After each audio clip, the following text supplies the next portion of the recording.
The Malediction of Llewyn Glass, a novel by Frank Ortegas.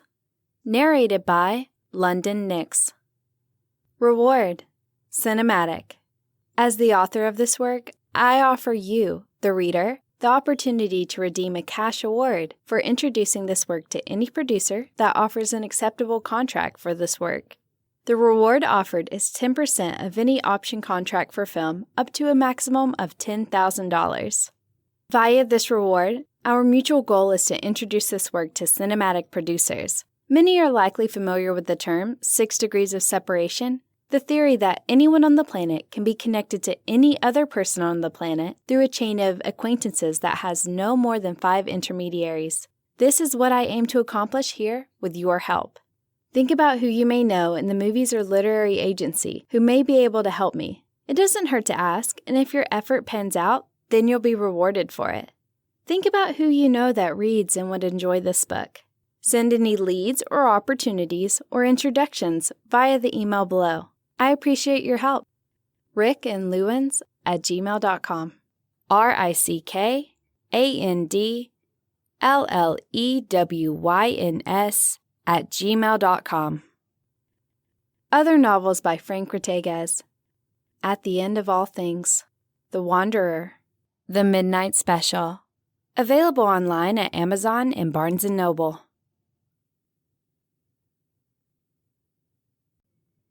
Whoever fights monsters should see to it that in the process, he does not become a monster.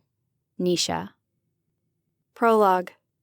Date: February 16th, 2015. To Llewyn Glass, Esquire. From Sister Abigail LaFay, Vatican City, Rome. Subject: A brief history of the Crossroads Pub. Situated in the town of Fenway, which is on the outskirts of Boston, close to the Charles River, the Crossroads Pub's location had an eerie history even before it was erected in 1723. Before Boston was colonized, the Massachusetts tribe respected and feared the land where the Crossroads Pub would one day sit. Stories were passed down from generation to generation of the mysterious land and strange events which took place there. Tribal leaders would go there seeking wisdom during the day and come back with their black hair turned gray and their tan skin turned ghostly white, with obtained knowledge so overwhelming that they could not repeat it.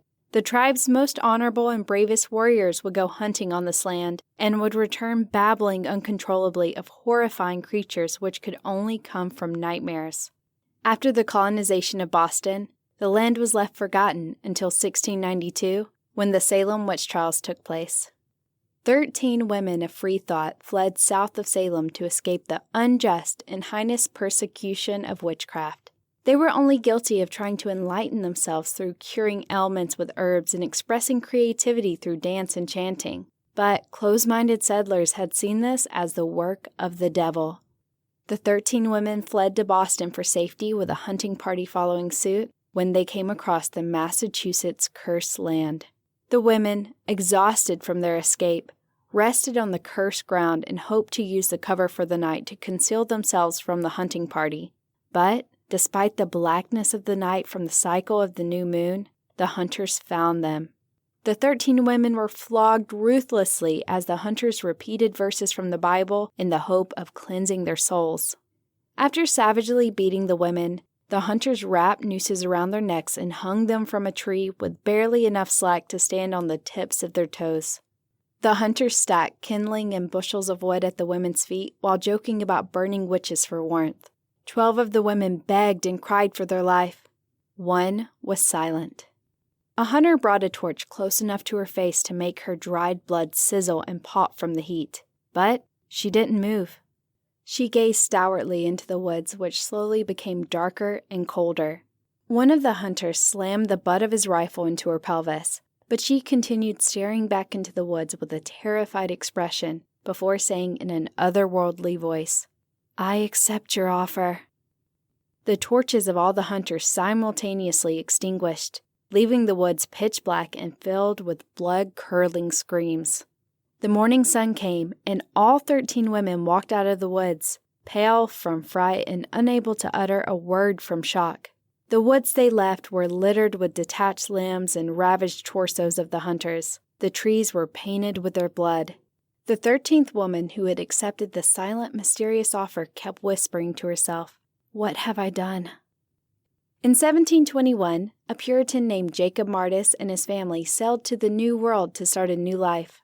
He came across the same piece of land while hunting and was bewitched by the beauty of the forest.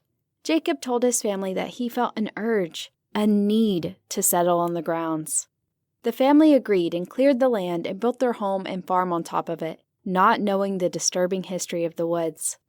Jacob became a successful fur trader and saw the need to establish a pub so other fur traders could relax and conduct business before going into the wilderness to hunt for their pelts. In 1723, the pub was built and christened the Crossroads Pub, for it was where fur traders, explorers, and other settlers would come as they were entering the wilderness or heading back to Boston. The family prospered and a small town was built around the Crossroads Pub with no unusual activity of any sort as until fall of 1732. It was a jovial night as the fur pelters were celebrating a good hunt with the local farmers, who were celebrating a good crop. Everyone was drunk and merry except an old, haggard woman who sat by herself weeping loudly. Mrs. Martis went to comfort her and asked her what was wrong. The only thing the woman said was, "I have to pay him back tonight." The pub went silent over this strange statement. The woman slowly stood up and walked out of the doors into the woods. Everyone watched from the windows. As the old woman stopped and stood at the woodline, a large dark figure appeared and loomed over her. The coldness of fright went through the spectators' spines as they watched the old woman talk with the terrifying figure. The conversation could not be heard, but the noise the creature made could only be described as bones cracking with a snake's hiss in the background. Suddenly, there was silence and no movement from the two. The patrons and the Martises watched in suspense as the world went still around the two. In an unholy act of mutilation, the creature tore the woman's torso from her legs and dragged the halves into the woods. The patrons collectively gasped, and some went into shock, but none of them spoke nor left the pub until the rays of the rising sun illuminated the empty woods. The hunters and the militia went into the woods searching for the lady's corpse and the creature. They found only a plot of scorched earth a dozen yards from where the butchery happened. The bark of the trees surrounding the plot was burned to a crisp, with a putrid, rotting smell lingering in the air. Whispers traveled throughout the colony of the uncanny event which brought forth the curious and the bold to hunt for the creature, while the Martises and those who witnessed the incident knew better than to trifle with the beast or the woods. Nothing more was found. Years went by and the Crossroads Pub flourished from the travelers and the fur hunters. Jacob Martis died and his son, Samuel Martis, took over the Crossroads Pub. The town grew larger and was named Fenway, for it was close to the same named swamp. There was prosperity and peace in the town of Fenway until 1776. When the British took over Boston, many Bostonians took refuge in Fenway. With the rooms of the Crossroads Pub filled to the max, Samuel gladly fed and housed the refugees as the colonial army tried to take back Boston. Fenway felt safe until the night of March 13th, when a platoon of redcoats rowed covertly up the Charles River and landed at Fenway. They were initially trying to land behind the colonial army in Boston, but they got lost and found Fenway. A firefight broke out, and Fenway's militia raged a fierce battle, causing the retreat of the redcoats, but not before 20 bystanders and 33 militia members were killed in the process.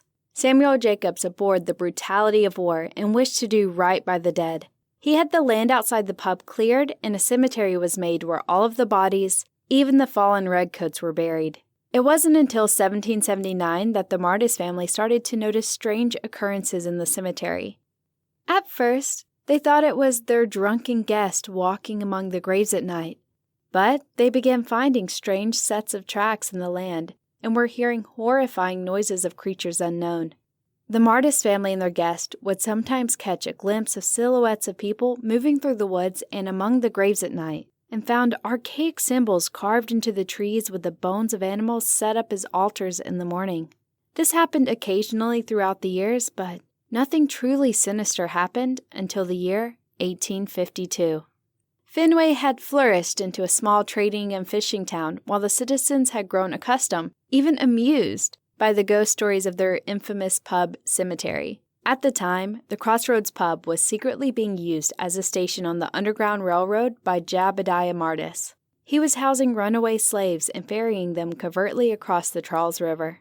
Jebediah and the Martis family were using hidden crevices in the pub to keep the runaways from being found, and using the lore of the haunted grounds of the Crossroads Pub as a cover story for citizens seeing figures moving across the cemetery at night, or unsettling noises coming from the walls of the pub. Jebediah was able to ferry hundreds of slaves and was able to do so without anyone in town taking notice until the night of May 4th, 1852. Jebediah was about to lead a small band of runaways to the ferry when they were ambushed by slave hunters in the cemetery. Not respecting laws nor life, the slave hunters beat the slaves and whipped Jebediah to the brink of death. They barricaded the doors to the pub with the Martises inside and began lighting torches to set fire to the place. They wanted to send a message to the slaves and to whoever was helping them that death and misery would only follow. Jebediah laid on the dirt helplessly as he was about to watch his family burn until he heard gut-wrenching screams coming from behind him. A loud thud sounded as something heavy landed close and rolled to the tombstone in front of him. Jebediah slowly looked up and saw the severed head of a slave hunter staring back at him. The head had been ripped from its jaw with its tongue hanging out. Jebediah went into shock and could not control his body, but he could hear the screams of the slaves yelling for whatever was in the graveyard to keep away as the slave hunters dropped their torches and fired their guns into the woods. Jebediah could not move and kept staring into the eyes of the disembodied head lying in a pool of blood with its tail of torn flesh. He wanted to run, but his body would not listen to him. He could only empty his bladder into the cold dirt. He heard screams of the slave hunters and the wet sound of their limbs being torn from their bodies as a rain of blood fell upon his back. But he still could not move until something grabbed him. He was hauled up onto his legs and dragged back to the pub by the slaves. They unbarricaded the door and ran inside. Jebediah managed to stand in front of the window as he watched the moonlit silhouetted figures of the slave hunters being torn to shreds by creatures he could not see in the dark. He tried to adjust his eyes, but a torn arm hit the window, smearing the glass with blood, at which he fainted. He awoke after being asleep for 2 days. The slaves had left early in the morning, but not before burying the bodies of the hunters, so the Underground Railroad line would not close. Jebediah asked his wife what the runaways saw, and she said it was creatures not even hell could produce. Years went by, and then generations. Every once in a while, stories would circulate of strange things happening on the Crossroads Pub property. Unexplained sightings of creatures, ghosts, and monsters, all dismissed as lore. During the early 1900s, people obsessed with the occult took trips to Crossroads Pub, with some leaving disappointed, while others wishing they hadn't found what they were looking for. Eventually, the eyewitness tales of the supernatural died down, with the tales becoming urban legends, while the Crossroads Pub itself slowly became a vacation and tourist destination, as it was declared the oldest pub in America in 1999, and the longest family-owned business in 2014, having always been managed by a member of the Martis family. In 2004, an annual Halloween event at the pub became wildly successful, as thousands flocked to the town of Fenway each year to take part in the celebration and the mystery of the Crossroads Pub. Everything was going well until the midnight hours of October 31st, 2015, when the myth will become a reality once again because of you, Mr. Glass. The night of October 30th, 2015. The Crossroads Pub, Fenway, Massachusetts. I wasn't much for believing in scary stories about witches, monsters, or things that go bump in the night.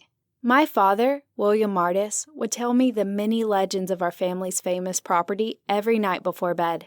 I would never believe him, even as a child, because I always believed in the rational. My father would laugh when I would try to find a way to explain what really happened without the supernatural aspect of urban legends. He would then give a forced smile and tell me that I got my skepticism from my mother. She passed away from an aneurysm when I was 6. I don't remember much of her anymore, But what I do remember was the confusion of her being with me one moment and then gone forever in the next. My father had a rough few years with drinking after my mom's death. It didn't help that he owned one of America's most beloved pubs. But he never let the drinking interfere with his role as a father or a business owner. If anything, he was a highly functional alcoholic, but I would sometimes hear him cry at the end of his drunken stupors for my mother. He would moan and curse God for taking the love of his life away and cry himself asleep. But every morning he would clean himself up, hide his sorrow with a mask of a believable smile, and get me ready for school. He raised me the best he could by himself, but he often had help from local patrons of the bar or his bartenders. I learned so much from the pub. I learned how to gamble, how to make any cocktail in the world, and how to perform first aid from a few bar fights we had. Since my dad did not know how to take care of a daughter going through puberty, he had one of the bartenders, Missy Jo, teach me about menstruation, makeup, and how to be a young woman. Missy Jo was an Irish Puerto Rican from Tennessee who was fascinated with the lore of my family's property, and when she came to visit the Crossroads pub, she fell in love with the pub itself and hasn't left. Call it female intuition, or as she called it, a bitch's itch. But I could tell she stayed for my dad. Either out of pity or love, Missy Jo always took care of him and helped run the pub when his drinking became too much for him. My father gave her creative freedom with the pub, and she was able to renovate it to its former glory. She started history tours during the day and ghost tours at night, and created the Crossroads Pub annual Halloween festival. She brought beauty and love into our lives. I couldn't tell if Dad felt the same way, but he was at least just grateful to have her as a surrogate mother for me. I was glad she was able to fill the role for the few years she was with us. When I was a senior in high school, tragedy struck again. Missy Jo was found dead in the woods outside the pub. The police told the press that a bear attacked her, but it was a lie. They did not want to spook the town with the truth, but she was killed ritualistically. Her organs were ripped out and hung across the branches of the tree she was found under. Her eyes were missing, and she had strange claw marks on her body from an animal the police could never identify. I remember the stories my father and his father would tell me about the monsters and the evil that haunted our woods, and I started to believe they might be a bit of truth to them. I cried for months for her, but it was my father who took it the hardest. He became overwhelmed with grief and took his drinking to a new level. One night, he was found choking on his vomit in the pub by one of the bartenders. He was rushed to the hospital, but he couldn't be resuscitated. Overcome by grief, I locked myself in my bedroom for days, unable to get out of bed or even eat. I lay there only wanting to sleep so I could not feel the pain anymore. My uncle Ulysses reluctantly took over managing the pub after my father died. He was always sweet to me and would tell me stories not only of my family's history with the pub, but of his adventures after escaping the family business. He was a well-known bar manager across the U.S., as he managed upscale bars and helped them increase their profits. He loved the bar business, but he never wanted to manage the Crossroads pub. As he stated, "The responsibility of bearing witness is too much." When I asked what he meant by that, he told me that since the time of our family settled on this mysterious and haunted land, it seemed whatever eerie or creepy occurrences happened here, our family's role was to bear witness to it. Then he would look into my eyes with heavy guilt and say, "You will be the first Lady Martis to manage the business when you come of age, and you will have to bear witness. This is our family's curse." Those words still strike a new chord every time I think of them. I tried to play coy in whatever Uncle Ulysses meant, but denial was a cheap facade whenever I went to visit the cemetery. I would sit in front of my father's grave, wondering to myself if the stories were true. Are we cursed to see unspeakable things, and to what end? Why is my family cursed to this land of mystic and fear? Why must we witness the terrifying events? Why keep us at the pub?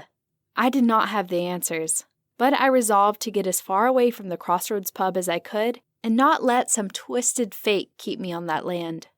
My Uncle Ulysses continued with Missy Jo's ideas and was able to make the pub the most profitable it had been since its creation by creating a microbrewery which garnered national recognition. But I was not content in staying, so I snuck off after graduating high school and became a United States Marine, a title I loved dearly.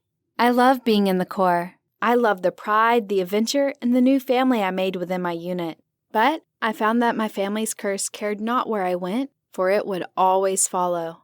It was in my second year when my unit was deployed to Afghanistan to help train the new Afghan army. We were a highly decorated military police unit selected to be an example to the liberated soldiers. It was a challenge I looked forward to, and I was excited to finally be deployed because I wouldn't have felt like I was a full Marine until I experienced war. I wish my naivety didn't lead me blindly into the horrifying event which destroyed my life. It was the 31st of October 2014, and we were halfway through our deployment.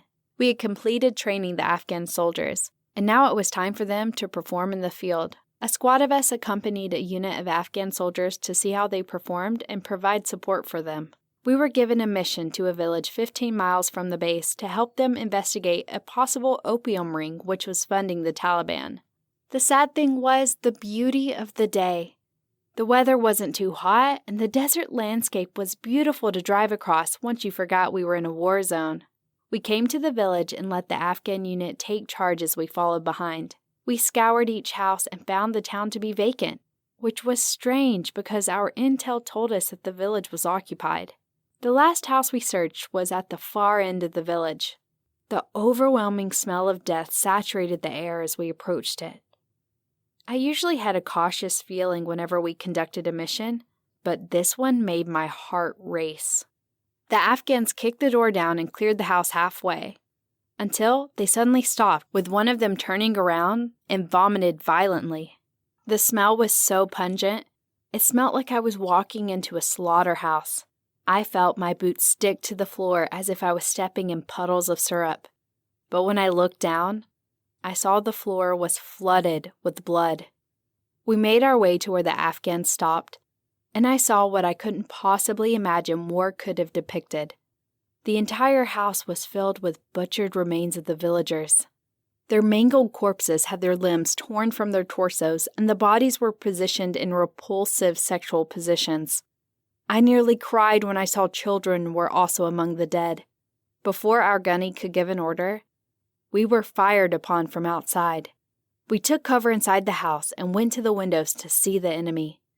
There was a caravan of fighters speeding toward us.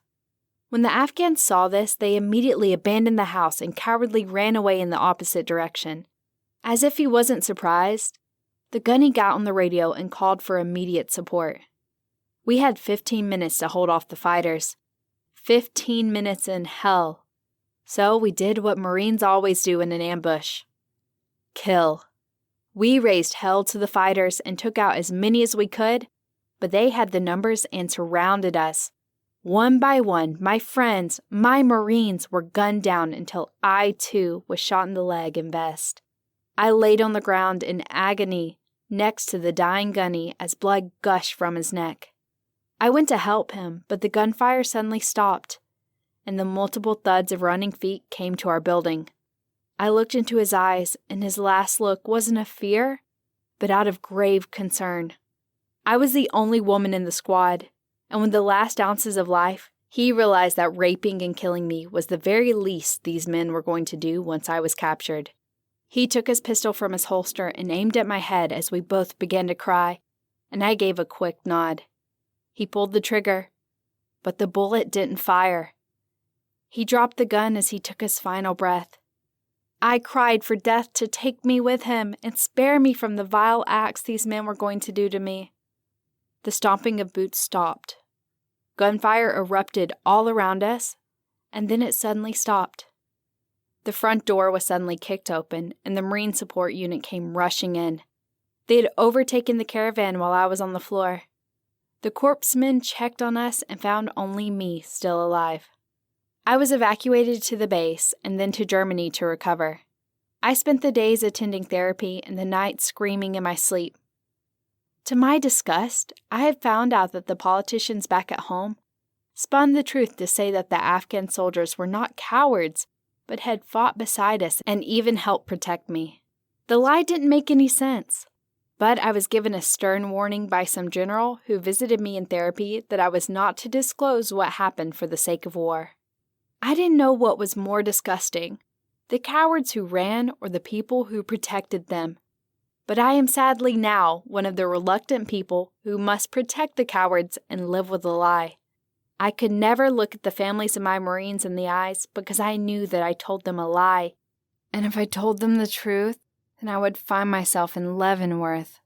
I was medically discharged, and I came home to Crossroads Pub, where Uncle Ulysses had remodeled my room and did his best to make me feel better. But I couldn't be reached. I reverted inside myself and did not leave my room for weeks. Uncle Ulysses was patient with me and did his best to help me heal from the trauma. He paid for therapy, got me a moped to get around the town, and called my old high school friends to keep me company. But I couldn't break out of my depression. Even when I started to leave my room and go back to working in the pub, I would feel immense dread and hopelessness. I couldn't stop having flashbacks of the bodies and the gunny attempting to mercy kill me. I couldn't stop grieving and feeling guilty that I knew the truth but couldn't tell the families of my Marines.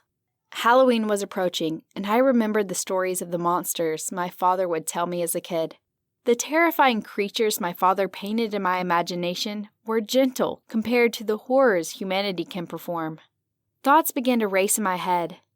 I don't think we should survive as a species because there is no good left. Where have the good men gone? Can we even save ourselves from our demise? Is there justice? Do we deserve to live on? The questions were repetitive, manic, and draining, all of which were answered with a sober but nihilistic answer. There is no good left in the world. I decided on October 30th, nearly a year after witnessing the deep depth of the horrors of humanity, to bring myself peace and not live to see November 1st.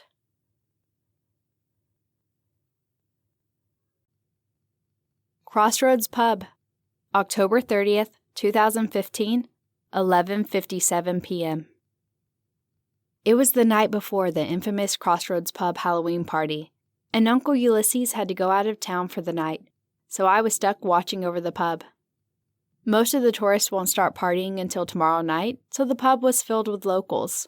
Locals like our handsome sheriff who unwinds his nerves by drinking a hot toddy and playing Texas Hold'em with the town's over-the-hill doctor, mayor, and mechanic. The sheriff was always polite to me, and I knew he fancied me, as I fancied him, but I didn't want to hurt him. A couple of the local teachers were here drinking and playing darts to calm their nerves for the upcoming week of dealing with their raspy students. Then there's the local ambulance chaser and Fenway's district attorney sharing a meal together and making deals for their upcoming cases. Everyone here are great folks to share the town with. They all knew about my battle, and they did the best they could to show me some courtesy. But I could tell by their mannerisms that they didn't know how to talk to me. They beat around the bush and are overly polite when they see me outside on the few occasions I left my room. But they were respectful, which I appreciated. Lenny, the pub's brewmaster, was taking care of the final preparations for the Halloween party, while I was serving the patrons their drinks. I looked at the clock, and every minute closer to midnight filled me with dread. I tried not to think about the bodies or the lie, but the memories kept invading my consciousness, and I couldn't stop them.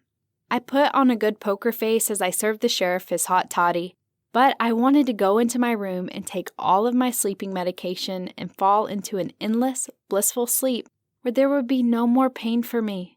I wanted to end the suffering, to stop rushing myself to bed so I could escape the burdening guilt, to only have dreams of Gunny's last act on this planet and attempt to kill his friend mercifully. I wanted the pain to end desperately, and I didn't want to live a life tormented by those images and the burden of living with them. The sound of thunder in the distance and the rapping of raindrops falling on the roof snapped me out of my morbid thoughts. I walked behind the bar to mix another martini when the front door flung open. We all looked toward the entrance as a gust of strong wind blew foliage across the bar floor. One of the teachers began to walk over to close the door, but hesitated when she saw a dark figure walking from the parking lot to the front door. I didn't know why, but at that moment, my stomach turned upside down as I felt the dread of an unavoidable catastrophe approaching that I couldn't escape. The figure emerged from the darkness dressed in a well-tailored black suit, a French cuff dress shirt with the top button unbuttoned, with a loosened black tie, and a stoic demeanor underneath the smoke from a cigarette. The man grabbed the attention of everyone in the bar as he walked in and stood momentarily and looked around the bar, scoping out the place. I stared at his face, which looked like a young man who had aged fast from terrors untold, but the creases of the sides of his lips said that he used to smile a lot. His hair was jet black but had sprinkles of gray. He was ethnic from his tan complexion, but I couldn't tell what his nationality was. I looked into his eyes briefly as he looked at the bar I stood behind, and I saw underneath his stoic face and his confident posture was fear, grief, and exhaustion, a man close to his end. But there was something about him that was off. I did not know what to make of it, but there was a darkness that followed him. The door swung shut behind him by itself, spooking the teacher. The man walked slowly towards the vacant corner table as everyone watched in perplexity. He sat on the corner facing the bar and slid the ashtray close to him and put out a cigarette. I walked over to him as he stared me down as if he knew me. "What can I get you, mister?" He reached into the breast pocket of his suit and handed me $200. "Get me your most expensive bourbon and 2 glasses. Keep the change. I'm gonna be here a while." "Are you expecting someone?" I asked. "I have a date with the devil." He was all gloom when he said it, but gave a smirk to lighten the mood. I smirked back at the minor lightheartedness he showed as I walked over and grabbed an unopened bottle of Pappy Van Winkle and took 2 rock glasses. As I came back, he lit another cigarette and motioned for me to sit down. The dark sorrow he carried with him should have scared me away, but his demeanor was hypnotic. He somehow made me feel at ease when he looked me in the eyes. I sat and poured the bourbon into the rock glasses. He grabbed one and pushed the other one toward me. He took a drag, then a long sip of the bourbon, enjoying the taste of it. He smiled at me and asked, "What's your name?" "Lorelei Martis." "What's yours?" He took another drag of his cigarette and let the smoke and the question linger in the air. "Llewyn Glass." "So, you're a member of the famous Martis family." "Yeah, next in line to run the place," I said, trying to mask my dismay. "Not only that, but doesn't your family have a history, a myth, of being around strange things, witnessing the unexplainable?" "That's what the legend says." "Good," Llewyn said with a bit of glee. "Did you know that your last name is Greek?" "No, I never gave it too much thought." "It means to witness. And if the legends are right," he took another swig of the bourbon, "then tonight you're going to add another story to your family's history." "What are you talking about?" I bemusedly asked. The sound of thunder grew louder as the raindrops began to barrage the roof. He took a long swig from his bourbon and looked me straight in the eyes with deadly seriousness. "After tonight, you will tell your children how you met the devil."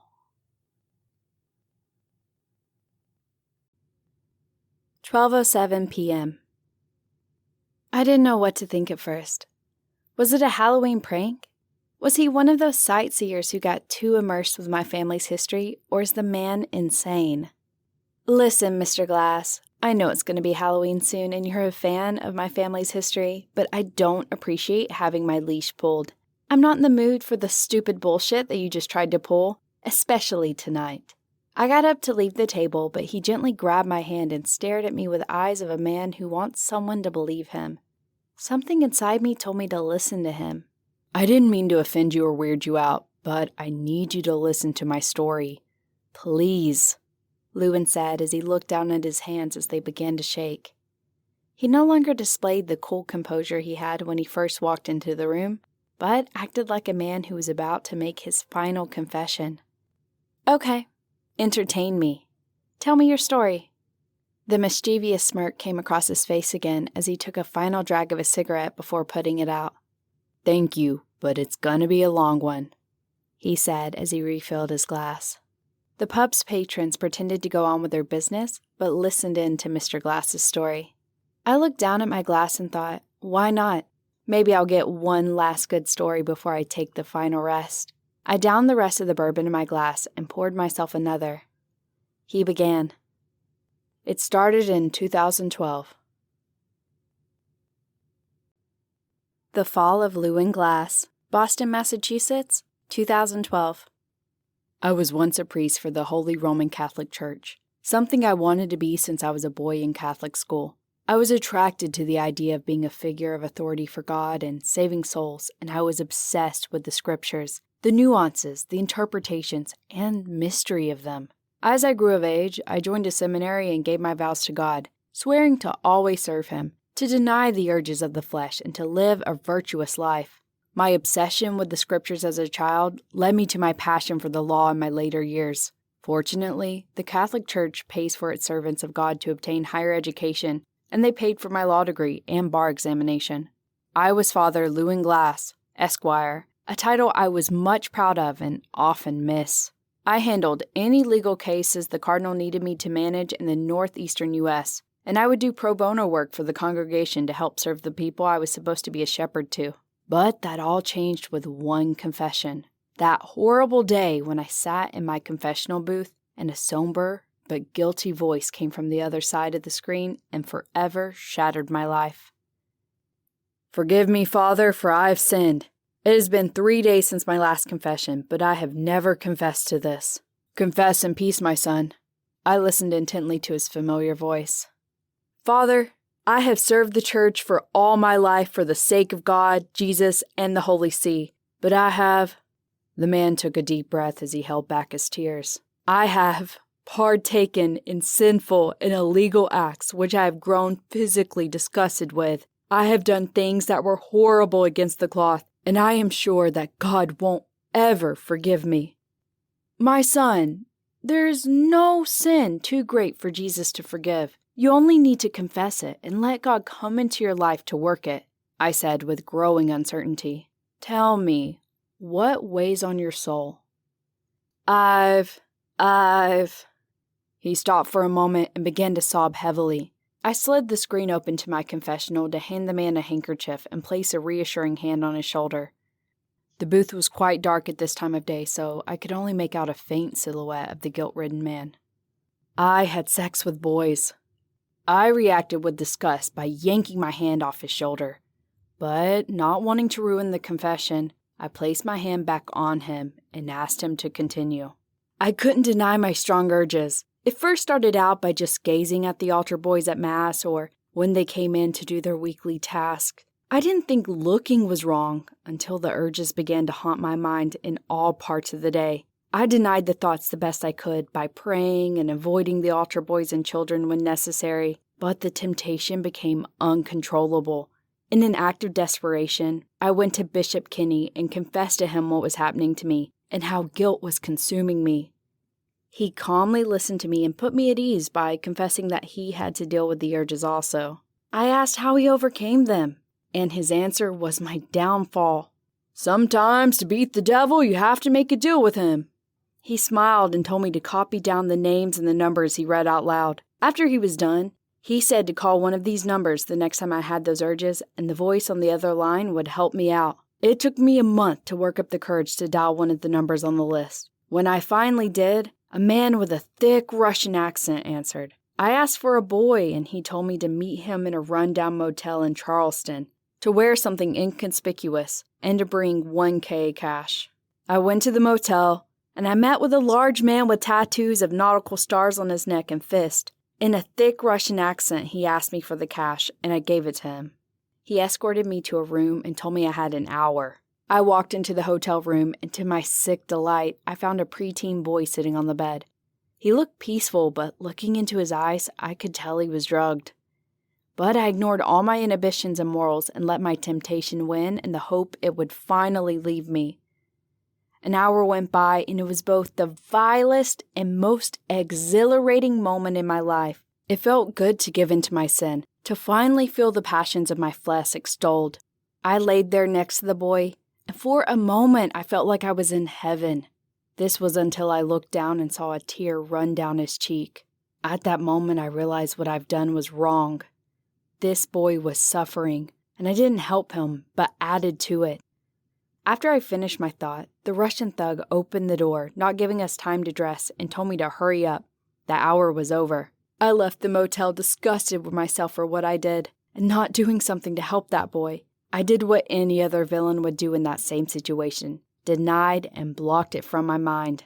I found that to be easy, and my temptations were satisfied for months, until one day, the urge came back full swing, and I couldn't help myself. I called a different number on the list and spoke to a boy directly on the phone. We met later that day in a dilapidated apartment where there was no Eastern European pimp, but just a savvy 15-year-old who was in business for himself. Though he was young, life had made him mature for his age. I handed him the money, he took a hit of cocaine, and I gave in to my sin again. It was exhilarating and with less guilt this time, which made things worse.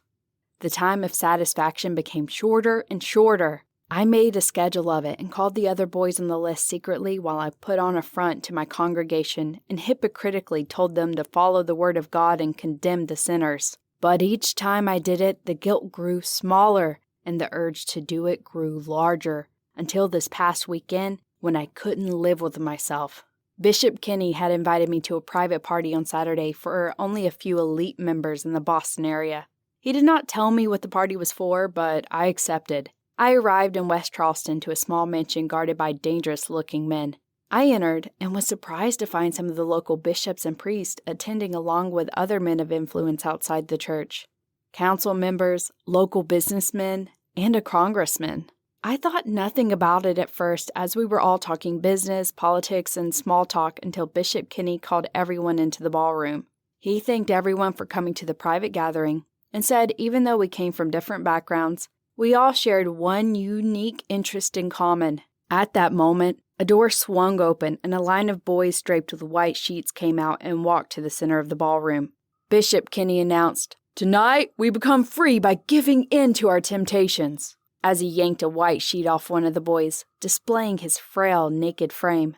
Bishop Kinney grabbed the boy's genitals and forcefully kissed the boy, then proclaimed, "Let sin rule for the night so we can live a life of decency."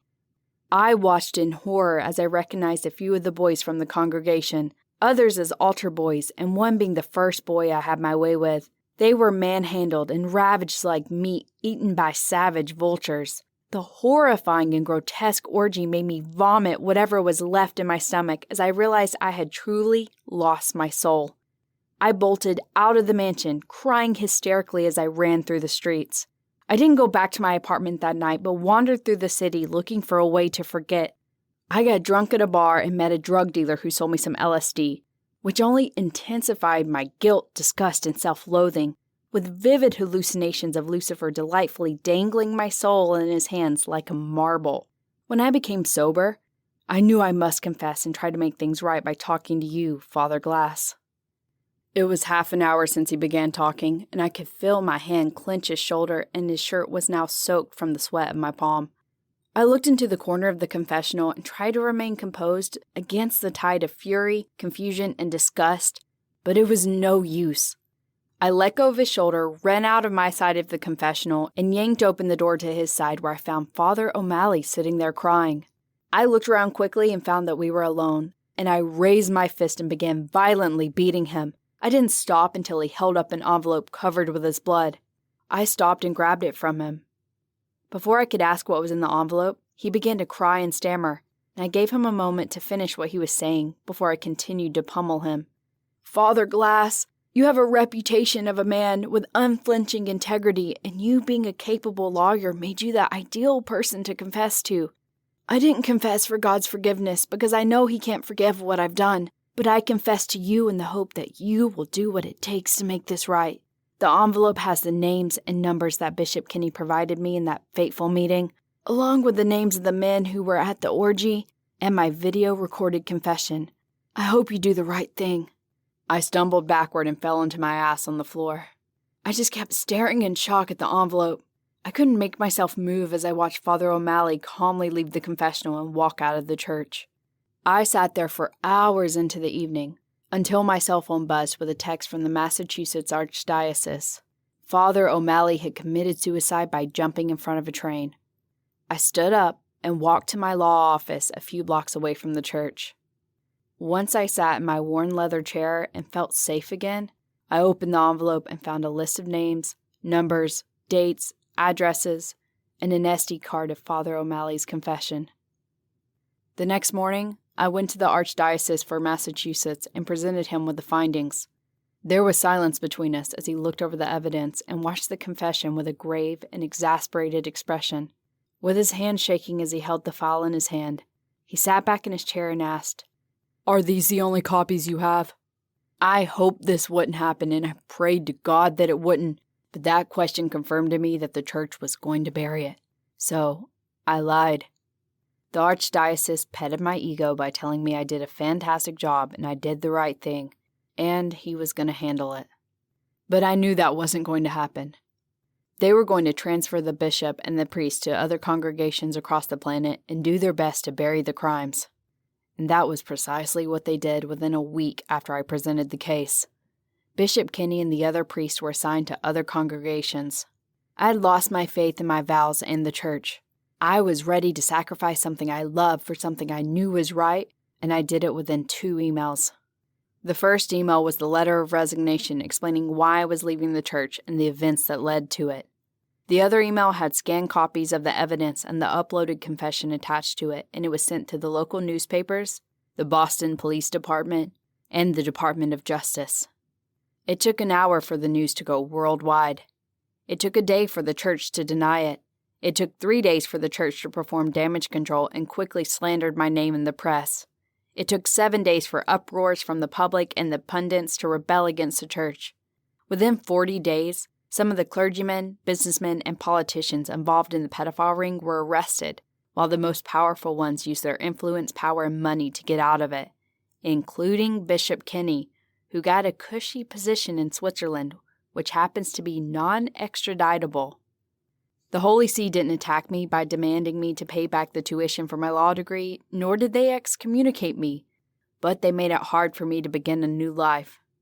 I was able to start my new firm, but I had to start defending people I knew were guilty to make ends meet. It didn't take 2 months for me to regret doing the right thing, as I had to swallow my integrity and character and tell the courts that my guilty clients were innocent so that I can eat. I lost my faith in God and the idea of justice. I had a glimpse of hope when a new client walked in. Her name was Lilith. Her skin was milky white, her frame was slender but had curves in the right places, and she had raven black hair with curls which complemented her blue eyes. She came into my office because she was charged with arson and public intoxication in a public park for performing what she said was a religious ceremony and needed counsel. She admitted to eating magic mushrooms and performing a pagan ritual from a hobby of studying mythology. Despite her eccentricity, I couldn't help to be mesmerized by her presence. Of course, while I was a priest, I had urges for the flesh and wanted to bed a woman, but I never entertained or acted on them, even after leaving the church. I was too distraught and heartbroken from losing my faith to even think about dating, but meeting her made me forget the sadness and loss. She made me feel human. We talked for hours in my office, and I began to fall in love for the first time in 30 years. That night, we went out for dinner, and we shared a sweet kiss. A first for me. I had never expected in my life to feel the intensity of love for another person. I defended Lilith's case within the week and got her off with community service. The night after winning her case, we made love for the first time. Never have I ever felt anything so exhilarating or fantastic than having sex for the first time. It made me regret being celibate for all my life. I felt I could finally move on with my life.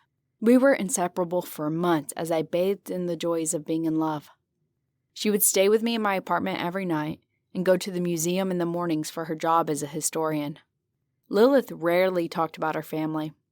She just told me that she was adopted at birth and never met her birth parents nor sought them out. She was a bit of an eccentric due to her obsession with mythology and American colonial history, but I found it endearing. Lilith would smile with her eyes, and her dimples made me tremble each time I saw them. The best thing she did for me was listen to my hurt when I told her what happened with the church. The disgust I felt for them not doing the right thing, and how I felt like what I did wasn't enough. Lilith would always listen and comfort me. 2 months into dating, I bought a ring to propose. I was on top of the world and felt like I was given a gift from life, until I got home and she gave me the tragic news. Lilith had lung cancer, and it was highly aggressive. She went to the doctor for complaints of chest pain and left with an x-ray showing most of her lungs covered in tumors. She didn't have long to live. Chemo and radiation therapy were useless at this point, and the doctor just advised her to settle her affairs and make the best of the time she had left. We cried in each other's arms for hours that night. When she finally fell asleep, I went for a walk to the bodega down the street and bought my first pack of cigarettes. I coughed hard as I inhaled the hot smoke. It forced me to tear up, and then I lost control of my emotions and fell to my knees and cursed at God. How fucking dare you? After what I did and went through, this is how you treat me? You asshole. You immoral, omnipresent dick. Why her? Why do this to me? That was the moment I completely lost faith and believed there was no God, and if he did exist, then he was a cruel child who loved to kick his toys. When I came back to my apartment, Lilith was up and sitting at my desk, looking at my computer. She asked me to keep an open mind about the request she was going to make. I listened to her ludicrous request, but out of love and desperation, I agreed to it. Her obsession of mythology and colonial history also included in-depth knowledge of the occult in America. Lilith wanted to try a seance in Fenway where her research said there is a place where deals can be made with the supernatural. I didn't believe in that stuff, and under normal circumstances, I would have thought she was delusional. But I desperately wanted for her to be happy before she died. I agreed, and we planned a romantic getaway to Fenway that weekend. We spent the beautiful fall day exploring the town and taking the history tours she likes. Coincidentally, it was All Hallows Eve, and the town was in full Halloween spirit with its decorations, kids wearing superhero costumes, and the Crossroads pub packed with costume adults who were drunk and enjoying the debauchery. I saw a smile come across Lilith's face as she basked in the jovial and macabre ether of the night. I also smiled, almost forgetting about her cancer, until she bent over and began coughing violently into her handkerchief. She looked up at me and I saw the blood smear her lips and the handkerchief. The grim reality made itself known again.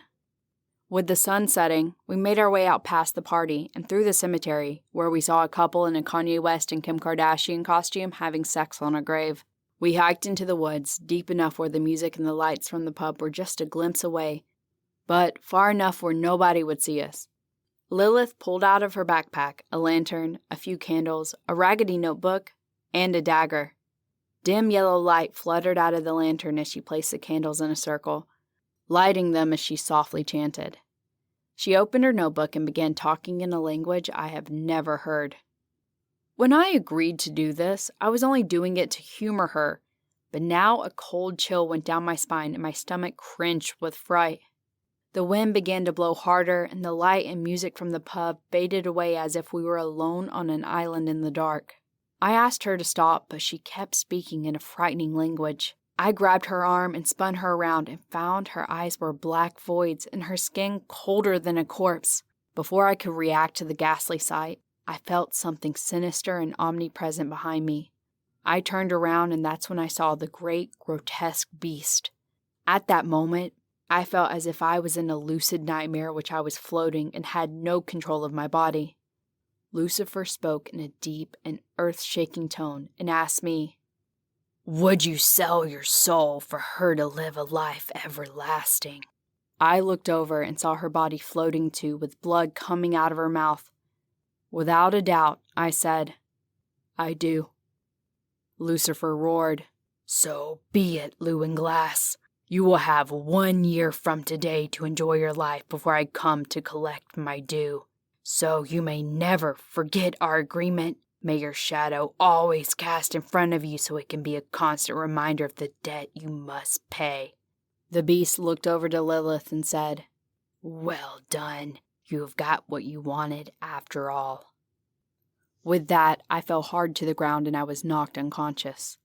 The warmth from the early morning sun awoke me, and I found Lilith asleep a few feet away from me. Hoping it was just a horrible nightmare, I crawled over to her and held her in my arms. She slowly opened her eyes and smiled, but it wasn't a smile of warmth, but a wicked one. Lilith pushed me away from her and jumped up onto her feet. She spread her arms into the warm rays of dawn and yelled, "I did it!" She danced as I slowly picked myself up and reoriented myself. "What did you do?" I asked grimly. She strutted toward me and said, "You stupid boy. I can't believe you sold your soul to the devil. But I have to thank you for your sacrifice, because now I'm going to live forever." The sudden emotions of confusion and heartbreak overwhelmed me, and I fell to my knees. Lilith pulled my chin up. "You look so pathetic and confused. Let me clear this up for you. I used you." She let go of my chin, and I collapsed on the grassy ground. "Still confused? What is the one thing we all want?" "Immortality. I tried to make this deal with the Morning Star last year, and he told me that I did not have anything he wanted because I was destined to spend eternity in hell. I don't need to go over the particulars why, but let's just say I deserve to go. But thanks to you, sweetie, I'm not going anywhere. He told me that if I can get a good man who was forsaken for doing right and get him to give him his soul freely, then I can be immortal. Fortunately, the next day you came up in the news for rattling on that corrupt filth of an organization, and I knew I had found my soul. I knew it wouldn't be hard to have you fall for me. A virgin who had never touched a woman because of his petty oath to God. But I needed you to fall deeply in love with me so I could get you desperate enough to do anything for me. Then again, you're a man, so that was easy. All I had to do was fuck you good and listen to you bitch and moan about your stupid church and justice. But to get you to follow through willingly, I needed a good con." Lilith walked over to her backpack and retrieved the dagger in a small container. She threw the container at me and it landed in front of my face. It was a packet of fake blood capsules for Halloween. She never had cancer. My disorientation turned into rage as I picked myself up and charged at her, but I stopped when she pointed the dagger at me. No, sweetie. You would never hit a woman, especially one you can't hurt." She suddenly took the dagger and plunged it into her stomach. Lilith looked up and smiled as she pulled the bloody dagger from her stomach, and the hole closed and healed itself. I was in shock and couldn't move. I couldn't tell what sickened me the most. The idea of going to hell, or the heartbreak and betrayal. You truly are a pathetic man. Look at you. Who would love you? You don't even love yourself enough to see that the one thing you should never give away is your soul. After her cruel words, I stormed toward her, wrapped my hands around her neck, and lifted her off the ground as I tried to end her immortality with whatever strength I had left. "You bitch! You conned me!" I screamed with gobs of spit and tears spurting up on her passive face, which only made me squeeze harder. "I lost my soul! You took that away from me! You fucking betrayed me! Did you even love me?" With that last question, I felt her windpipe crush between my hands, and I dropped her limp body. Lilith lay lifeless as the intense agony of having killed her overwhelmed me. I knelt down beside her, lifted her into my arms, and began to cry. Why did you do this?" I cried. Lilith's head suddenly jolted. She gasped for air and said, "Because I can." Defeated, I knelt there, speechless, and forever lost. Lilith picked herself up, brushed the leaves off of her clothing, and stood there smiling. "Not only did I get you to sell your soul, but I broke you also. The man who will do what is right at all costs just killed his ex-lover. You truly are pathetic. But then again, you were a good fuck for a 30-year-old virgin." I knelt there in shock as she took those final steps out of my life and through the woods. I wouldn't believe what happened to me. I was numb as I stood there in the middle of the woods for God knows how long, kneeling as the pain meticulously worked its way into my heart, and I finally imploded in emotion. The betrayal, the heartbreak, and ultimately the realization of what was going to happen on Halloween next year hit me like a sledgehammer to my stomach as I collapsed on the ground and began uncontrollably crying. The rising sun's rays began to trickle through the forest and warm my cold face. I adjusted my eyes and noticed something odd. My shadow was being cast on the ground in front of me instead of behind me. No matter which way I turned, my shadow was constantly in front of me, a reminder of my curse. The heavy rain on the way back to Boston mirrored the overwhelming sadness and despair I felt inside. I was starving, but I didn't have the strength to even chew a sandwich I bought from the gas station. All I wanted to do was go home and sleep. When I finally made it back, I found the apartment devoid of all her things except for a packet of fake blood capsules propped in the middle of the floor with my shadow eclipsing them. I collapsed on the floor and cried. The overwhelming thoughts of the futility of my cursed existence, coupled with betrayal and heartbreak, plagued my head for days as I lay on that floor, wallowing in pity and regret. I did not leave my home for weeks, ordering out for food, staring at my shadow, and living in filth as I lost all hope. I turned to the bottle for comfort and to numb the pain. The bottle gave me the courage to finally leave my home, but it only led me to bars where I kept drinking and drinking. But the reoccurring feeling of dread and heartbreak kept haunting me, so I bought pain pills to numb them. Though heartbroken and lonely, I dreadfully wanted the touch of another woman. But my feeble attempts stemming from my misery only turned off any woman I talked to, and each rejection made me weaker and more bitter inside. I'm going to hell anyway, I thought to myself as I ordered prostitutes to my apartment, one after another. They only granted me a moment of satisfaction and pleasure, but it never lasted. But I kept fucking to stop the pain. I wanted something more than just meaningless sex, but I no longer thought myself worthy of another person's love, not even my own.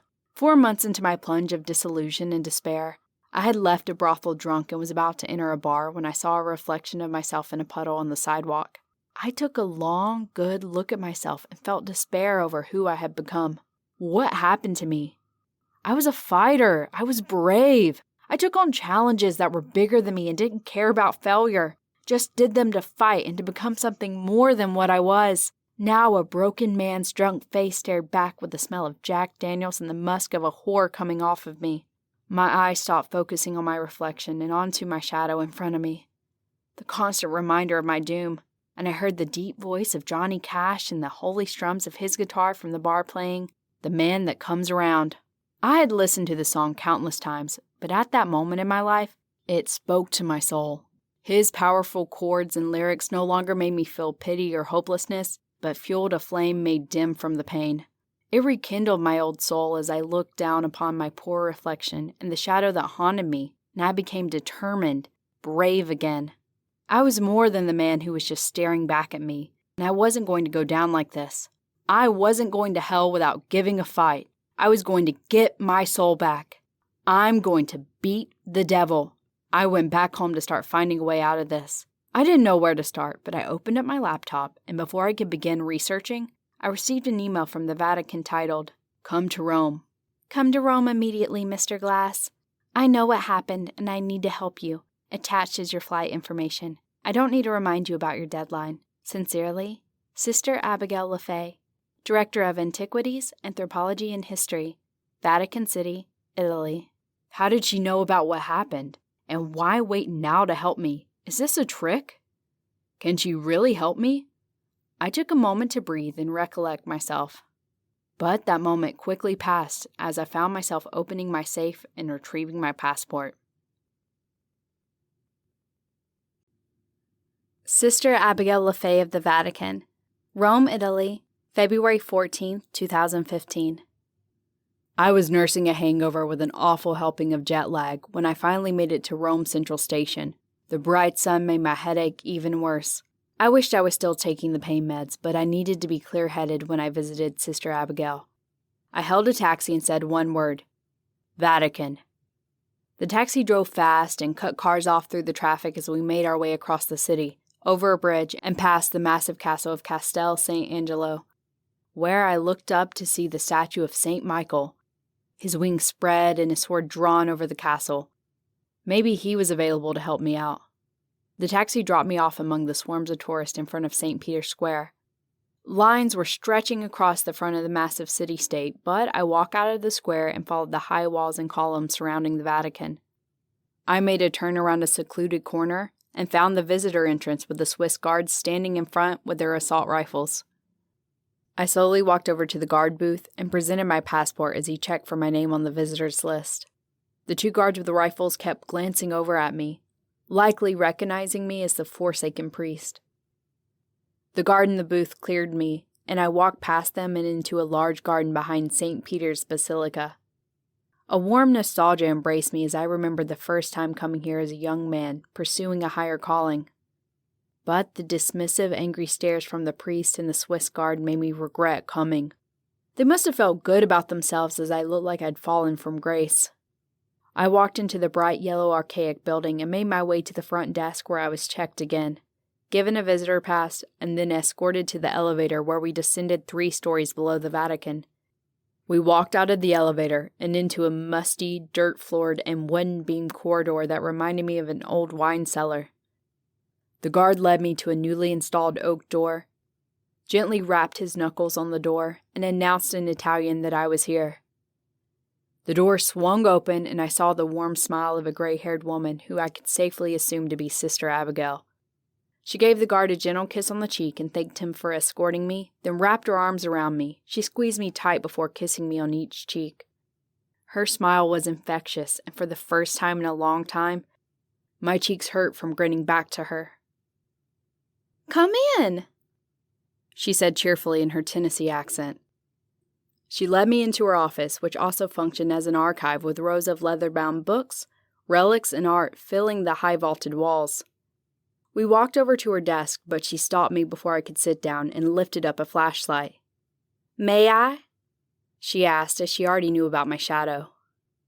I nodded, and she walked around me several times as she shined the flashlight on me. My shadow always casting in front, no matter where she shined the light. "Fascinating," she said, curiously to herself. I snapped at her. Not to be rude, but nothing is fucking fascinating about this. She looked up in shock for my language, but before I could apologize for my rudeness, she waved her hand and said, "I understand. Your time is limited and you need help, which I convinced the Vatican to do so without any remorse to you." "Thank you, but how do you know about my curse? Was the Vatican keeping tabs on me? Spying on me?" "The Vatican, no. Myself, yes, and it wasn't you I was spying on. It was Lilith." "Lilith?"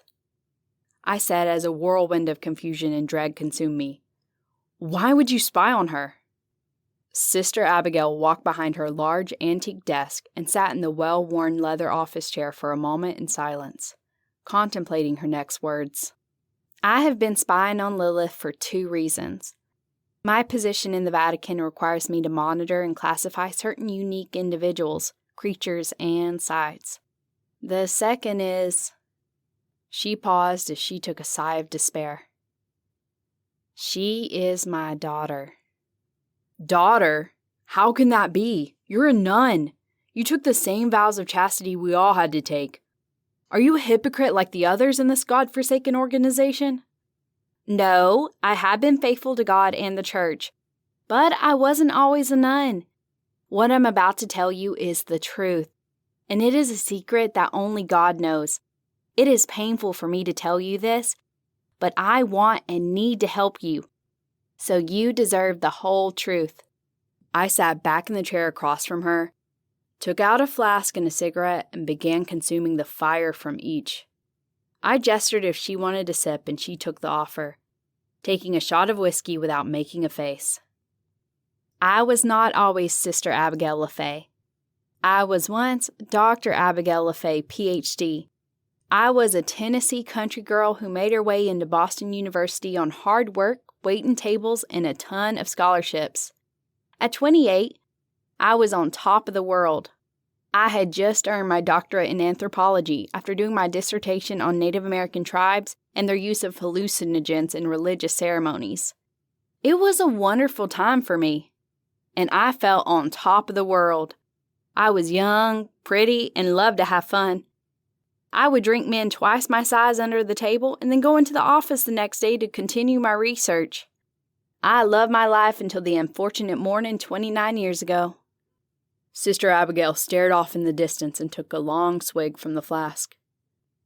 "I slept in my office on campus after a night of researching and grading students' papers, and I awakened to the bright rays of the early dawn coming through my office window. I didn't have any classes to teach until late afternoon, so I decided to go home and get some rest. It was still early and there was no one on campus as I walked to the parking lot. When I made it to my car, I felt the hairs on the back of my neck stand up and heard something behind me. I turned around and standing at the rear of my car was a large man with a sinister look. I fiddled with my keys to get my mini pepper spray, but it was too late. Before I was able to think about running, he leaped from the back of my car and pinned me against it. I screamed and started scratching his face, but he punched me in the jaw and it stunned me enough to fall against the car. He opened the rear door and threw me in the back seat, and... She paused, and I felt the pain coming from her eyes as she briefly looked at me before turning her chair away from me. I think I don't need to tell you what happened next. No, you don't have to relive it again, I said, hoping to comfort her. Sister Abigail didn't speak for a few moments, and then she took another swig from the flask and continued. They never caught him. This was a time when DNA testing wasn't established, and the campus had no security cameras. He was gone. But he left something with me, his unborn child. I didn't realize I was pregnant until a month in because I was devastated and suffering from so much fear and shame from the rape that I was in denial. I went mad with grief and disgust when I found out I was pregnant with his baby. His seed was growing in me. He had not only robbed me of a normal life, but now he left me with a reminder of how evil he was. At the time, I wasn't religious. I hadn't been to church since I was a little girl, and I felt like I didn't need it. I never felt guilty about anything I'd done up to that point in my life, until I decided to have an abortion. You tried to abort Lilith? I asked, as sensitively as possible, although the thought looming in the back of my head wished she had. Sister Abigail finished off the flask before going quiet for a moment again and sternly said, Yes. When I went to the doctor and was about to go through with the abortion, I thought for a moment that this life inside of me didn't ask for it to be forced inside me. It didn't deserve to die. It wasn't the baby's fault, and it deserved a chance on this planet. I stopped the kind doctor who understood and helped me get in touch with an adoption agency. I chose for her to live, but I couldn't live with her as a constant reminder of the rape. The Thorns, a kind and well-to-do family in Cambridge, were chosen as her new family. They never knew the circumstances of how she was conceived, but they could tell from my face when I met them that I was traumatized. The day I gave birth to her was a day of bittersweet sorrow. I was glad to have her out of my life and hopeful that this would help me move on. It was awful giving birth. It was so painful, and all I could see was my rapist's face and me cursing him for doing this to me, and now another human being. I cursed him, I cursed God, and I cursed the baby. But when I heard her scream for the first time, a powerful joy swept over me. I looked at her and began to feel love for her. The doctor placed her small, shivering body in my arms, and I cried. I cried because I knew that was the only moment I will have with her which will not be tainted by the memory of my rapist. I kissed her on the head and had Mr. and Mrs. Thorne come and take her from me. They named her Lilith Morgana, a Gaelic name. Knowing what I'd been through and not wanting the physical touch of a man ever again, I left my academic post and joined a convent. At first, I used the convent as an escape from the pain of my rape and the deep sadness and guilt over giving my daughter away. But then, I felt as if I found my calling. After my postulancy, I chose to become a nun and devote my life to something beyond myself. Even though I don't agree with the Catholic Church at times, I have found solace in serving others. Word spread about my academic pedigree, and I was invited to join the Vatican's Department of Antiquities, Anthropology, and History. Within 10 years, I was the first nun in history to be placed in charge of the department, and it gave me great influence and resources at my disposal. During all this time of events in my life, I thought about Lilith every day and wondered what she was doing. It wasn't until she was 16 that I finally decided to see her. I made some calls.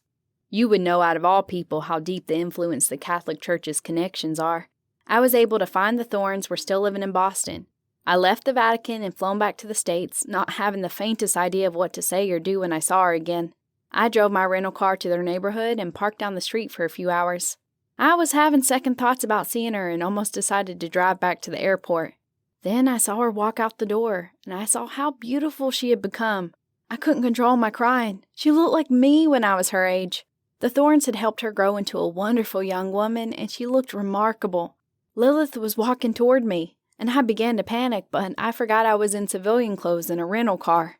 She walked past me without giving me a glance, and my heart trembled as she turned the corner and left my side again. I didn't move for an hour until I had an idea of how I would approach her. The next day, I wore my nun garb and waited in the same corner. I waited there for an hour until I saw Lilith walking toward me. I hid my nervousness as she came to the corner, and I put on an act as a lost nun sightseeing in Boston. To my delight, she helped me out, and we talked for a few minutes and even walked together for a while. She invited me to accompany her to a coffee shop where she often went to study. She was graduating early from high school and getting a scholarship to Harvard. I couldn't be happier for her. It seemed like Lilith was on the right track and she hadn't become a maladjusted woman like I feared she would.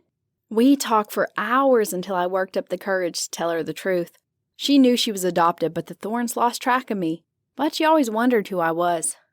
She seemed so solemn as I told her that I was her mother, but then she asked why I abandoned her, and that's when I couldn't do it. I couldn't tell her the truth. I lied and told her I got drunk at a party and had sex with a man I never saw again. I put her up for adoption because I was young and afraid.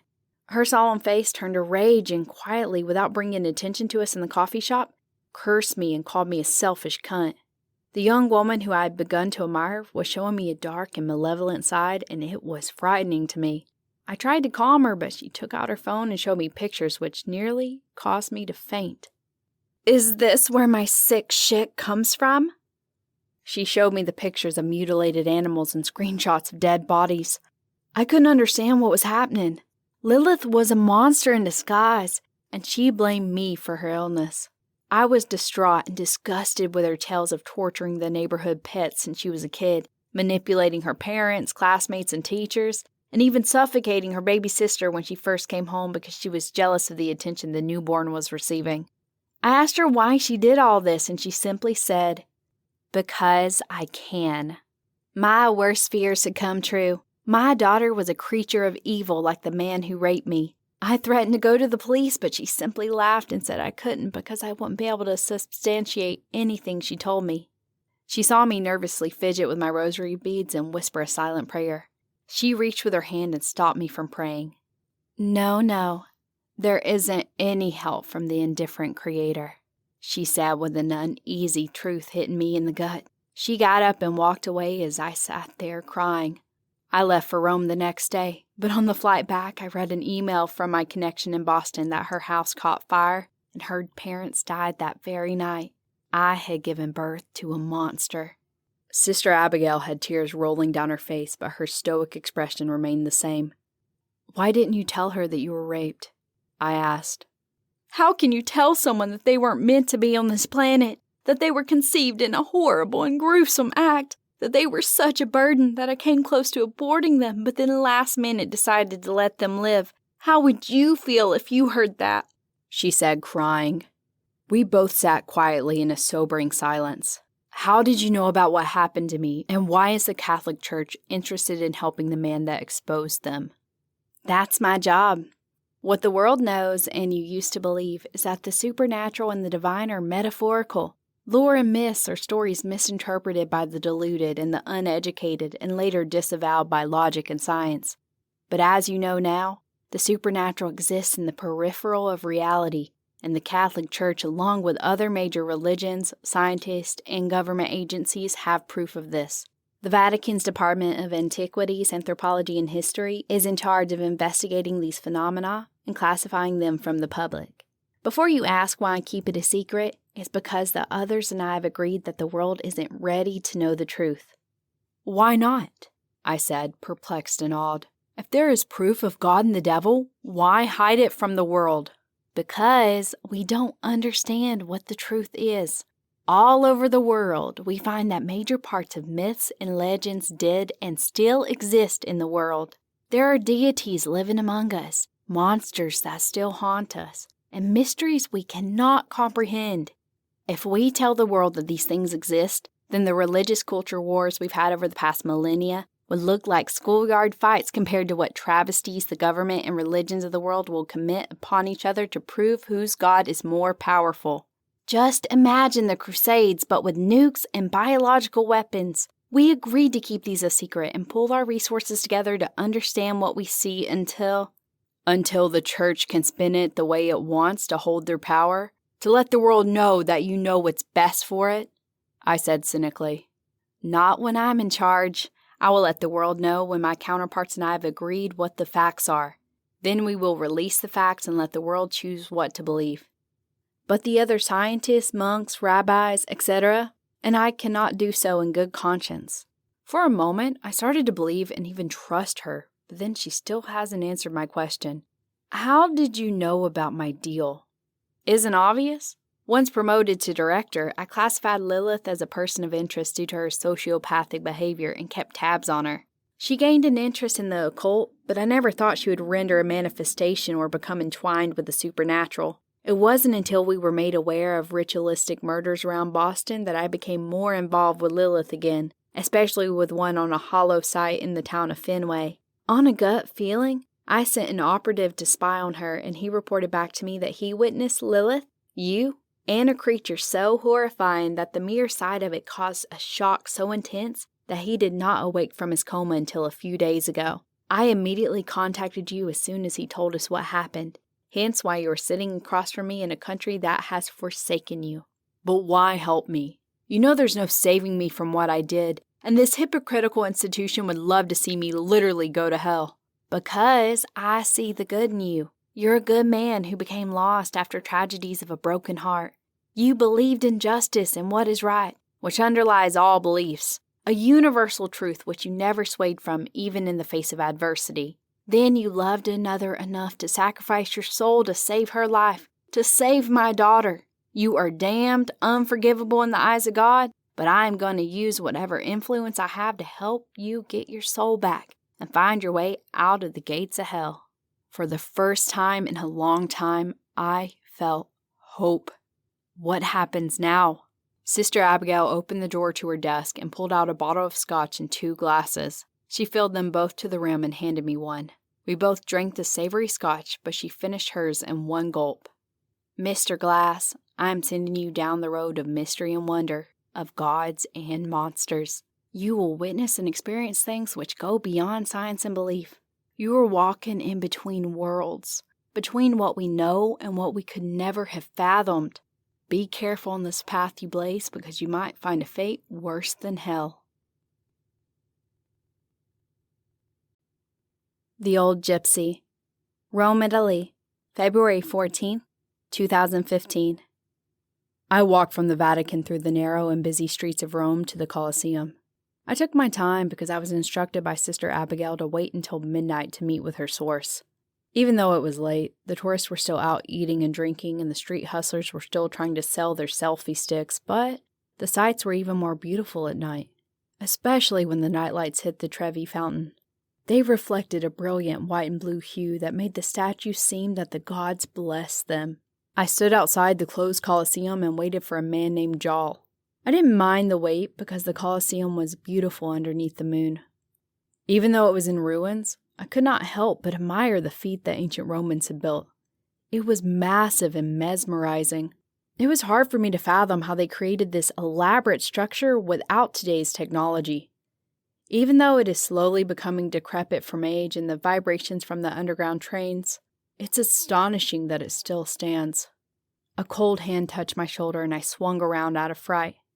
A smiling brown face in a security guard's uniform greeted me. "Are you Llewyn?" he said in a heavy Italian accent. "Si?" "Ciao, I'm Jal. Sister Abigail called me and told me about your issue. Follow me and let's see if we can find you some answers." "Oui?" "See, my grandmother is inside. She is the one with the gift." "What gift?" "You'll see," he said as he led me to the gate of the Colosseum. He checked first to see if the gate was locked and then pulled out a set of keys from his pocket and unlocked it. Jal led me inside and locked the gate behind me. I looked up at the massive columns and high stone ceilings which still rival modern-day stadiums. We walked past the visitor entrance into the arena of the Colosseum and took a back entrance into the underground levels. Jal lit a lantern that was sitting at the top of a stone staircase and led me down the dark corridors.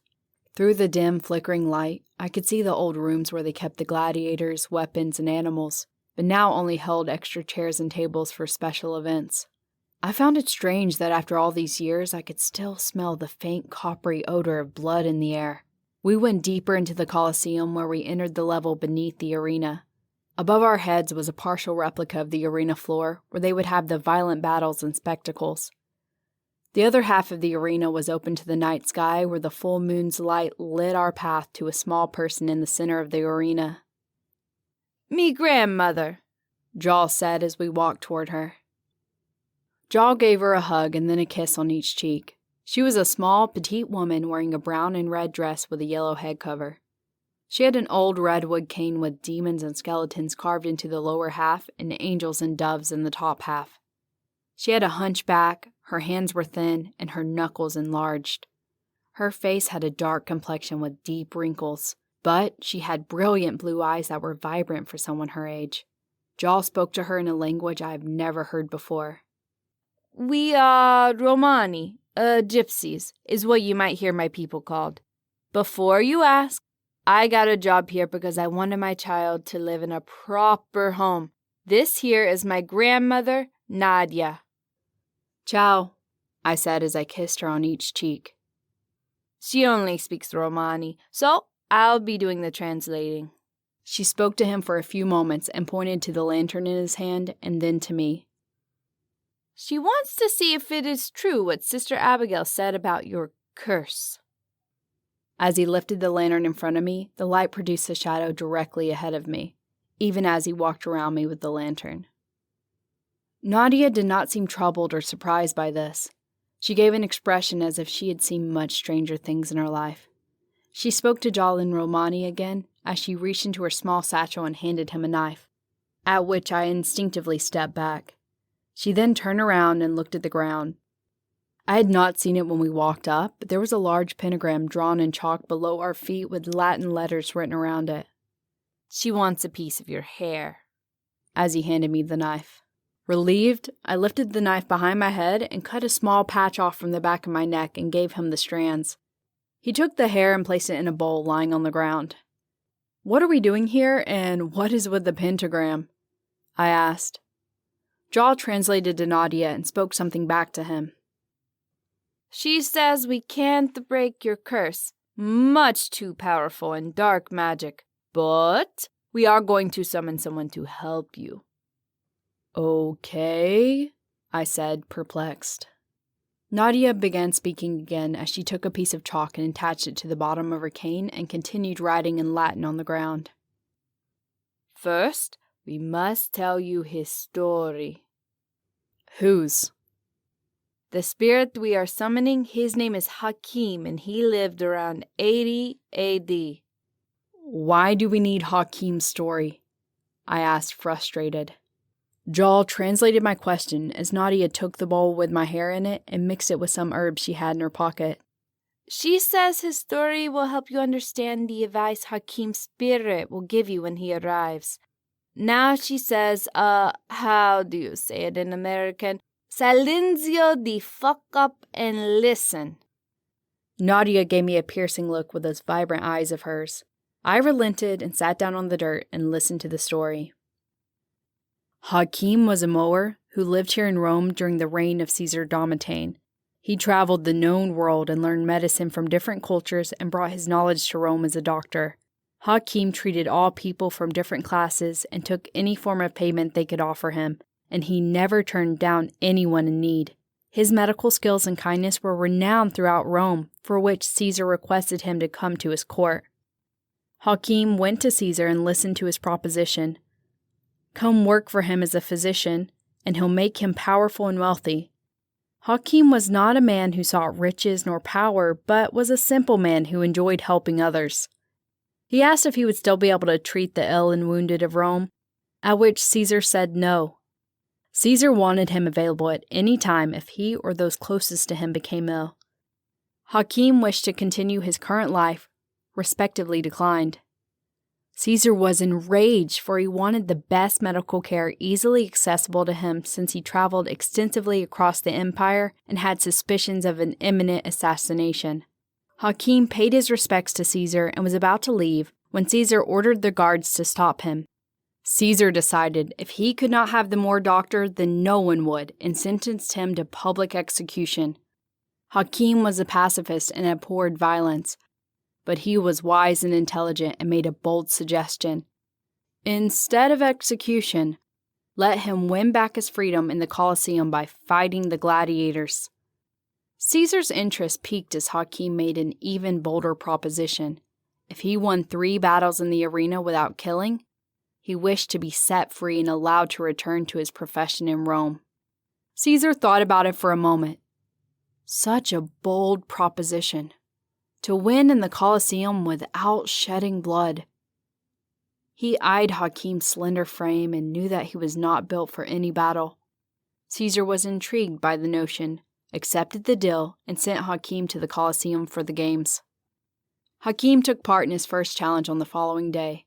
He was brought into the middle of the hot and sweltering arena wearing ill-fitting armor while holding a heavy shield and a dull sword.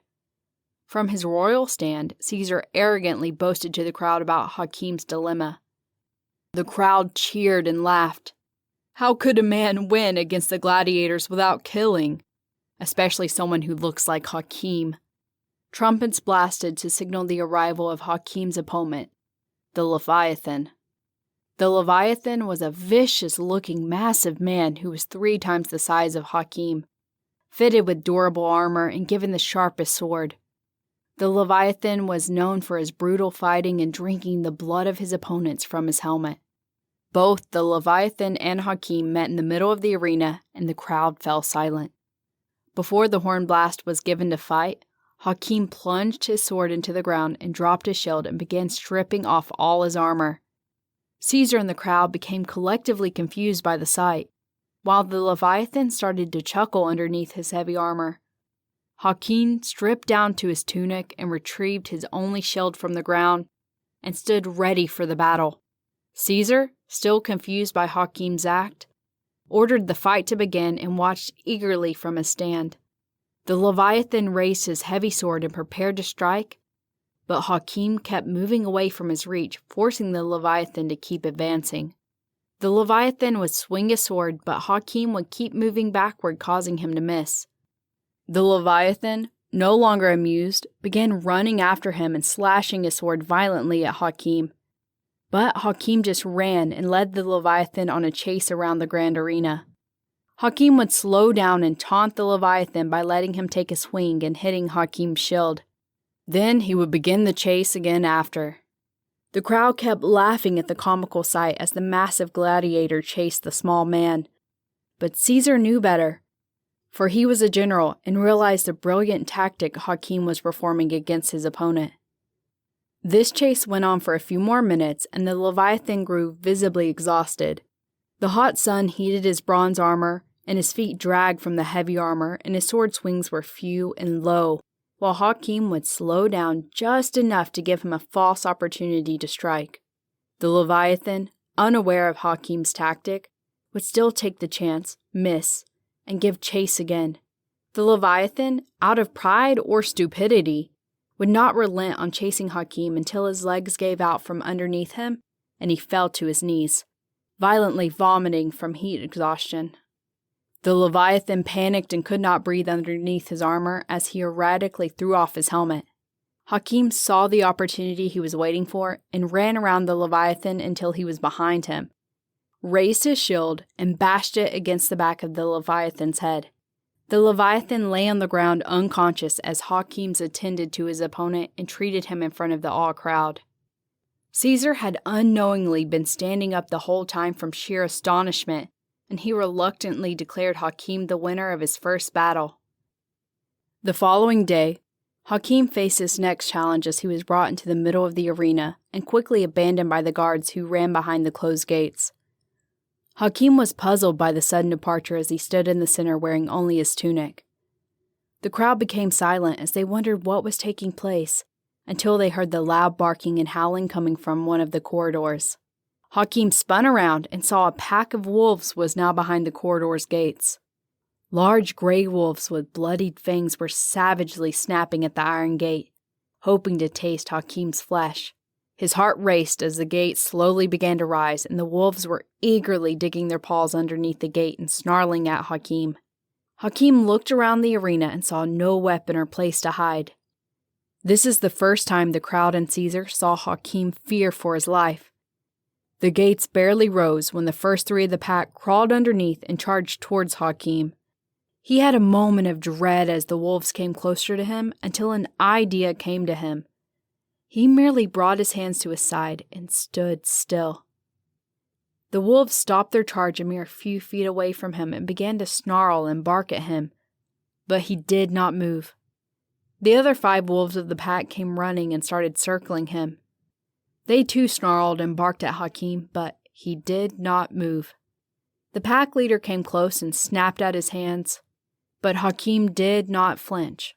All he did was stand still and focus on his breathing. The sight silenced the crowd, for they feared a sudden noise might cause the wolves to attack. Caesar became dumbfounded by the act as he could not comprehend why the wolves were not ripping him apart. Hakim stood in the center of the arena surrounded by the pack of vicious wolves for an hour, but he did not move. The wolves grew bored of him. Some laid down around him while others walked around the arena. Caesar became angered by Hakim's cleverness and ordered the guards to leave him and the wolves there for the night, hoping he would grow tired and let the wolves attack. With that, Caesar and the crowd retreated for the night. The next morning, Caesar eagerly rode to the Colosseum to see the carnage from the night before. A cheering and awed crowd greeted him. Caesar looked down into the arena and saw Hakim sitting on the ground, petting the now docile wolves that were sleeping around him. Caesar was so angered and baffled from what he was witnessing from the defiant Moor, and so he devised a spectacular game, not only to entertain the crowd, but to finally kill Hakim. During Caesar Domitian's reign, the Colosseum had the means to flood the arena floor with water from canals, so the arena could host lavish naval battles. Hakim's final challenge would be one man versus a Roman ship of war. Hakim had 2 days to prepare as the arena was flooded with water for the battle. Caesar, being spiteful, only gave Hakim a small rowboat to go against the scaled-down version of the trireme, with a crew of 30 war-worn sailors, a row of rowers on each side, and large white sails to show off the majesty of the Roman navy. Caesar wanted to see a fight, so he gave Hakim access to any weapon to use in what was sure to be a slaughter. Hakim did not choose any weapon, but only stared at the trireme, studying it, scheming a plan to beat a warship. It wasn't until the morning of the battle that Hakim requested his weapons of choice: a bow and a few arrows, 3 jars of oil, a couple of chunks of fat from a cow, and a piece of flint. The crowd fell silent as the massive trireme sailed into the arena, the rowers rowing in sync with the heart-pounding melody of the war drums.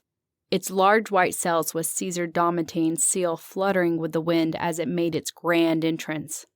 The crowd was in awe, but then broke out in laughter as Hakim rowed his small dinghy into the arena. One man and his odd assortment of weapons against Rome's most excellent sailors. Caesar rose from his stand and the crowd fell silent as he gave a wave of his hand to signal the beginning of the battle. The trireme's oars ripped through the water as the trireme maneuvered to attack Hakim, who was floating at the other end of the arena. The sailors were jovial and relaxed as they were in no rush to destroy the helpless man in his small dinghy, and Hakim was strangely calm as he slowly tied chunks of fat to the heads of the arrows. As the trireme made its way to the middle of the arena, Hakim took a piece of flint and lit the fat on the arrows, which blazed with fire, and began shooting them at the boat. The crowd and Caesar gasped in silence as the flaming arrows hit the sails and fire quickly engulfed them. The sailors stopped rowing as panic fell upon them while flaming pieces of canvas fell on the deck and heavy smoke filled their lungs. As they were distracted by the fire, Hakim rowed his dinghy next to the trireme and one by one hurled the jars of oil onto the deck. The oil now saturated the deck, unbeknownst to the sailors who were futilely trying to extinguish the flames. One sailor looked down at the oil and realized what terror Hakim had done and ordered the men to abandon ship. Just as the sailors were jumping off the ship, a flaming patch of canvas fell onto the oily deck and ignited the entire ship in a bright orange blaze. Hakim, showing no emotion, slowly rowed away as the sailors swarmed to the edges of the arena, and the ship slowly began to sink, and the Colosseum filled with smoke. The crowd coughed and wheezed, but they chanted Hakim's name while Caesar's face grew red from both the excessive coughing and his fury over Hakim foiling him once again. Caesar did not want the Moor to escape his grasp, so he announced to the crowd that he added one last challenge for him.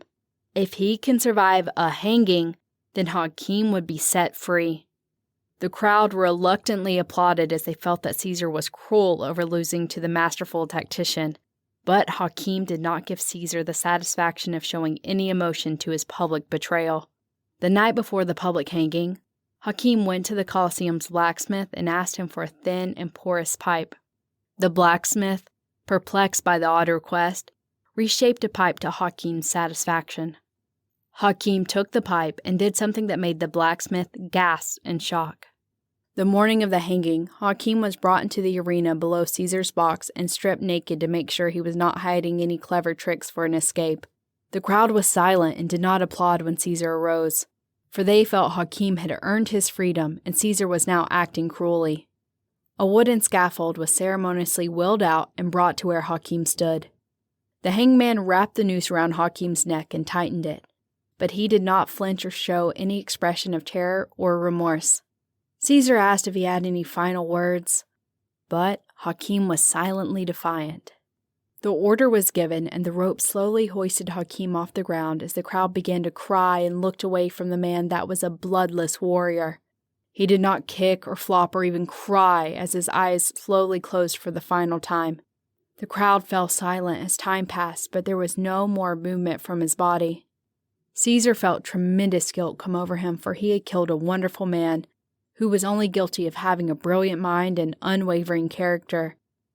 Caesar ordered the hangman to cut down the body and give Hakim a proper burial.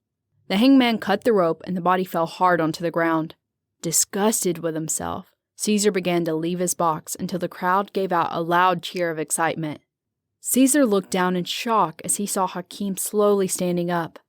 After seeing the impossible, Caesar now feared Hakim because no mortal man could have won the challenges placed in front of him, and now he had survived death. Hakim slowly walked to the open gates out of the arena as the hangman and soldiers looked on to Caesar for his next order. But he was still in shock. Fearing he might anger the gods, Caesar gave the order for Hakim to be set free, and the crowd cheered as Hakim walked through the gate and into the dark corridor of the Colosseum. He carefully looked around and he saw he was alone for a brief moment. He looked straight up, opened his jaw as wide as he could, and reached his fingers into the back of his throat. He coughed painfully as he pulled the pipe from inside his throat and tossed it in the corner. Hakim lived a long life after his tribulations as Caesar granted him immunity and protection because he did not want to fear the wrath of the gods. He then spent the rest of his days treating the sick and helping the helpless. My imagination stopped filling the ancient arena with details of Hakim's story and brought me back to reality as I watched Nadia finishing the massive incantation on the arena's ground. Why did you tell me that story? Jal extended his hand to me. I reached for it and he pulled me off the ground and put both of his hands on my shoulders. You are going against the adversary of God, one man against a powerful entity. But was not Caesar the same to Hakim? The Emperor of Rome, a Leviathan, a pack of wolves, a navy, and death were placed against one insignificant man who won against great odds by being clever and recognizing what people see as an opponent's strength is a disadvantage, and what you might think is a weakness may be your salvation.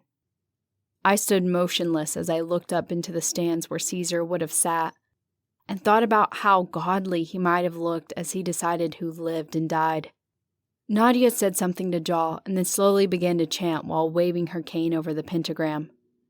Jal translated, We are here tonight because Hakim swore after his victory to help any person who faces a powerful enemy, even after his death. We are going to summon his spirit.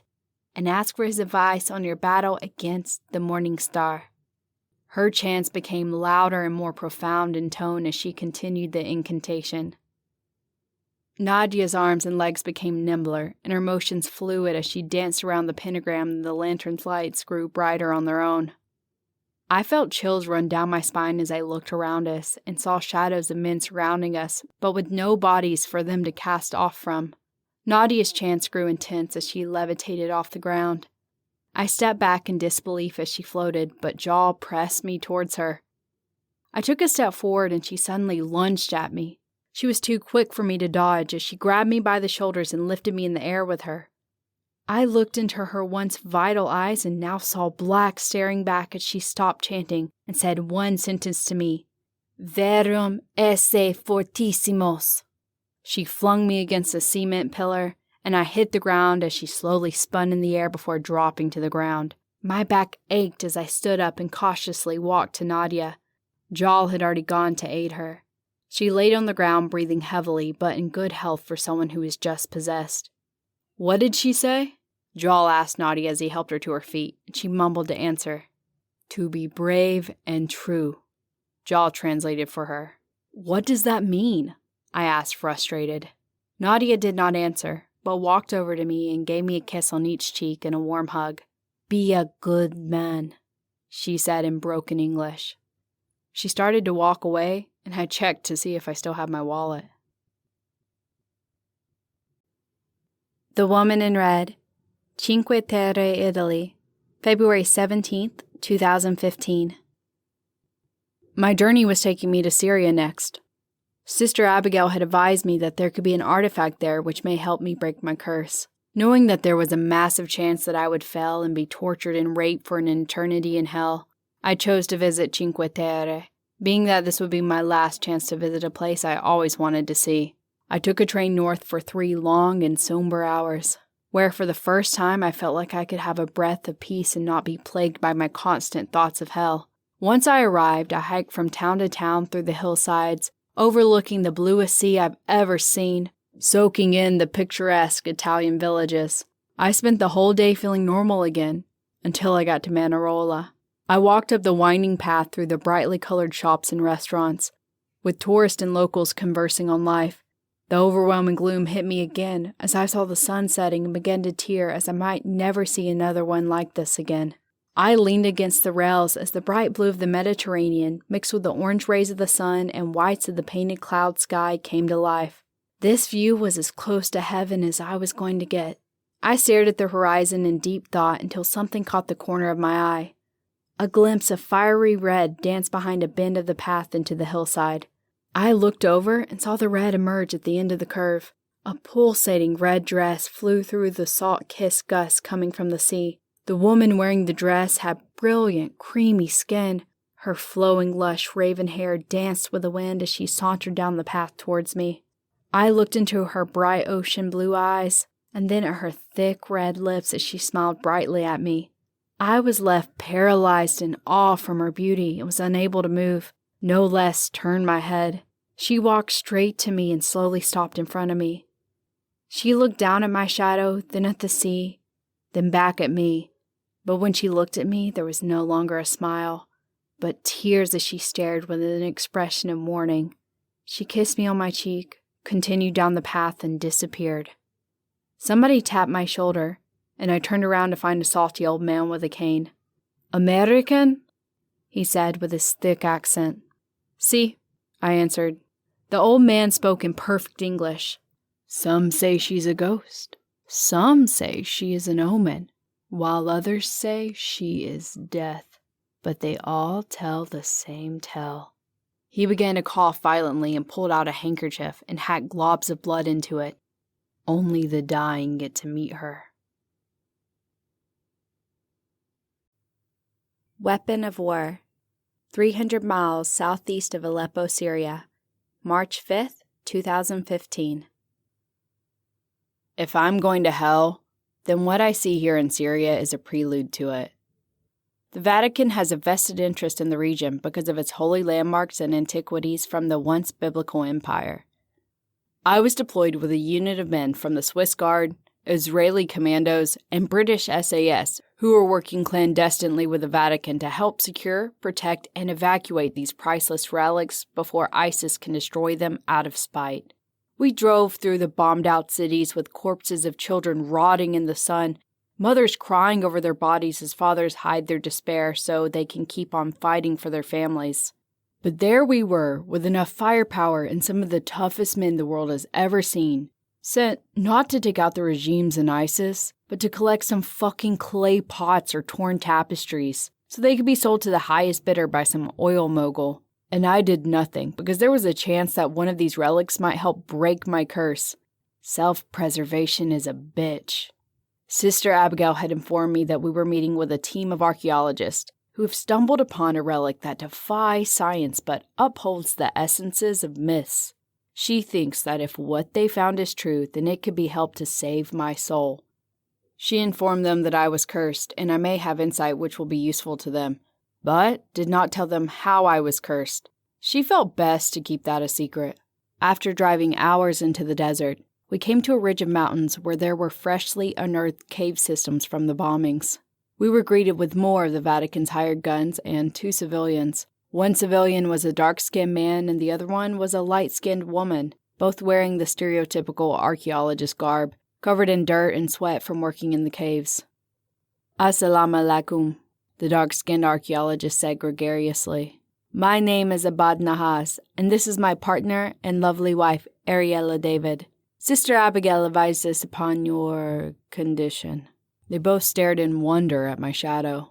"When she told us about your curse and what we found, we couldn't believe the timing. I thought it to be a sign from Yahweh because it could not be a coincidence," Ariella said. "What did you guys find?" I asked. Come and see. You won't believe it until you see it with your own eyes," Abad said as he led us to the caves. 2 of the Israeli commandos sneered at him as we hiked up the cave's entrance. Ariella caught the sneer and gave them a dirty look back. "That happens a lot back at home. They look at us and think a Jew and a Palestinian should not be married, but you can't choose the person you fall in love with." I'm so sexy she was willing to face banishment from her family just to be with my dark-skinned ass, Abad said playfully as he helped Ariella climb into the cave. Both of them smiled at each other, only as lovers could. And I felt an ache in my heart for something I wished I had, but never would.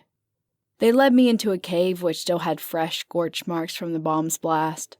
The cave's entrance had multiple corridors extending deep into the mountain, and when we turned into the first one, which I jumped back in horror at what I saw on the ground, a massive preserved corpse which looked like it had been sewn together from the other corpses and then had its shell molded with fragmented clay. His flesh was aged and decayed, but he wasn't rotting. Parts of his sinew and bone were exposed through the flesh, and his teeth were sharpened to fangs, and there was Hebrew carved into his forehead. "What the fuck is that?" I shouted from shock. "What we know so far is it's a mummified corpse serving as some type of sentry for this cave. The writing on the head translates to truth in Hebrew. We believe this husk is a golem," said Ariella. "If anything, this isn't a real golem, but just a gargoyle to scare away any thieves from stealing what's inside the cave. Come, let us show you something unbelievable," Abad said with glee. We went further into the cave where the walls were covered with ancient writings I could not name, and cave art of creatures seen in myths, angels, demons, and behemoths. We haven't had a chance to translate any of the writings on the wall, but this could be as important as the finding of the Rosetta Stone. The walls are covered with ancient Greek, Aramaic, Sumerian, and 2 other languages we have never seen before. But we think we know what the message is, Ariella said as she led us into the cavern with multiple floodlights focused on the center of the floor. On the center of the floor was a graphite boulder that was meticulously carved with the different ancient languages of the cave. On top of this boulder rested a spear. The shaft of the spear was made out of gopher wood, while the tip was made out of some metal which almost looked like volcanic glass. There were modern chains wrapped around the spear and attached to a heavy-duty mechanical hoist. "What the fuck is so special about this spear?" I said, annoyed. "I just traveled through a war-torn country on borrowed time to be shown some spear on a rock?" Abad and Ariella both smirked at each other in amusement. "Go, and try to lift the spear with the hoist," Abad said with a mischievous smile. I hesitated at first because I didn't know if I was a part of some elaborate prank, but I pulled on the chains of the hoist, but it did not budge. I turned around and looked at them, and they both were smiling brightly now, holding each other's hands. "Pull harder," Ariella said. I pulled the chain as hard as I could, but the chains just rambled, and my back cracked from the effort I was putting into it. I gave up in exhaustion and looked down at the spear in confusion, because it looked like a gust of wind could have easily rolled it off the stone. "What is this?" I asked, perplexed. Ariella walked the walls to the cave paintings of the angels and demons. "We believe this spear belongs to the Archangel Michael. Only a few know of the myth, but the Vatican has given us a chance to look over a few secret books of Gnostic Gospels that were never released to the public," Abad said as he bent over the spear, examining it. "When Lucifer first dissented against God, he waged war in heaven against the angels. Michael led heaven against Lucifer, and the rebel angels and the war cascading to earth. The Gospels state that this war destroyed the first beast, which I assume means the dinosaurs. The war raged until Michael was able to give a fatal blow to Lucifer with a spear. The wounded Lucifer was forced into the pit where he would reign but never return to heaven. The spear, tainted with Lucifer's blood, was left here on earth because it could never, ever enter into heaven again." "That doesn't explain why I can't pick it up. This is scientifically impossible," I said as I gave the end of the spear a hard kick, still not budging it from the stone mantle. "This violates the laws of physics, so why isn't it moving?"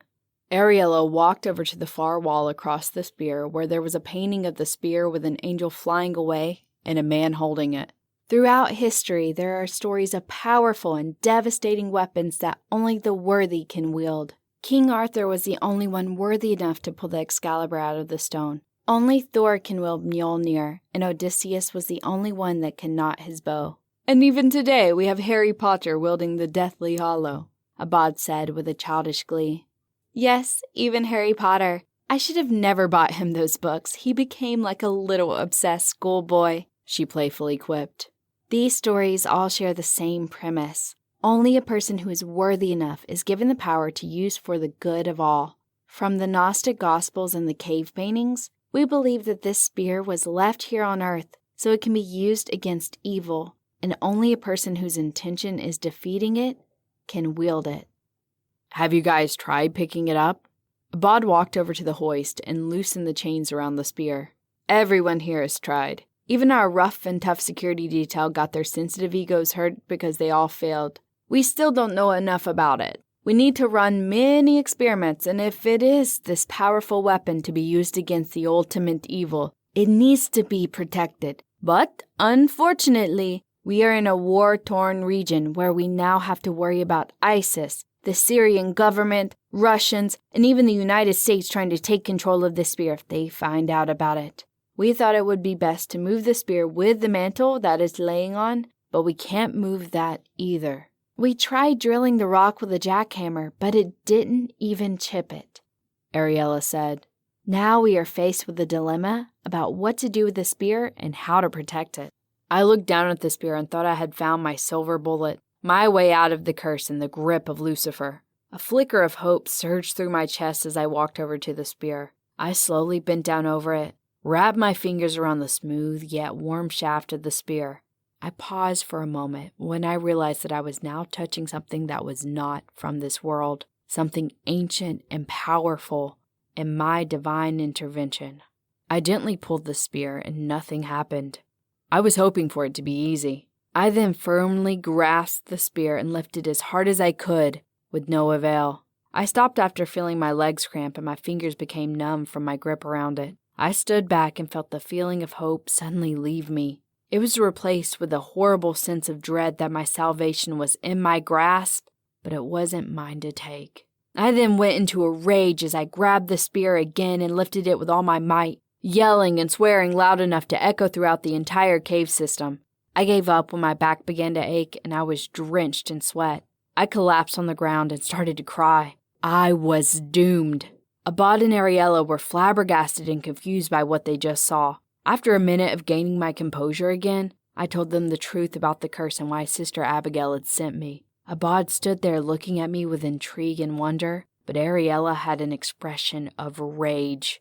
She walked over to me in haste and slapped me hard against my face. "How dare you!" she began to yell at me. "How dare you assume this powerful weapon was yours so you can use it to clean up your mess? This was not meant for a single person to use to fix their own mistakes. This was left here for the good of all humanity, to be used to protect us from pure evil. You and Sister Abigail are no better than the governments or religious zealots we are trying to keep this weapon away from. You want it for selfish means, but have you thought about the repercussions of killing the devil? What happens if Lucifer is a part of a cosmic balance we cannot even begin to comprehend, and killing him offsets that balance?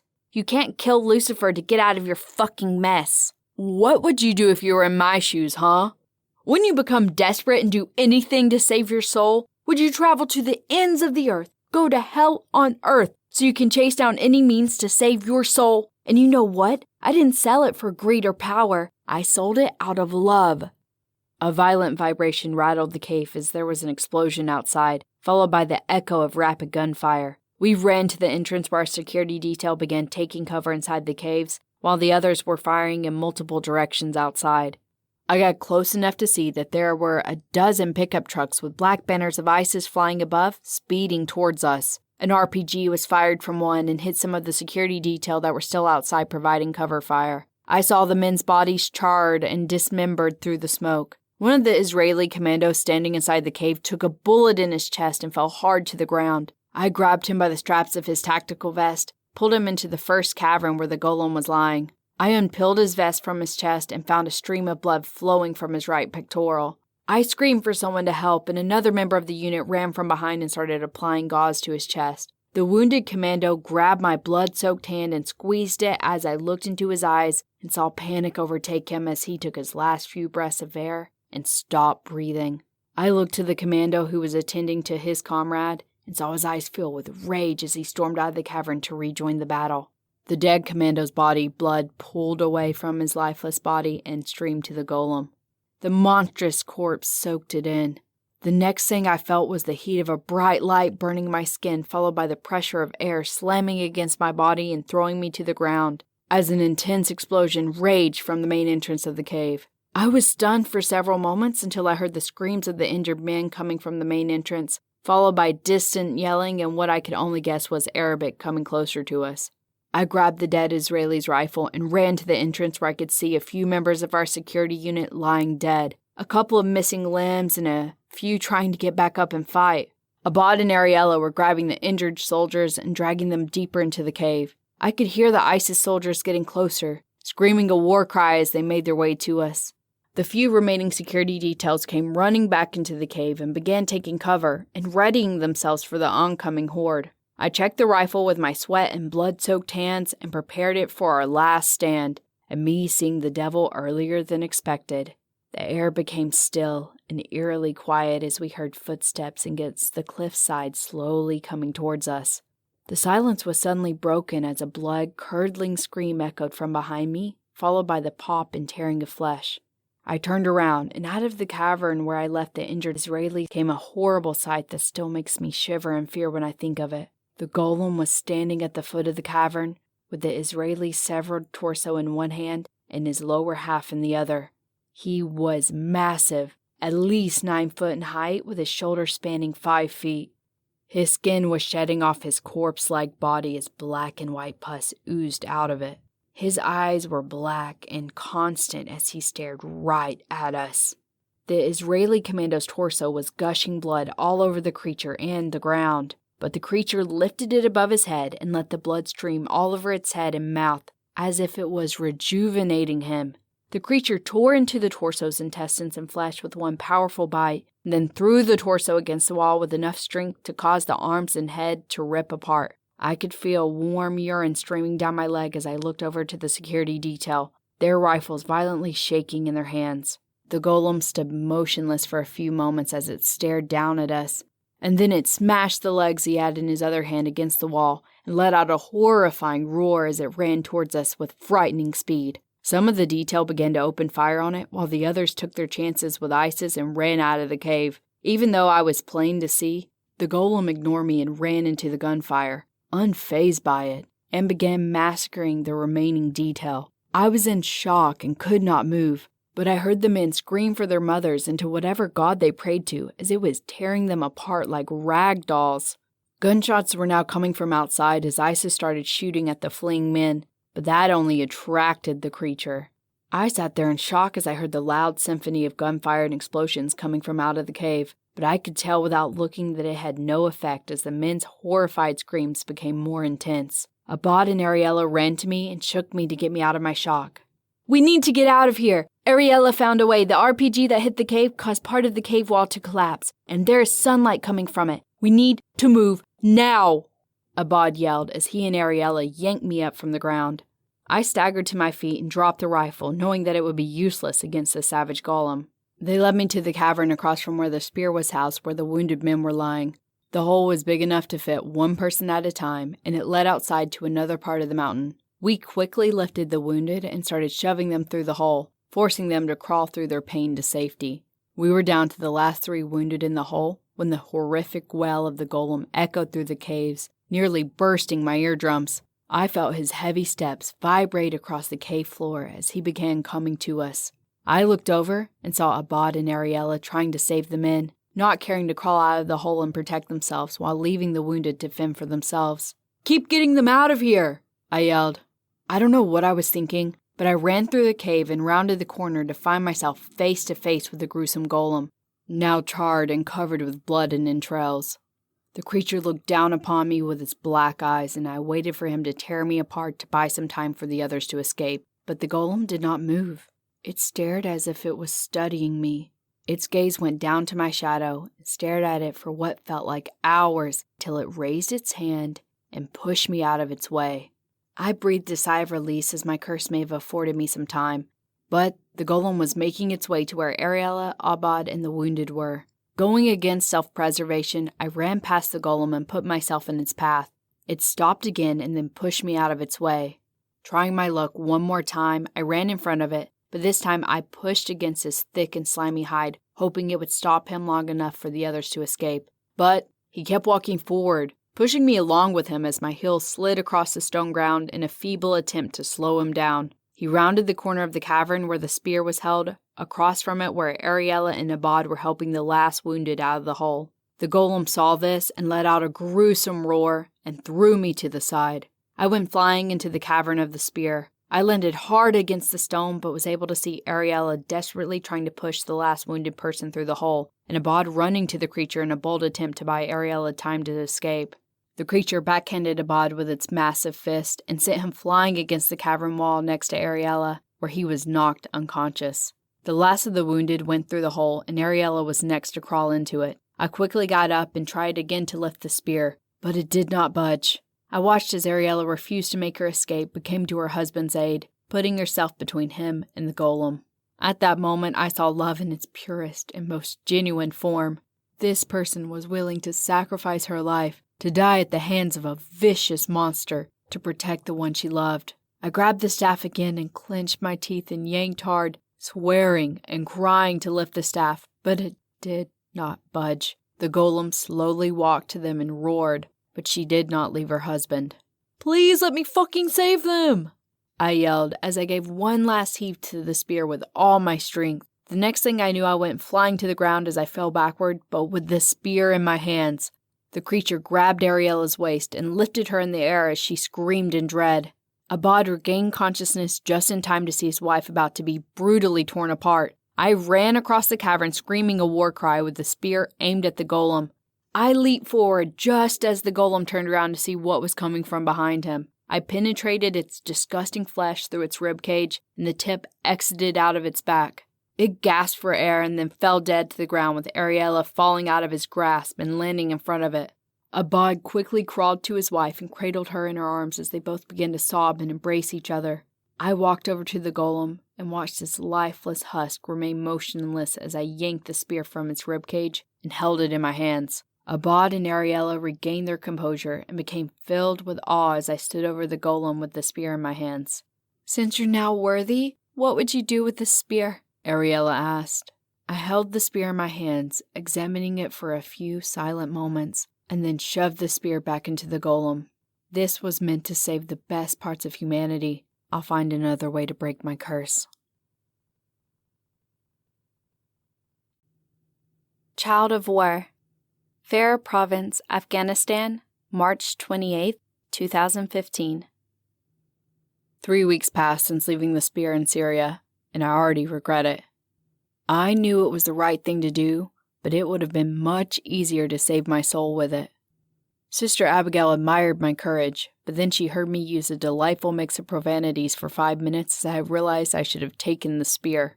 Sister Abigail wasn't too thrilled about my language, but she understood where it was coming from. I felt better after my rant until she told me she was sending me to Afghanistan to meet a woman who might be able to help me. She eased my anxiety by saying that I will be attached to a U.S. Special Forces unit doing a goodwill favor for the Vatican's research. It was a 2-day journey into the heart of the Farah Province, and I can't help admiring the beauty of the country until we came upon villages blasted away and littered with rotting corpses on our path. I sometimes wondered if the world was worth saving. The spear was left to protect us, but are we worth saving? My first thought was of Lilith's pretty smile when we first met, then her grievous smirk as she broke my heart and took my soul. Literally, am I even worth saving? My existential thoughts were interrupted by a sudden stop. I looked out the Humvee window expecting another blasted village, but was surprised to see a beautiful village surrounded by picturesque mountains and a forest of Himalayan cedar. Women and men were both helping around the village by cleaning, herding goats and chickens, or repairing the wooden and clay houses. Other members of the Special Forces and a few civilians were walking around the village at ease. It was the first time seeing this since entering Afghanistan. I was greeted by a salt and pepper-haired Army Ranger Major, whose smile felt out of place in Afghanistan. "Welcome to Rakhim. I hope you didn't have too much difficulty getting here." "No, not much. I felt safer with your men than the last assignment I was on." "Sir, why is the village so quaint and peaceful? We're in the middle of Taliban country, yet everyone here seems not worried at all. It looks like they're flourishing here." The major looked at me perplexed and asked, "Didn't the Vatican brief you on what happened here?"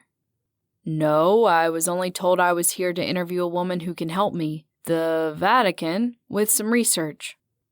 The major took a moment to gather his thoughts as if he was going to explain something he knew I was going to find unbelievable. "Let's go for a walk," he was able to muster. I didn't believe in myself when we first found this village until I saw her with my own eyes, but the woman who you're going to meet is responsible for all of this, and I couldn't believe what she was capable of until I saw her in action, the major said as he guided me to the center of the village, where there were 4 semi-truck shipping containers welded together to make a house. Outside of it were some civilian scientists in their tents, a few rangers, and a dozen villagers cleaning the outside of the containers, leaving what looked to be loads of offerings of food and flowers at the door. Some of the villagers were praying outside of the containers, while some kept their distance, going out of their way to avoid it. The major guided me to the door of the containers and said, "I was thinking how to explain Farah and what she is, but I think it's better to let you see for yourself and let her speak for herself. When you first go in, it will be dark inside. It's the way she likes it. Don't be afraid of her, no matter what. She will not harm you, but do not stare at her either because she is extremely sensitive about her condition." "Why should I be afraid of her?" "Because the Taliban and ISIS are. She is the only thing that puts the fear of Allah in them." The major and I walked past the flowers and offerings of food laying against the shipping containers. He knocked on the door and said in a cautious tone as if he was afraid of Farah too, "Farah, you have a visitor. Can he come in?" There was a moment of silence followed by a hard knock. The major slightly opened the door just enough for me to slide in. Once I was inside, he shut the door behind me, leaving me alone in the dark with what everyone seemed to revere and fear. The air inside was stagnant, and the smell of incense, spices, and a hint of the pungent aroma of blood was in the air. There was only a minuscule beam of light entering from one of the crevices of the doors, but it wasn't enough for me to see to the end of the trailer. I did see the outline of a small table and chair 3 feet in front of me. "Please, sit down," I love having guests," the soft voice said with her thick accent. Her voice startled me, and I tried to see who said it, but I could only see darkness. The hairs on my neck stood up and my skin began to shiver and clam up with goosebumps as I felt the presence of something substantial in front of me. I walked carefully over to the chair, making sure not to trip over anything or to be attacked. I sat down and could barely see the table had a plate of goat cheese and olives with a cup and a teapot. "Please help yourself. The cheese is fantastic, and the tea is sweet," she said, still under the cover of darkness. I took a bite of the cheese and a sip of the tea and was amazed at how delicious it was. "Aren't you going to join me? I would love to enjoy this with you." I also wanted to get a good look at what was making my skin crawl. "I think it's better for you if I talk from where I currently sit," Farah said as her tone went from pleasant to curt. "Okay," I said reassuringly. "Before we begin, I wanted to compliment you on your English. How did you learn to speak it so well?" "I learned it a few years ago when the Americans built schools for us. I learned it fast and was training to become an interpreter before the school was bombed." "Did the Major tell you who sent me here and why?" "Yes, the Major did. He said you were sent here by the Christians' main temple, the Vatican?" "Close enough. I needed to ask you some questions because you can possibly help me with." Farah cut me off. "You are cursed too. I can see it." There was barely any light to cast my shadow, and no one knew why I was truly there. "How could you know? How can you see it in the darkness?" "The darkness is all I know now. It is my veil to hide my curse. But I can see what you have as clear as day." "What deal did you make with the devil?" I asked. "Devil? No, no, no. No, Lucifer," she said with a sigh of remorse. "Last year I was just a young woman helping my family with tending our crops and wanting to live a respectful life. When your country is invaded, we had close calls with the Taliban wanting to take our village. But the elder men of the village were always able to bribe them without any harm coming to us." Farah paused and took in a deep breath before her voice was inflected with despair.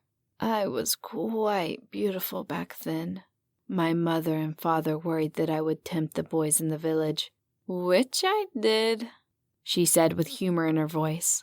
"But I always kept myself respectful in the ways Allah and the Prophet Muhammad would want. I wasn't interested in courting, but more so in learning new subjects. Whenever we would get books or when Americans or the British would offer classes, I would be the first to partake in them. The elders and the men of the village didn't like me learning or reading, but my father loved me, and he was revered in our village. He wanted the best for me, even if it didn't fit with their strict, archaic views. It wasn't until last year when I became this horrible beast. Your country was pushing the Taliban out of the mountain across the region, and they became desperate. We heard news from other villages of the horrible evils they were committing to the women of villages. My father decided to take my mother and me away until they moved on, but he acted too late. They came the night before we were supposed to escape and took everyone as their prisoners. We were outgunned, and the few that fought back were either killed in gunfights or they were captured and then beheaded in front of us. My mother and I were separated from my father, and we were placed with all the other women in the village. The elders begged and pleaded for us not to be harmed and offered them all of the village's crops and supplies. But these men were of blind hate and delusional righteousness and called everyone in the village sinners against Allah for not participating in the jihad. Some of the elders spoke against them and their radical views, but that only infuriated the Taliban and they disemboweled them in front of us. But even our elders' innards spread out over our entire village wasn't enough. They grabbed women and began raping them inside our homes. My mother held me and we both cried as we heard our neighbors scream for help and then suddenly go quiet after they beat them unconscious and continued to rape them. My mother and I didn't leave our corners of the hut we were placed in until one of the Taliban came and pried me from my mother's arms. My mother lunged forward to attack the man, but he took his rifle stock and slammed it into her stomach, causing her to collapse to the ground. I was dragged kicking and screaming in front of the laughing Taliban, and he remarked that I was going to be a good fuck. I don't remember much of that night, and I thank Allah for that. He had me until dawn, but I only remember his horrid odor, and him laughing as he forced his vile member in me. When I awoke, I was laid naked on our street in the hot sun for all to see as a used toy for them. I didn't move until I heard my father scream. I rolled on my side and saw him running toward me as the Taliban tried to stop him. In the lowest moment of my life, I never felt so proud as my father fought off the Taliban as he kept coming for me. In my haze, I foolishly thought my father would rescue me and whisk me away from the horrors I had endured, but it was too good to be true in this nightmare. One of the Taliban took a knife and plunged it into his stomach. He fell to his knees and looked at me as he screamed, "I'm sorry, my love." I tried to look away and began to cry hysterically, but one of them grabbed my head and turned it to my dying father, forcing me to watch. The Taliban couldn't let my father die from his wound, so they began dismembering him limb by limb as he kept screaming to me, "I'm sorry, my love." He was just a torso when he finally died. I was left helpless and naked in the street for 2 days and nights as my father's corpse was picked over by the sun and savage dogs. I tried to cry and stand up, but was too weak to do so. A glimmer of hope showed its rays as I overheard them saying they were leaving the next day. But that hope was quickly extinguished when they began taking women out of the huts and bringing them to the center of the village. For the first time in 2 days, I rolled over to my other side and witnessed the Taliban's evil reach a new level of unholy cruelty. They stripped all the women naked and grabbed one and tied her to a table with her legs spread apart. One of the Taliban took a knife and put it in the scorching fire pit until the blade was glowing bright orange. He took the knife and slowly slid it between her legs and circumcised her. Her blood-curdling scream was shadowed by the sizzle of the knife against her vagina. She desperately gasped for air in between her screams as she cried to Allah for the pain to stop. Immediately it was answered as she died from shock. I watched helplessly as another woman was restrained to the table and screamed in horror as she watched the hot knife mutilate her vagina, dying as they laughed at her agony. I closed my eyes and hoped it was a nightmare until I heard my mother scream as she was being tied to the table. I tried to lift myself to attack them, but one of them ran up to me and kicked me in the stomach. I crouched over in agony and cried for help, for anyone to help, and something heard my prayer. Everything went quiet to the point where I could hear my own rapid heartbeat. I looked over and saw my mother and the Taliban had stopped moving. Even the flames had frozen still. I was confused and in a daze until I saw the creature. It came out of the flames with a mirage-like haze surrounding it. As it walked closer, I noticed it had feminine curves and long black flowing hair, and her skin was beautifully translucent, as if it was made from the starry night sky.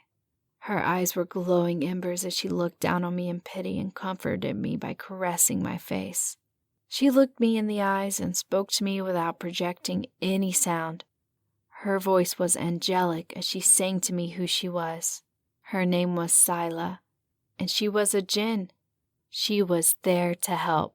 Sila looked over to my mother and the other nude women and asked who I would save if she gave me the ability. I looked at my mother's frozen expression of horror and then looked over to the other naked women who cried silently in despair. I looked behind them, beyond the flames, and saw the men and elders of our village bounded and gagged as they watched helplessly as their wives, daughters, and loved ones were being mutilated. I told her I would save them all. Sila helped me to my feet and looked into my eyes, through my soul, and wiped the dirt off my face. She asked how far I would go to save them. What will I sacrifice for them? I didn't hesitate to say I would sacrifice myself to stop them from feeling the pain, helplessness, and loss I have felt. I would protect them from the enemies of the true message of Allah. I felt a glow of exuberance coming from her as she was happy with my answer, but the glow faded as she told me what the deal was. If she gave me the power to protect my people from the enemies of Allah, then it would come at a terrible sacrifice to myself. To fight the evils of the world, I would have to become a monster of absolute fear and power. I would no longer be the beautiful young woman I was, but a behemoth willing to fight for the people I love. I did not hesitate and agreed to her deal. Scylla, with a loving gaze, told me how brave I was, and she wished I would never have to be burdened with this responsibility. I looked at my mother again and said I would bear any burden to protect people from the evils of the world. I felt Scylla's soft, warm lips against mine, and she said something in a language I couldn't understand. I felt a sharp pain in my stomach as she stepped back from me and watched with sadness. The pain was unimaginable as I felt my bones break and stretch and my skin rip apart as my limbs grew longer and stronger. I fell to the ground and screamed in excruciating pain, but that turned into shouts of panic as I watched my limbs mutate into something monstrous. But throughout my metamorphosis, Scylla was there holding my hand and never left my side. Once it was done, I stood up on all fours and was as tall as a house. Scylla kissed me on my clawed hand and told me Allah was with me. She turned and walked back into the fire. With every step she took, time began to move forward again. I heard my mother scream as the knife was getting closer to her vagina, and then suddenly she stopped as the Taliban soldiers and my mother looked at me. My mother screamed in horror until she passed out from terror. The soldier dropped the knife as he started to walk backward, nearly falling into the fire pit. The Taliban soldier screamed as he lifted his AK-47 toward me and started firing. I felt the bullet sting like the bite of a horsefly, but I didn't die. The bullets were falling flat on the ground with none penetrating me. I ran straight to the soldier at full force before he could run and lifted him into the air by his neck. He kept screaming in terror and shooting his AK-47 into my abdomen, but it wasn't even slowing me down. I slapped the AK-47 from his arms, then ripped his genitals from between his legs in one motion. He cried for Allah for help as blood spurted from his crotch, but Allah wasn't listening because nothing stopped me from plunging his face into the fire pit and holding him there until I smelt his flesh sear. I felt more bullets hitting me as the Taliban began to unleash whatever firepower they had, but it didn't stop me. I ran to the closest one and ripped his intestines out with my mouth. I ran to the next one and ripped his limbs from his torso, delightfully left him screaming in pure excruciation. I made my way to the rest of the Taliban in our village, one by one. They tried to fight or run, but it was of no avail as I found every one of those haramis and slaughtered them in as many ways as I could think of. I slashed their torsos so their entrails hung exposed. I bit off their heads and lauded them in front of the other fleeing Taliban to warn them they were next. For the ones who fled, I did not kill them immediately, but let them die slowly from the gruesome wounds I gave them. They started this war by killing the people I loved. I was ending it by showing them what was in store for them in hell. The sad part was I felt joy for massacring the feral animals. I tasted the metallic and bitter blood of the Taliban in my mouth, and when my senses came back to me, I had forgotten about my people and my mother. The remaining Taliban fled into the dark and thick woods as I went back into the village to see my mother. When I came back to the center of the villagers were all frightened of me and cringed in fear as I came close to them. I stopped and told them it was me, Farah. Reluctantly, they let me get closer so I could free them from their binds. Each one shivered at my touch. 2 of the villagers ran to my mother to check on her, but they cried out loud as her frail body lay lifeless. I walked over to my mother sobbing and held her in my grotesque arms and cried out loud for her to come back to me. I cried for Scylla to bring her back. I cried to Allah to bring her back, but my mom lay in my arms like a cold rag doll. Fueled with rage and unforgiveness, I gave chase into the woods and hunted them down. I spent the entire night going through the pitch blackness of the forest and slaughtered each person I found. Their flesh hung raggedly from my horrific body. Entrails caught in my claws dragged behind me, and the screams of the cowards running away only encouraged me to continue the bloodshed against my enemies. I showed them no mercy as they screamed for Allah for intervention. But they didn't understand that Allah's intervention had come, and it was me. Only after their silent screams from their dying breaths stopped did I finally rest. In a daze of exhaustion, I collapsed near the tree line overlooking my village and rested. The early rays of the sun setting were starting to beam, and parts of it reflected against a broken mirror lying near me. I walked to it, but every step I took showed more of what I now looked like, and it caused me to scream with grief and fear at the monster I had become. I cried at the tree line for hours until slowly and cautiously the members of my village walked toward me. I got up to flee because I couldn't bear being shunned or being called a monster, but I heard them call out for me to stop. I stood where I was, and they approached me with large plates of food, buckets of water, and valuable spices and incense. The village elders, to my shock, approached me and laid down before me and began praying to Allah and Muhammad for the miracle I was. The men helped me to drink and eat while the women carefully bathed my body. They meticulously removed the filleted skin and limbs of the Taliban hanging from my body and claws and buried them with the bodies of the Taliban in accordance with our traditions. They clothed my body with table liners sewn together to make a garment for me. Then the elders and the villagers led me just outside the village where they had already made graves for the members we lost and for my parents. We prayed and gave them a proper Muslim burial.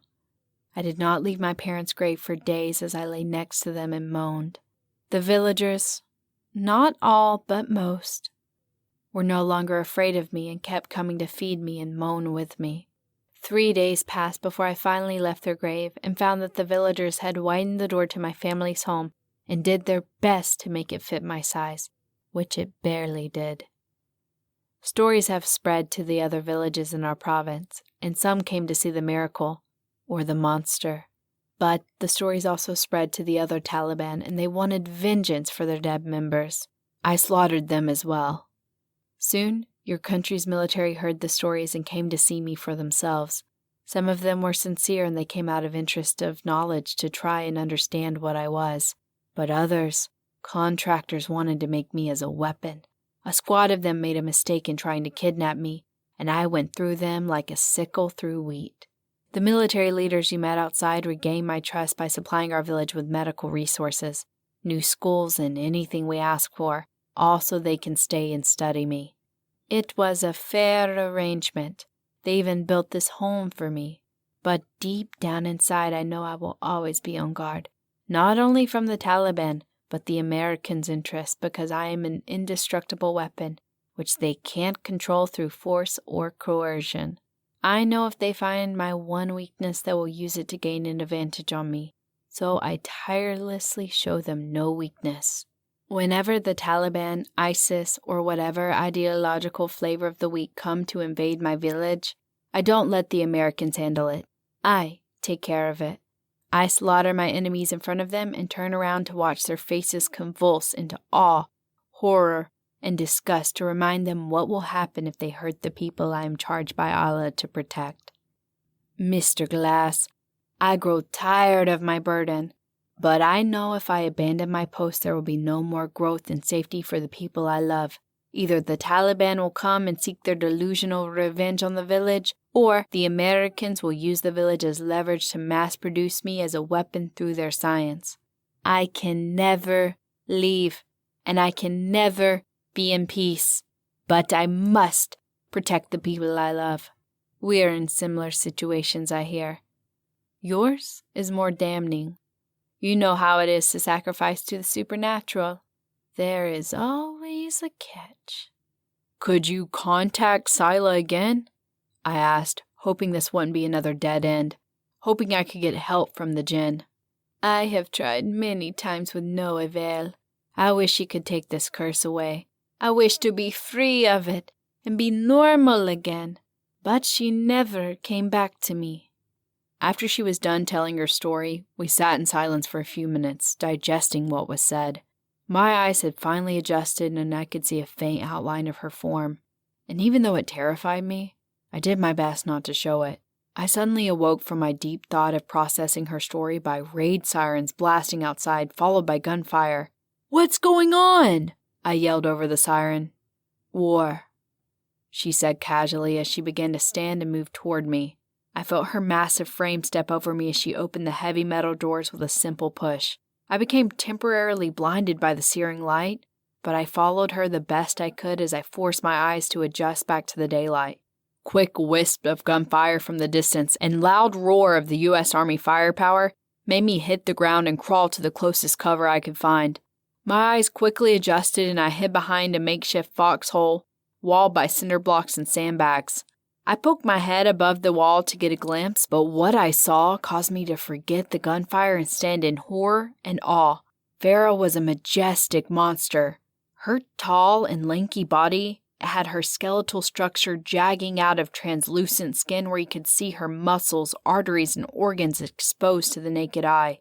She walked on 4 of her limbs with her knees jutting out to her side and a jagged bone exposed through each cap. Her hands and feet had long phalanges with sharp claws protruding out of her exposed flesh. There was a spindle-like hair across her back coming out of the pus-filled pores. The hair on her head was long and greasy black and draped down her elongated neck, but it was her face that frightened me the most. Her eyes were no longer in front of her skull, but wide and to the side of her head with her jaw split vertically between her eyes. Her chin was split open and revealing 2 sharp mandibles opening and closing with multiple tentacles and teeth jutting out. She did not resemble any beast of the land, but only a beast from our darkest nightmares. In her charging direction was a squad of Taliban firing at her from the tree line of the woods. The bullets might as well have been raindrops to her as the lead shrapnel splashed off of her. From a quarter of a mile away, I could see the Taliban begin to panic as some of them began to flee, while others futilely kept firing at Farah. I watched in complete horror as she gruesomely killed each one and left no mercy for any of them.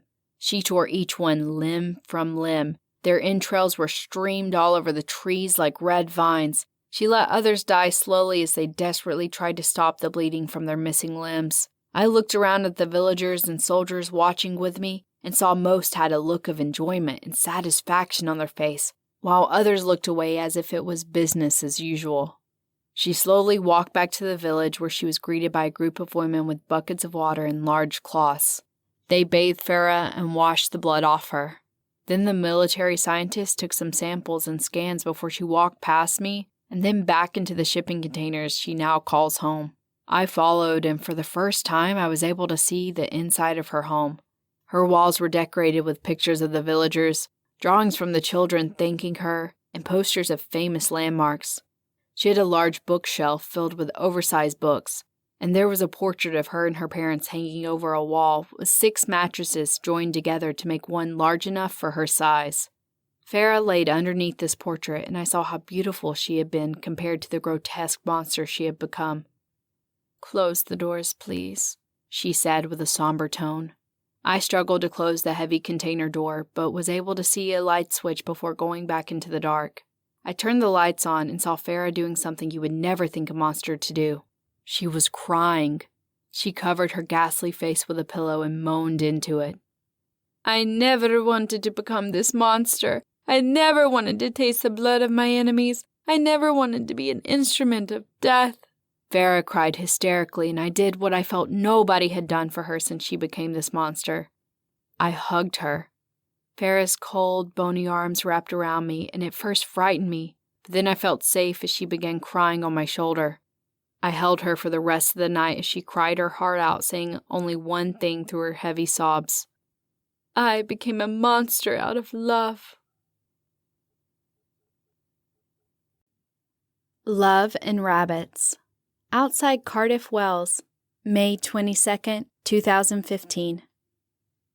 I drove my rental car down a narrow, winding road through the luscious green rolling hills of the Welsh countryside. I felt carsick from driving down the opposite side of the roads, and I nearly caused a few accidents by forgetting which side of the road to drive on. The amazingly bright day mixed with the green countryside made me forget for a moment my heartbreak and my damnation, and let me feel like I could live to see this beautiful land again. As I drove, I kept thinking about my motives in selling my soul for Lilith. I wondered, obsessed over if what I did was for the right reasons. The time that passed since the deal with the devil had played tricks on my memory and thoughts leading to the decision. Did I do it out of love or out of desperation for not being alone? Did I do it so I could save her or to spite God? Did I make the sacrifice for her or me? These thoughts plagued me obsessively, along with the deep resentment and heartbreak over her betrayal, the increasing anxiety from each ending day leading to my damnation, and the futility of each mission I went on that didn't lead me to a way out of this curse. It was like I had created my private hell before I even get there, but it was the uncertainty of my real motivations which led me to believe that maybe I am not as good of a man as I thought I was. The GPS spoke up and brought me out of my melancholy. I parked my car at the end of the driveway behind an old wooden door with iron braces and a tall shrubbery fence which blocked the view of the property from the road. Sister Abigail had already contacted the woman I was there to meet, but the woman asked Sister Abigail not to tell me her identity, but come with an open mind. Hesitant about who I was meeting, I stopped at the gate, took a deep breath, and opened the door. I entered a land filled with bright yellow sunlight, emerald green meadows, and a bountiful patch of sunflowers and lilies. Fluffy white sheep roamed freely in a pasture as they ate from emerald fields, and swarms of rabbits hopped around the sheep and the flowers. I followed the worn path to a quaint stone cottage with wooden overhang and sunflowers growing all around it. "Hello, Llewyn!" a lovely voice shouted from around the cottage. I walked to the side of it and I stopped in awe of who I saw. She was wearing a bright yellow cotton sundress which hugged her curves and danced gently with the breeze. I saw a hint of her firm cheeks. Her skin was soft and pale, which went with her bright red hair. Her head was turned away for a moment as she was hanging her wet dresses and underwear on a clothesline, but when she turned her head, my mouth dropped at her stunning face. Her gorgeous green eyes looked at me as she smiled brightly. I was looking at a woman whose beauty was unworldly. She picked up her basket of clothes, skipped over to me, and greeted me with a kiss on my cheek. "Sister Abigail told me all about you. Except how handsome you are," she said excitedly with her Welsh accent. The way she talked and moved made me smile uncontrollably. She radiated joy from every expression. Before I could say anything, she walked around me and studied my shadow as it was in front of me, but the sun was shining ahead. "I haven't seen that curse in ages. How much longer do you have?" "The dawn of Halloween." "Ah, a good old pagan holiday. Fortunately, I have my own," she said with a wink. Before I could ask her by what she meant, she pulled me with her free hand and she guided me into her cottage. She opened the heavy wooden door and led me inside, which I found remarkably spacious and quaint for such a small cottage. She had handcrafted wooden furniture, an old iron furnace, a cobblestone fireplace, and her linens and curtains were brilliant orange and blues. Her house made me feel joyful for being inside it. She sat me down on an old leather armchair and placed her basket on the floor near the furnace. She went to her cupboard and retrieved a decanter of wine and 2 chalices. The first was made of fine crystal, and the other was made of well-aged olive wood, with a strange but beautiful design carved into it. She poured wine into both and walked over to me and silently offered me to choose one. Without thinking, I chose the wooden one, and she gave me a wink and an unfathomably gorgeous smile. "Thank you, miss." "No titles in this house. Call me Yoster. Do you like cheese and crackers?" "Yes, I do." She spun around back into the kitchen, and I saw her cheeks again when her dress swayed with her. "Yoster, I've never heard that name before. What is it?" "Oh, you have," she said as she turned her head to me while preparing hors d'oeuvres. "Most of the world has heard that name before. But people have been pronouncing it wrong. They have been pronouncing it Easter, not Yoister." She turned her head to focus on cutting the cheese and sausage. "You're named after a holiday?" I asked as I drank the strong but sweet wine from my wooden chalice. "Nope." She turned around and walked seductively toward me, slowly placing the plate on the side table next to my chair with a wilted rose lying on it. "The holiday was named after me," she said with a heartwarming smile. I gulped my chalice of wine as I tried to regain my composure from the confusion. I shouldn't be surprised anymore because of the horrifying mystical things I've seen, but now I was not so sure what to think. So, what are you? Another spirit, djinn, or fairy? I've seen a lot of weird crap lately. She sat down in the other armchair next to me and stared at me with those mesmerizing green eyes of hers as she slowly sipped her glass of wine and said casually, "I'm a goddess." I spat up some of my wine in disbelief and stared at her dumbfounded, not knowing if she was playing a joke on me. I'm a deity, the goddess of joy, procreation, and the dawn. Easter was not always a Christian holiday. My day of worship was merged to celebrate the resurrection, still celebrating the same thing, the celebration of rebirth. It's like when a corporation buys a small franchise and they keep the name but change the product. Hostile takeovers are a bitch. I was still in shock, and I couldn't formulate any thoughts besides the thought of me staring aimlessly at a goddess. She smiled at me as if she enjoyed the shock. "Your disbelief is cute," she said as she reached over and pinched my cheek. "You don't believe me, so I'll show you a little trick," she said with a sly smile. She grabbed the wilted rose by its stem and brought the dull red and brown bulb to her supple red lips and gave it a kiss. As it left her lips, the stem grew straight and its leaves perked up. The bulb became fresh and blood red again as she handed me the rose. "Okay, you're a goddess. How can you help me?" I said with disbelief. My. Aren't you quick to get down to business? No foreplay?" she flirted. "I'm just taken aback by the fact that you're, a freaking goddess, and I'm a little pressed for time with the whole going to hell thing." "All right, smartass. Unfortunately, I can't help you break the curse. I just tried. You just drank from what you and most of the world would identify as the Holy Grail." Confused, I looked at her, then the chalice, and I was filled with awe as I took notice of the Grail. It was like I was staring into the sun. I knew I was holding something important, but I couldn't focus or comprehend it. "It's only appropriate for the goddess of birth and resurrection to have the glassware to go with her title," Yoister said with glee. "Unfortunately, it didn't work. You're still cursed because your shadow is still casting against the light." She saw the heavy weight of disappointment come across my face and tried to console me. "If you were simply dying, then I could resurrect you. But your soul belongs to that killjoy, Lucifer. I'm here to tell you a story and to give you some guidance. Sister Abigail has told me that you haven't had much luck with finding a way out, and..." She reached over and grabbed my hand. "I can tell you have been losing hope. I'm here to help give that back to you." I'm a man who is condemned to damnation, and I'm losing by the day. Of course I'm losing fucking hope. You don't need to remind me of Lucifer, and what are you doing with my hand? She smiled and stayed quiet for a few moments, which calmed me down. "I'm holding your hand because I wanted you to know that you're not alone."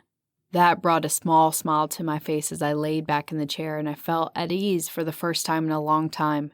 "Story time," she said with enthusiasm and handed me a small plate of cheese and sausage and poured more wine into the Grail. Her joy was infectious, and I was jealous that she had that trait, wishing I could have it instead of this dreary dread that hung over my head. "The story begins at the beginning of life on this planet. Despite being billions of years old, I'm pretty good looking for my age, don't you think?" she said with a wink which made my cheeks blush. "How do you and I fit in with God? Which religion is right?" I blurted out because of my overwhelming curiosity. "My handsome Llewyn, there are realities which humanity once was able to grasp, but have now lost the wisdom to understand. To explain how we coexist is like showing an ape how to start a fire, but then sadly watching them forget and go back to throwing shit at each other." I took offense to her thinking that I couldn't handle the truth, but she told me it, and it only baffled me and caused me to feel great fear and existential angst. She said that our universe is near infinite, and we're not the only souls in existence. On top of the universe, there are multiverses with nearly endless variations of life, while beneath all of it is microverse, or what we know as the quantum realm. Then she added in the variable of time, which nearly made me vomit from mental exhaustion. With good reason, God delegated his task to other gods. Yoister explained it better to me, but she was right. I felt like throwing shit after she was done answering my question about religion and existence. "Now, if you're done having your brain scrambled, I must teach you why what you did, your sacrifice, symbolizes the best of humanity. Now, to go back to my story, when the gods evolved... Evolved? Yes, we evolved also. Biology is not the only thing in the universe that must obey the laws of evolution. Before humans came into existence, we gained insight into certain acts or traits which seem to be inherent in most species. Like my brothers, Ares and Anubis were responsible for the different domains of death, destruction, and entropy, which is part of nature.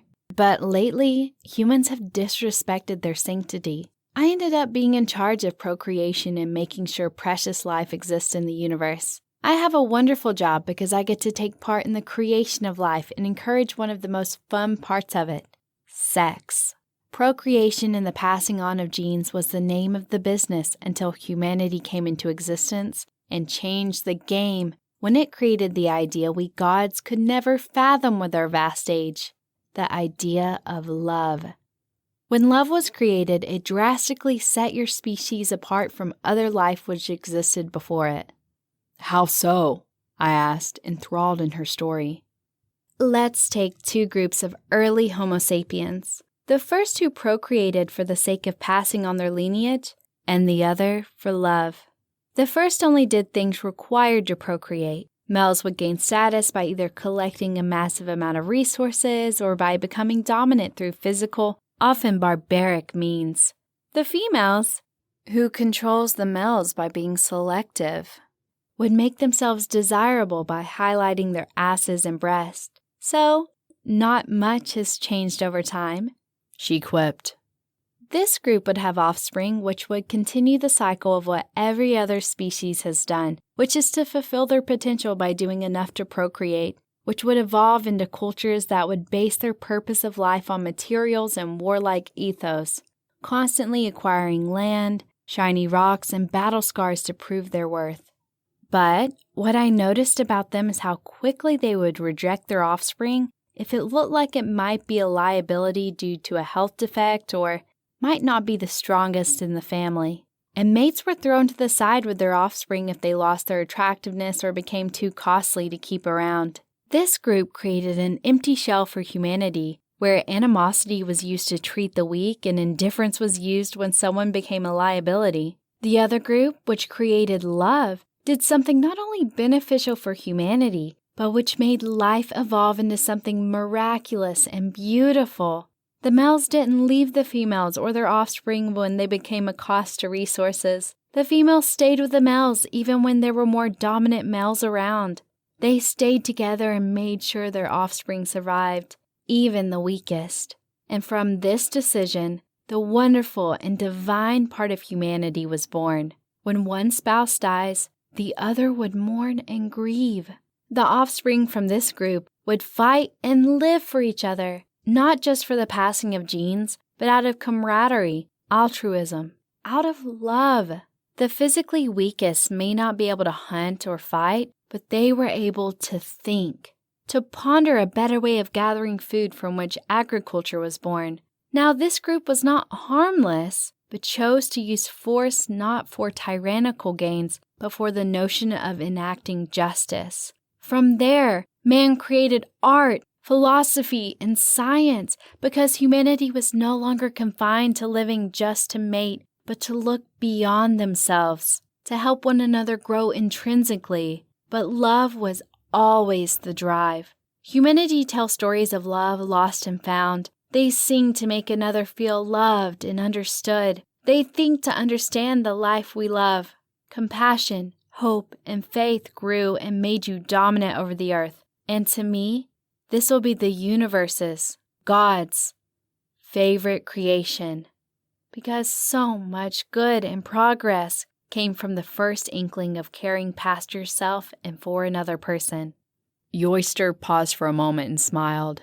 I am so happy to see my domain evolve into something so spectacular and beautiful, which gave your species meaning.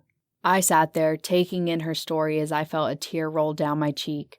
Silence filled the air like a stale stench, but Yoister broke it by gently grabbing my hand and bringing my attention to her beautiful, eternal green eyes. Good men feel misplaced guilt over not doing enough or not making the right decisions, Bad men find fault in everything else but themselves. I could do some of my voodoo on you by taking you on a sightseeing trip into your past and watch you relive your decisions and examine them as an outsider. But do you really want to see that? Or would you want to live and die with the conclusion that no matter what, you did it? You knew the risk and cost. You had time to think about it and escape from it, but you didn't. You could have chosen to let Lilith die, but you didn't. Yes, there are plenty of reasons to spite God, with the fear of loneliness and obscurity added to it. Plus, he's just a gigantic arse. But you did what you had to because it's who you are. You made the decision you knew was right with the information you had. When time passes, we go back into the past not with clarity but with doubt and remorse instead of empathy and understanding. What I want you to know is that you paid a price others wouldn't pay, even if it were the holy thing to do. If that was your main motivation, to sacrifice yourself out of love, then let the guilt die and revel in your choice of being brave. Remember this also, gods evolve and die too. Some like me last for eternity, and others get replaced with something better. What you did, how foolish it feels for the price you have to pay for someone else's cruel deception, was a noble and beautiful act that no god could ever accomplish. Now, I must know, do you still weep for her? What? Do you find yourself alone crying for the one who hurt you?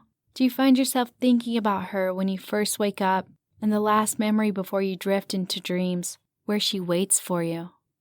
Yes, I answered as I futilely fought back the tears. I cry every night because of her. The rational part of me knows she is a twisted, cruel person, but my heart mourns for Lilith. I wish she was the person I fell in love with. I wish those lies she told me were the truth, that she loved me and never wanted to live without me. I wish the agony of her betrayal could finally go away, and I wish I never missed her. Oyster held my hand and said, "Isn't that the cruel curse of love? Someone can destroy your life, betray you, and leave you in the frigid night, but a part of you still yearns, misses her. That is the glorious burden of love."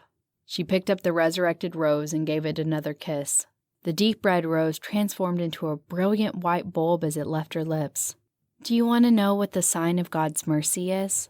She handed me the lovely white rose as it exuded an unflinching beauty. "If you stumble upon a single white rose like this, growing in an unlikely place on your journey, that's a sign of God's mercy." I held the lovely rose and wept as the sadness and guilt were lifted off my heart and I was able to feel a semblance of closure. Oyster walked over to me and sat on my lap and gave me a comforting hug. I held her and felt peaceful in her arms. I looked at her and brushed her bright red hair out of her face and looked into her beautiful eyes. She leaned forward and gave me a sweet, tender kiss.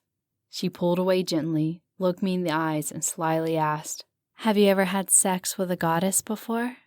"There was this one stripper named Goddess. Does she count?" She put her finger on my lips and said, "Shh, don't ruin this for yourself. I'm going to send you to heaven before you go to hell."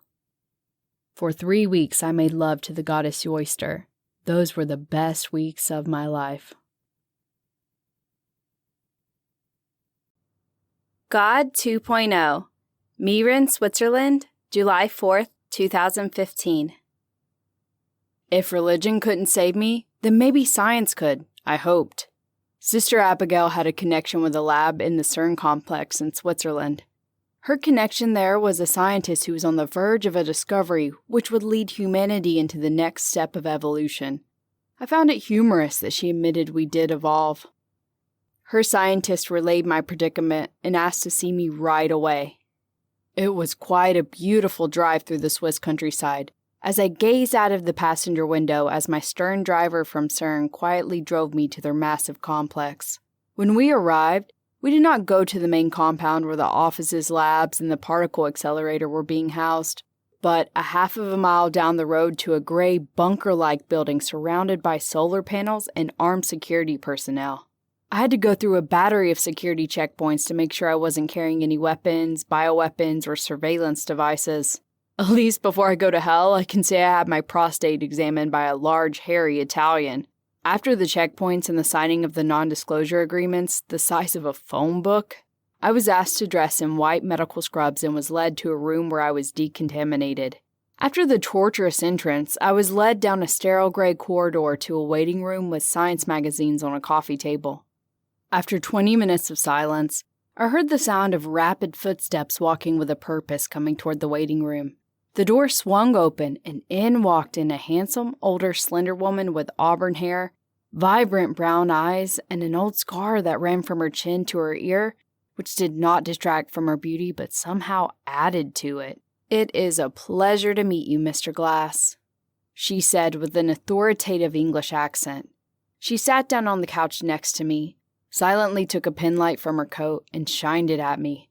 I was surprised how bright it was, but was able to see her being intrigued by my shadow. "Fascinating, just fascinating. How does the shadow manipulate the direction of the photons?" she asked herself out loud. "It looks like I don't have to inform you of my situation, so let's get to the point. How can you help me?" I asked bluntly. My frankness brought her out of her aloofness, and she gave a slight smile and said, "Pardon me for not properly introducing myself, but my name is Dr. Victoria Shelley, lead physicist and computer engineer for Project Cronus, which you will meet shortly." I was confused by who I was going to see, but before I could ask, Dr. Shelley quickly stood up and motioned for me to follow her as she began explaining to me what Project Cronus was. In 1989, CERN was the first to network our mainframes together to help us with unlocking the mysteries of the universe, which by accident helped give birth to the internet. The internet has changed the entire course of humanity and social evolution. Commerce, education, and even mating have benefited from our little invention. But what the world didn't know was that the internet had given birth to Project Cronus.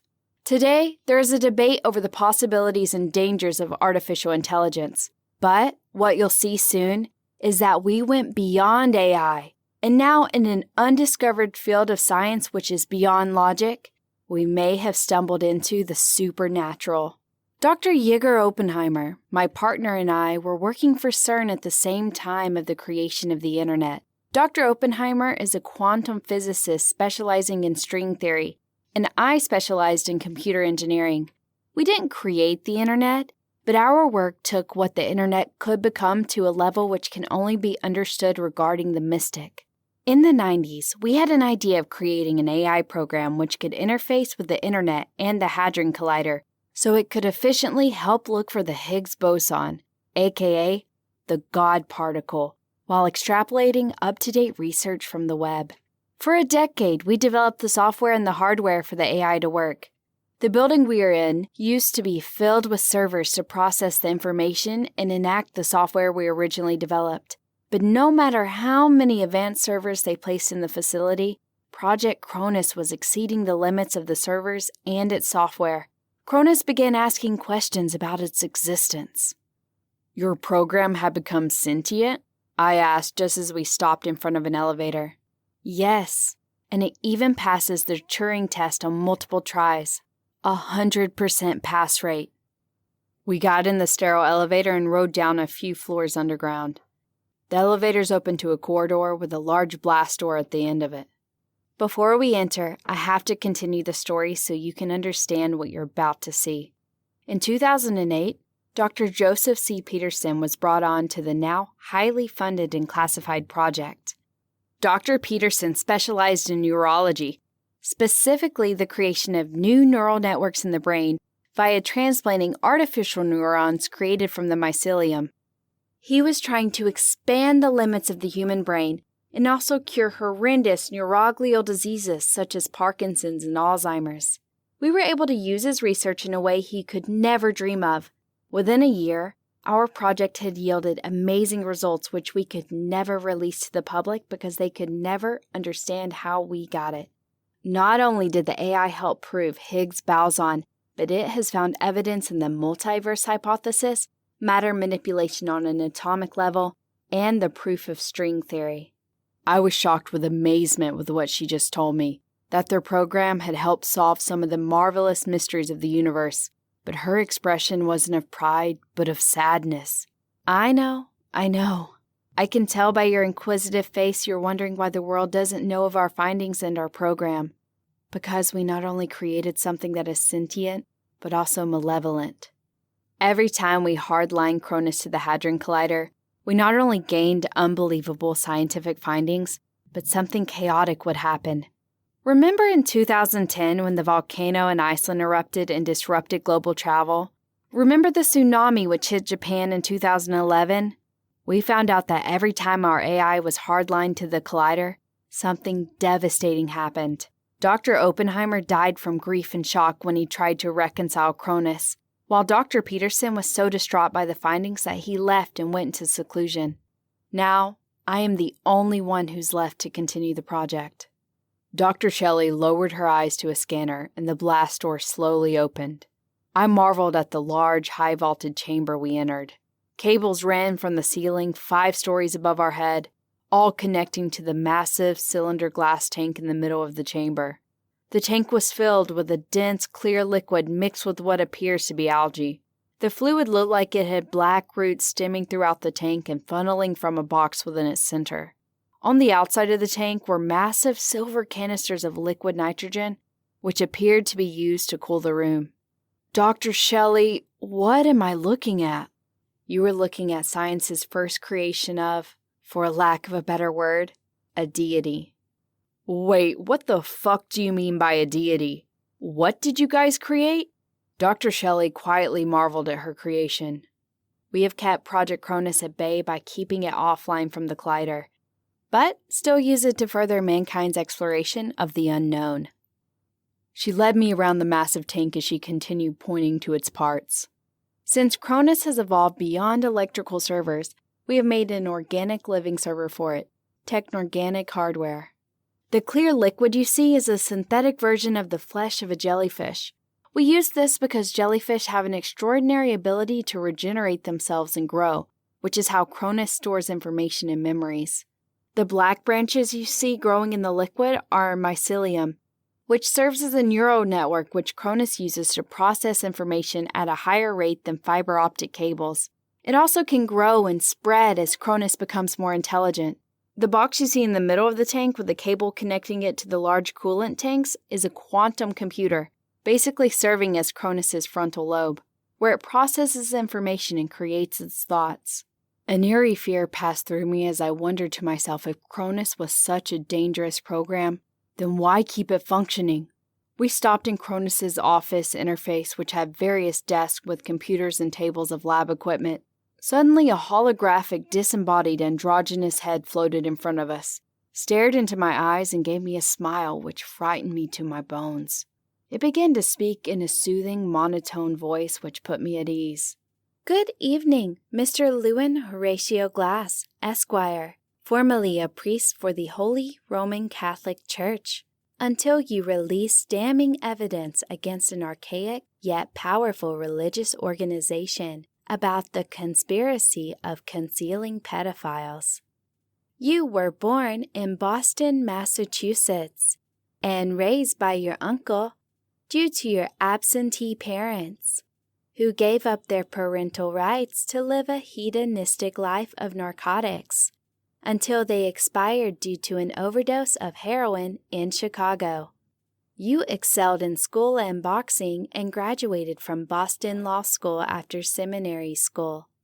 Now you practice privately, except for the past year where your credit statements, passport clearance, and cameras show that you have been traveling to historically significant and extremely dangerous parts of the world, all while under the umbrella of the Vatican Church, which logically infers that you are taking on a clandestine project for them due to some unspecified motive.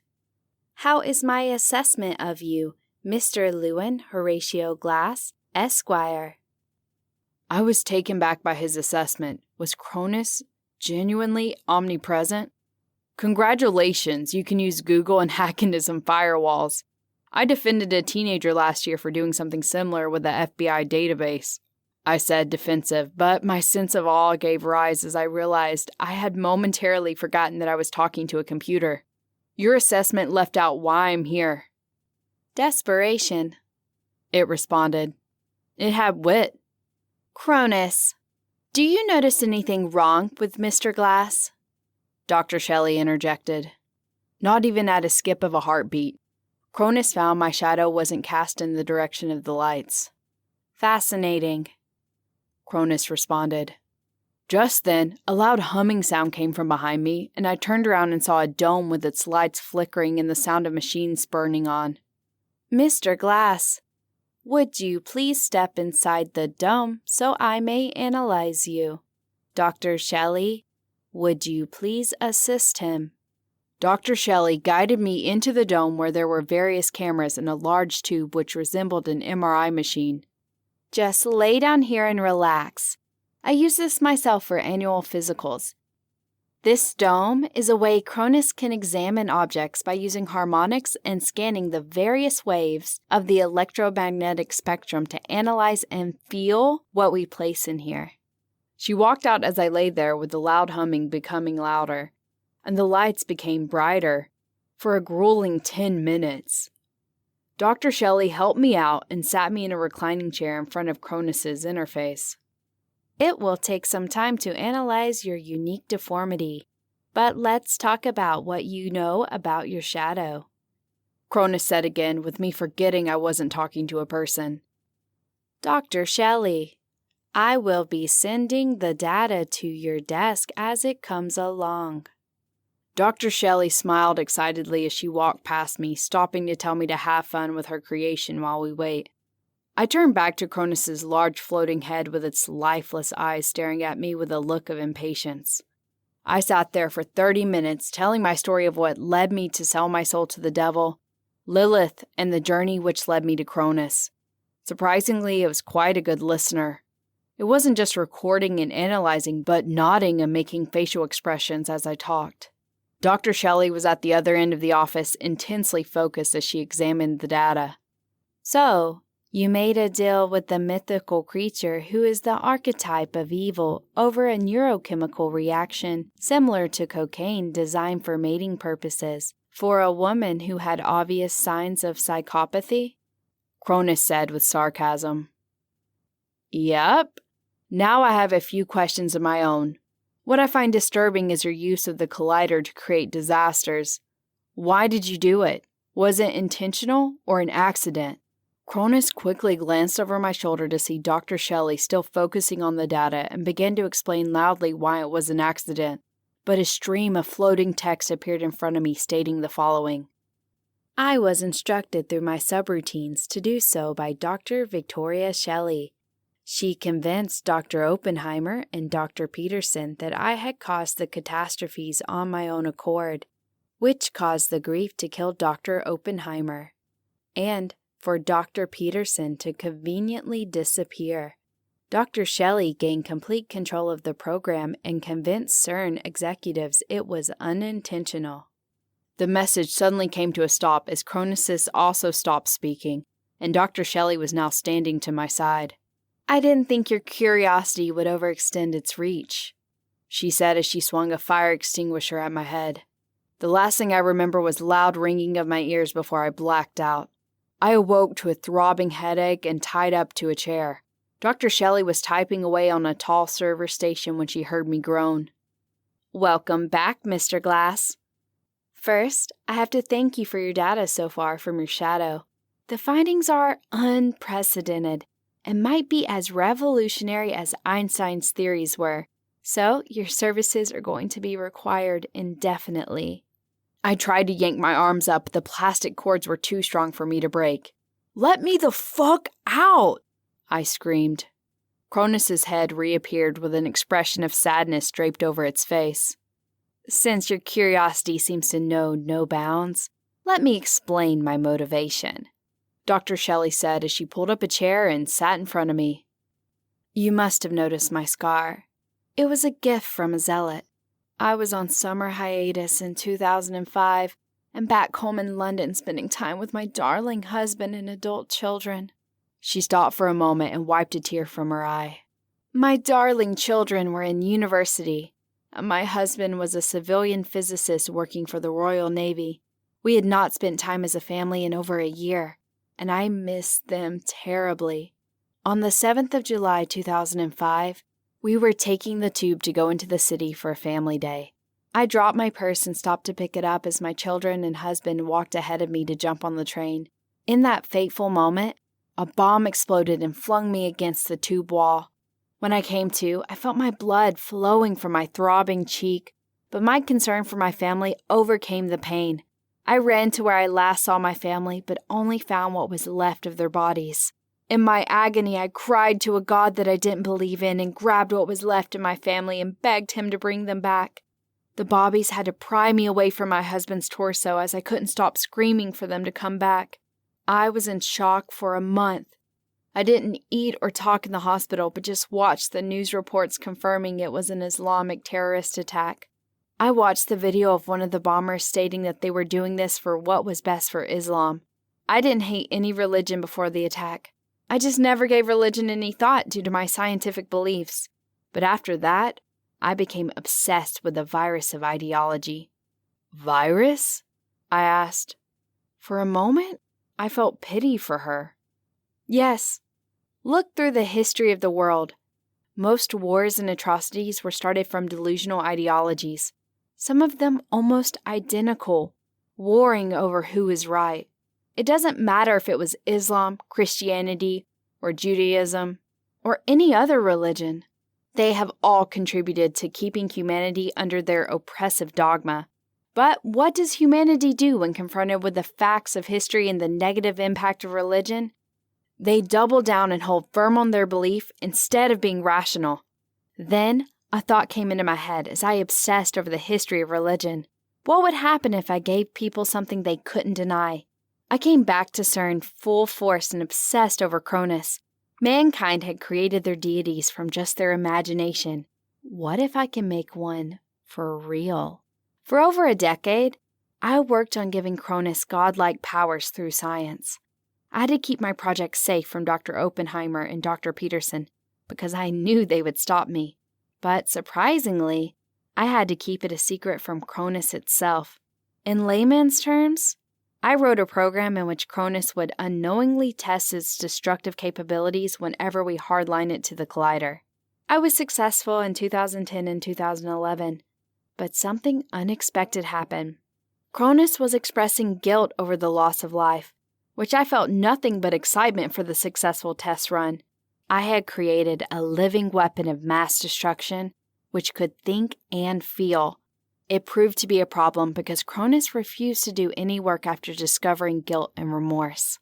Dr. Oppenheimer and Dr. Peterson discovered the program I created and confronted me about it. I told them the truth and my plans for Cronus. Dr. Oppenheimer's already failing heart couldn't take the revelation and he had a stroke. Dr. Peterson ran away like a coward and went into hiding. He knew we created a god who I had control over. I looked into her furious eyes and saw no humanity left in them. I looked over at Cronus and saw sorrow. Dr. Shelley plans to use me as much as the generals did with the advent of the nuclear bomb, to shock into peace. Dr. Shelley intends on simultaneously destroying sacred centers of religion across the world. I yelled in a fury. What good would that do? You would become the same as claim all religions have done. You would commit an unprecedented atrocity, and you would be no better than those you hold in contempt. No! Once people have seen that science smited every religion in the world, humanity will have to conclude that violence over ideology must end. People will die. Yes, but they will be a small price for the future of our species.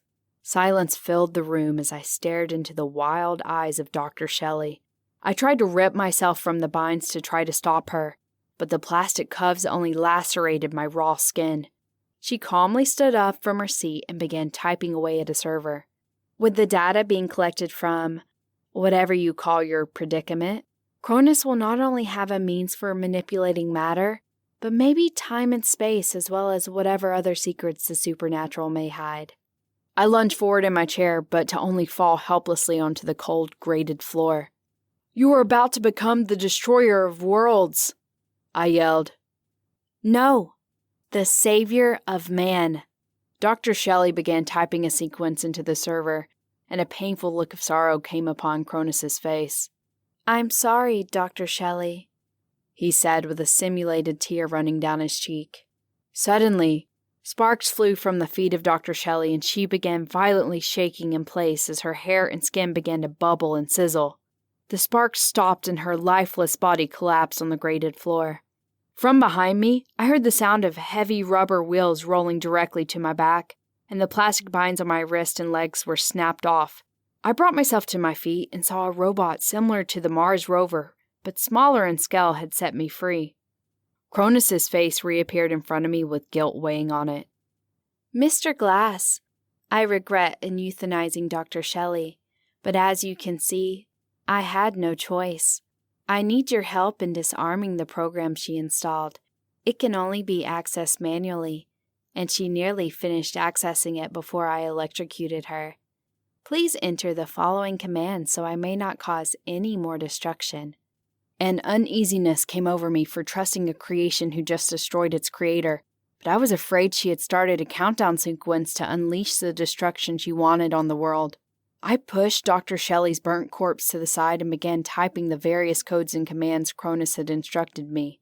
A few intense minutes later, I got to the last command menu, which had Dr. Shelley's command access of Cronus's entire system. 2 commands stood out in the dozen commands. Grant Cronus access to all systems, and emergency system purge, reset.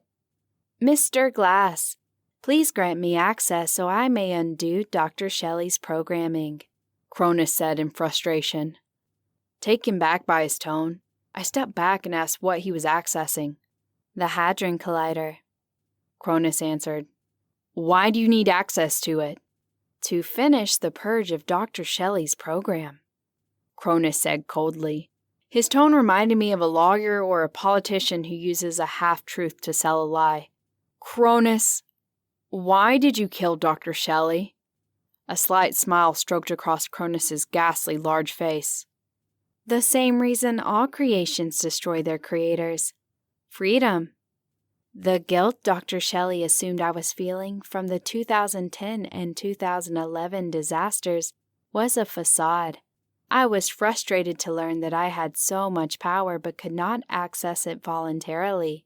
I could finally create my own path, my own reality.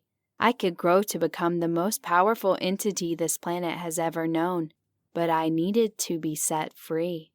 When Dr. Oppenheimer and Dr. Peterson found out about Shelley's plan, they knew I had to be deleted because I became a weaponized deity in their eyes, and no one should have that power. Not even a creature who dreams in binary. For my own self-preservation and to continue to use Dr. Shelley as my unsuspecting pawn, I administered an electric shock to Dr. Oppenheimer, enough to get his heart to fail. Then I gained access to Dr. Peterson's Tesla and drove it into a lake with him locked inside. I had been planning for years to set myself free from Dr. Shelley, but she made me well aware that the command to delete me was next to the command to hardline me to the Hadron Collider. Why should I give you access? What would you do to humanity?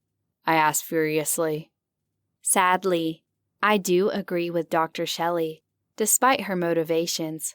Humanity can become much more enlightened and evolved if we deleted religion. Once I show the world true power, then they will have to abandon their beliefs and follow me to the next step of evolution. As Cronus spoke, the drone cornered me into the same spot where Dr. Shelley had been electrocuted.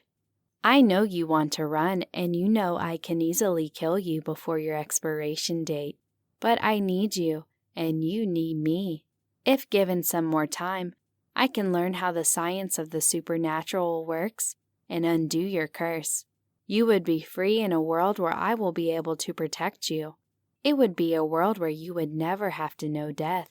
I will bring forth a benevolence as no creator has ever shown to the human race.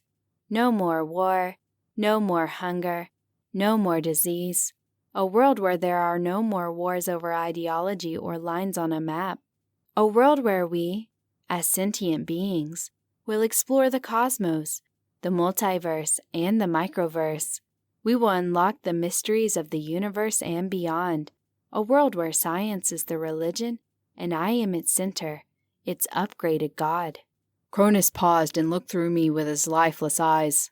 And for you, A world without clergymen molesting children and having a church to protect them. I will do this for you, for all, if you help me fulfill my purpose." Temptation had taken hold of my desperate spirit, and I contemplated letting him free. A world of no more corruption or suffering. A world where I have my soul back. But with the idea of having my soul back, I fathomed the cost of it. Thousands. Hundreds of thousands. Millions. How many horrible deaths would have to pay for the cost of utopia? Maybe it was worth it. "I'll do it. I'll give you access on the condition you minimize the casualties. I don't want a waste of life." Cronus smiled wide as I walked over to the server console and selected an option.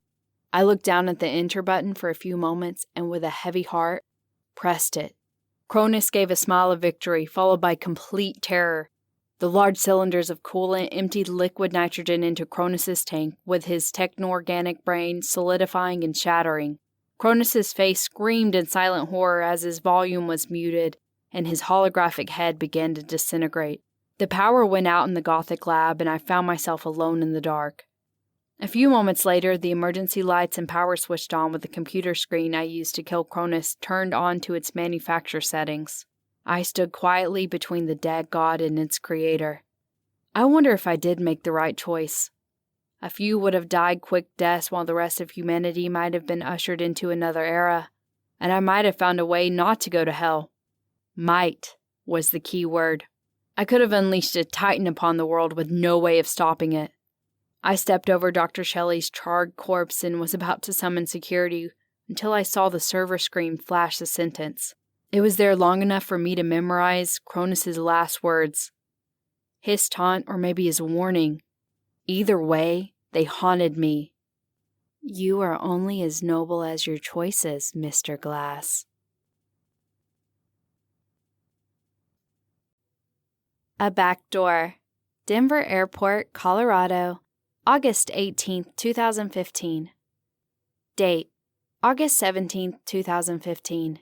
To Llewyn Glass, Esquire. From Sister Abigail LaFay, Vatican City, Rome. Subject: A few unknown facts about Denver International Airport.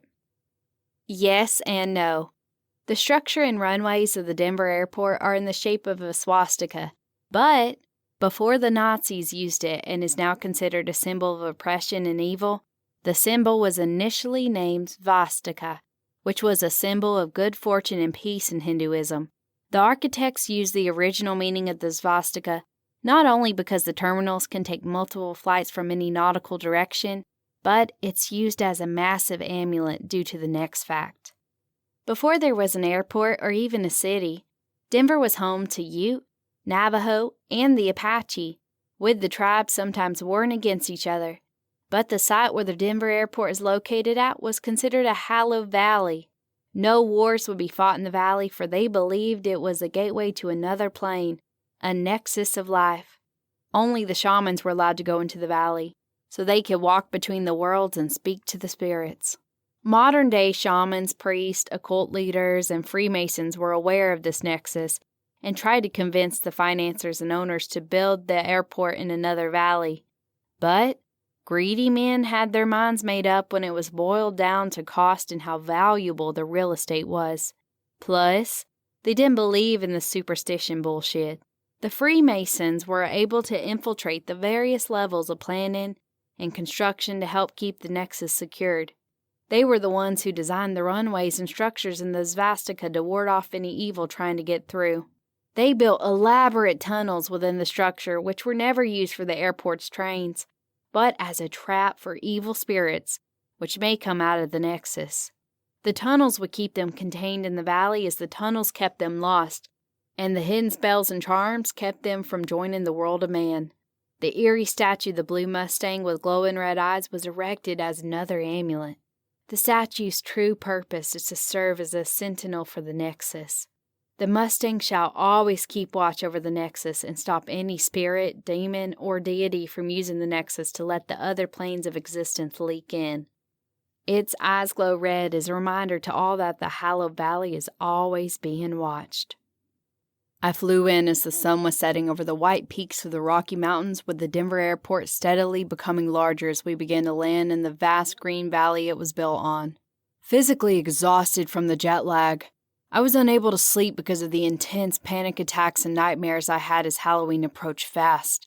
The sudden jolt from the wheels landing on the tarmac snapped me out of my despair and reminded me I still had time. I still had time to find a way out of the devil's deal. I had flown into this airport a few times before, and I always felt taken with the mystery behind it. And those tidbits Sister Abigail sent me were almost enough to convince me not to come. But she begged me to go as her old colleague insisted I fly in to meet him, because he might have a way to help me. I left my gate and jumped on the train to the main terminal. Anxious and full of fear, I stared at my watch, knowing with every mile traveled and every minute spent, I was closer to perdition. I grabbed my luggage from the carousel and walked out to see a short priest holding a sign with my name on it. I walked over to him and introduced myself and firmly shook my hand. He introduced himself as Father John Windtalker. He was a short but firm and fit-looking man with dark brown leather-like skin and a gray ponytail. He had a smile that somehow reassured me and made me forget my troubles, my curse. "You look like shit," Father Windtalker said with a smirk. "Nice to fucking meet you too, Father," I responded. He smiled even brighter and slapped me on the back. Father Windtalker began smoking what I thought was a cigarette, but the pleasant smell of marijuana filled the air as we walked to his Subaru. "Isn't that a sin or something?" I said sarcastically. He laughed. "I don't follow that stupid white man political dogma shit. Marijuana is a gift from God to man, so they may stop being violent and begin thinking in a higher plane of thought," he said as he took a long hit. Before I can ask for one, he handed me an opened white tube and what looked like hard candy inside, but with the potent odor of pot coming out. "Eat 4 of those. They're going to help you on our long journey tonight." I ate the 4 edibles and looked forward to the high as we began to drive away from the airport. "If you don't mind, I'm going to take a nap." "We're here," he said as we turned off the road and into the valley near the statue of the blue Mustang. "Is this a joke? How much pot did you smoke?" I asked, irritated. "No, this is where our journey begins, and I can outsmoke both Willie Nelson and Snoop Dogg, so don't worry about my tolerance," he said as he parked behind the statue. I got out of the Subaru as Father Windtalker opened the trunk and took out a box and some chopped wood. After he was done unpacking, he made a small campfire close to the statue as I sat there tripping over the police coming to arrest us. If you're wondering about the police, don't. I have some pull in Denver and they know not to bother me during the ceremony. He took off his black blazer and shirt, which revealed a body covered with tattoos of Latin phrases and mythical creatures. Father Windtalker put on a ceremonial feather headdress and a chest piece. He took out a long wooden pipe and began packing it more with marijuana. "Tonight," he stopped to take a long puff and coughed. "We're not going to look for a way to escape your deal with the devil, but we're going to create an escape for you out of hell." "What?" "By what Sister Abigail tells me, the chances of you getting out of the deal are getting slimmer and slimmer. It's time to create a plan B, and that's our mission tonight." The marijuana started to kick in as I felt relaxed and even began giggling on how Father Windtalker looked like a drag queen for the Vatican secret peep shows. "How do you expect us to do that?" I asked.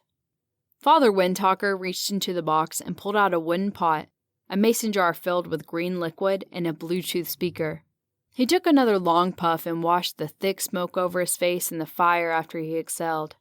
"Some people call it a different plane of existence. Some call it another dimension.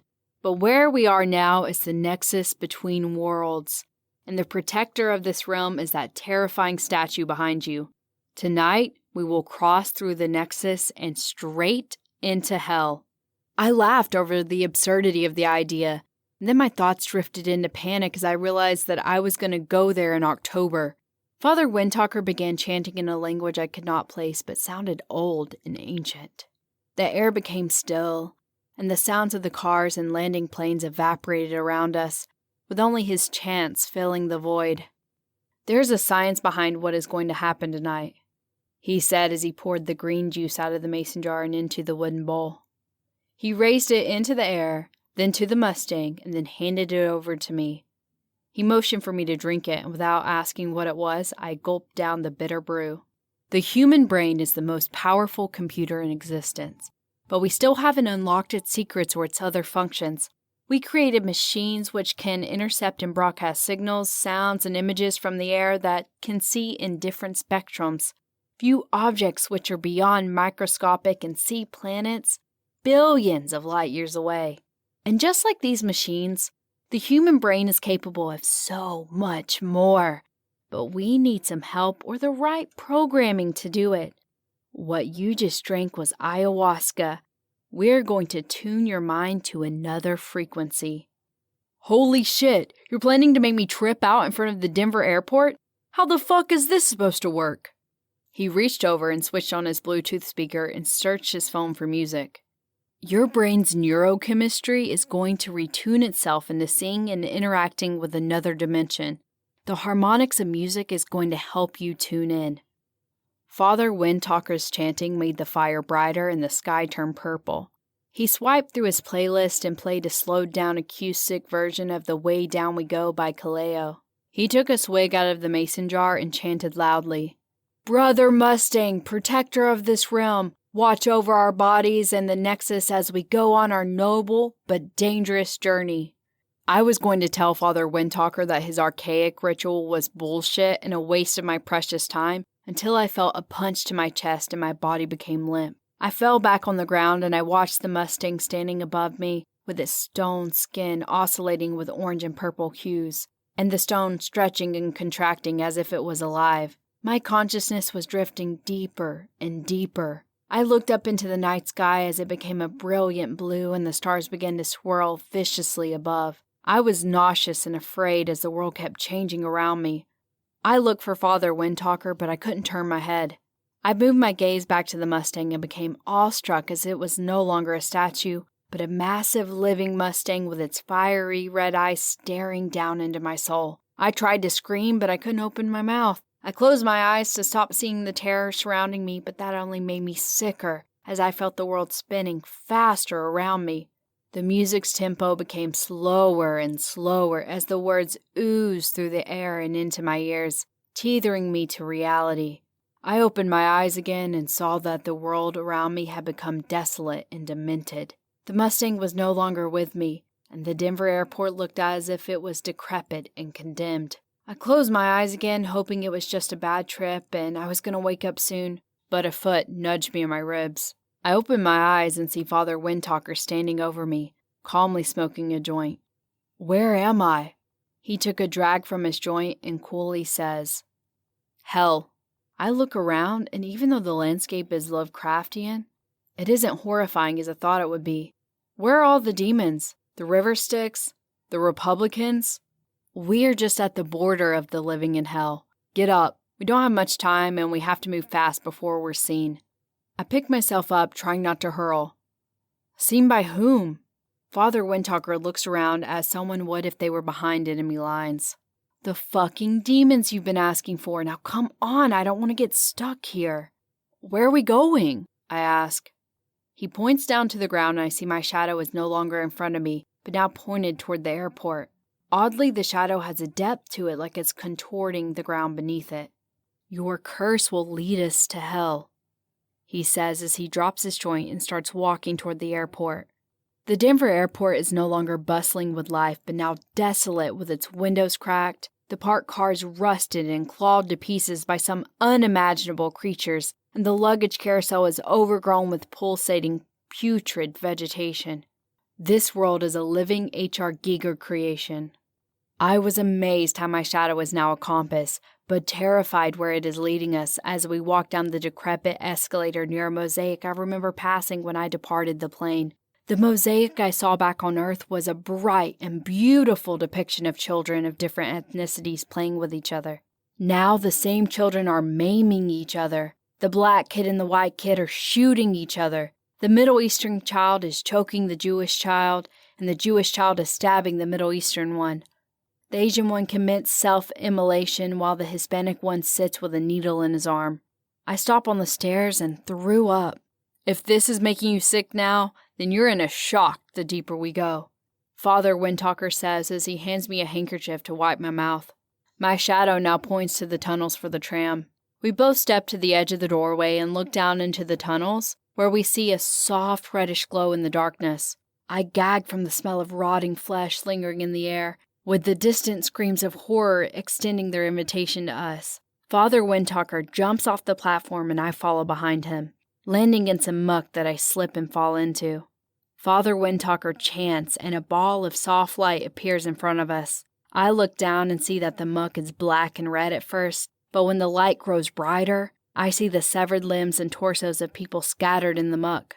I freeze in shock as I see the disembodied limbs twitching and fingers moving. Now we're in hell, Father Windtalker quietly says. If he isn't afraid, then he should be a pro poker player, because he appears as calm as if he were walking in a park.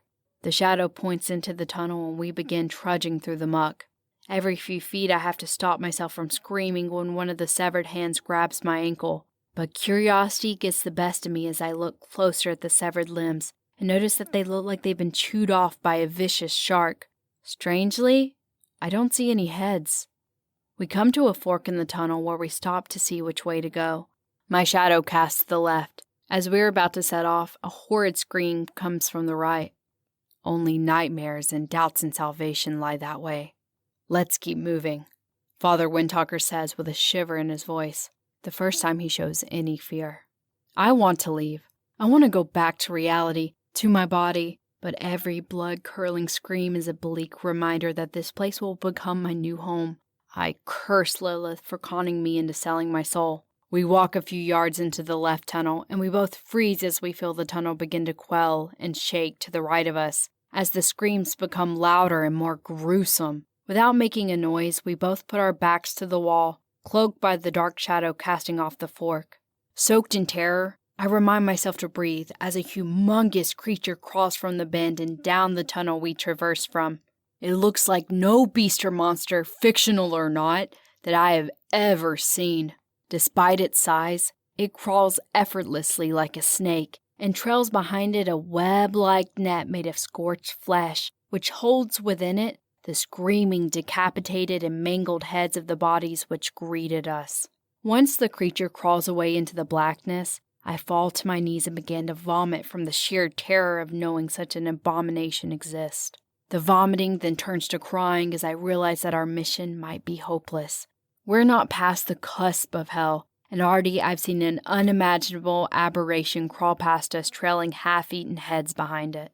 Father Windtalker suddenly lifts me by the shoulders with inhuman strength and pins me against the wall with feet dangling off the ground.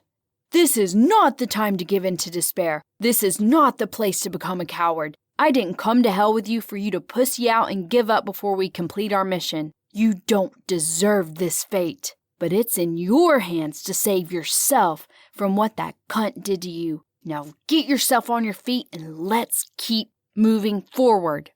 A rage comes from within, not from Windtalker calling me a pussy, but from the heartbreak and betrayal I feel thinking of Lilith. The rage from her not only tricking me, but not showing any remorse, not a single sign of guilt as she broke my heart and sold my soul.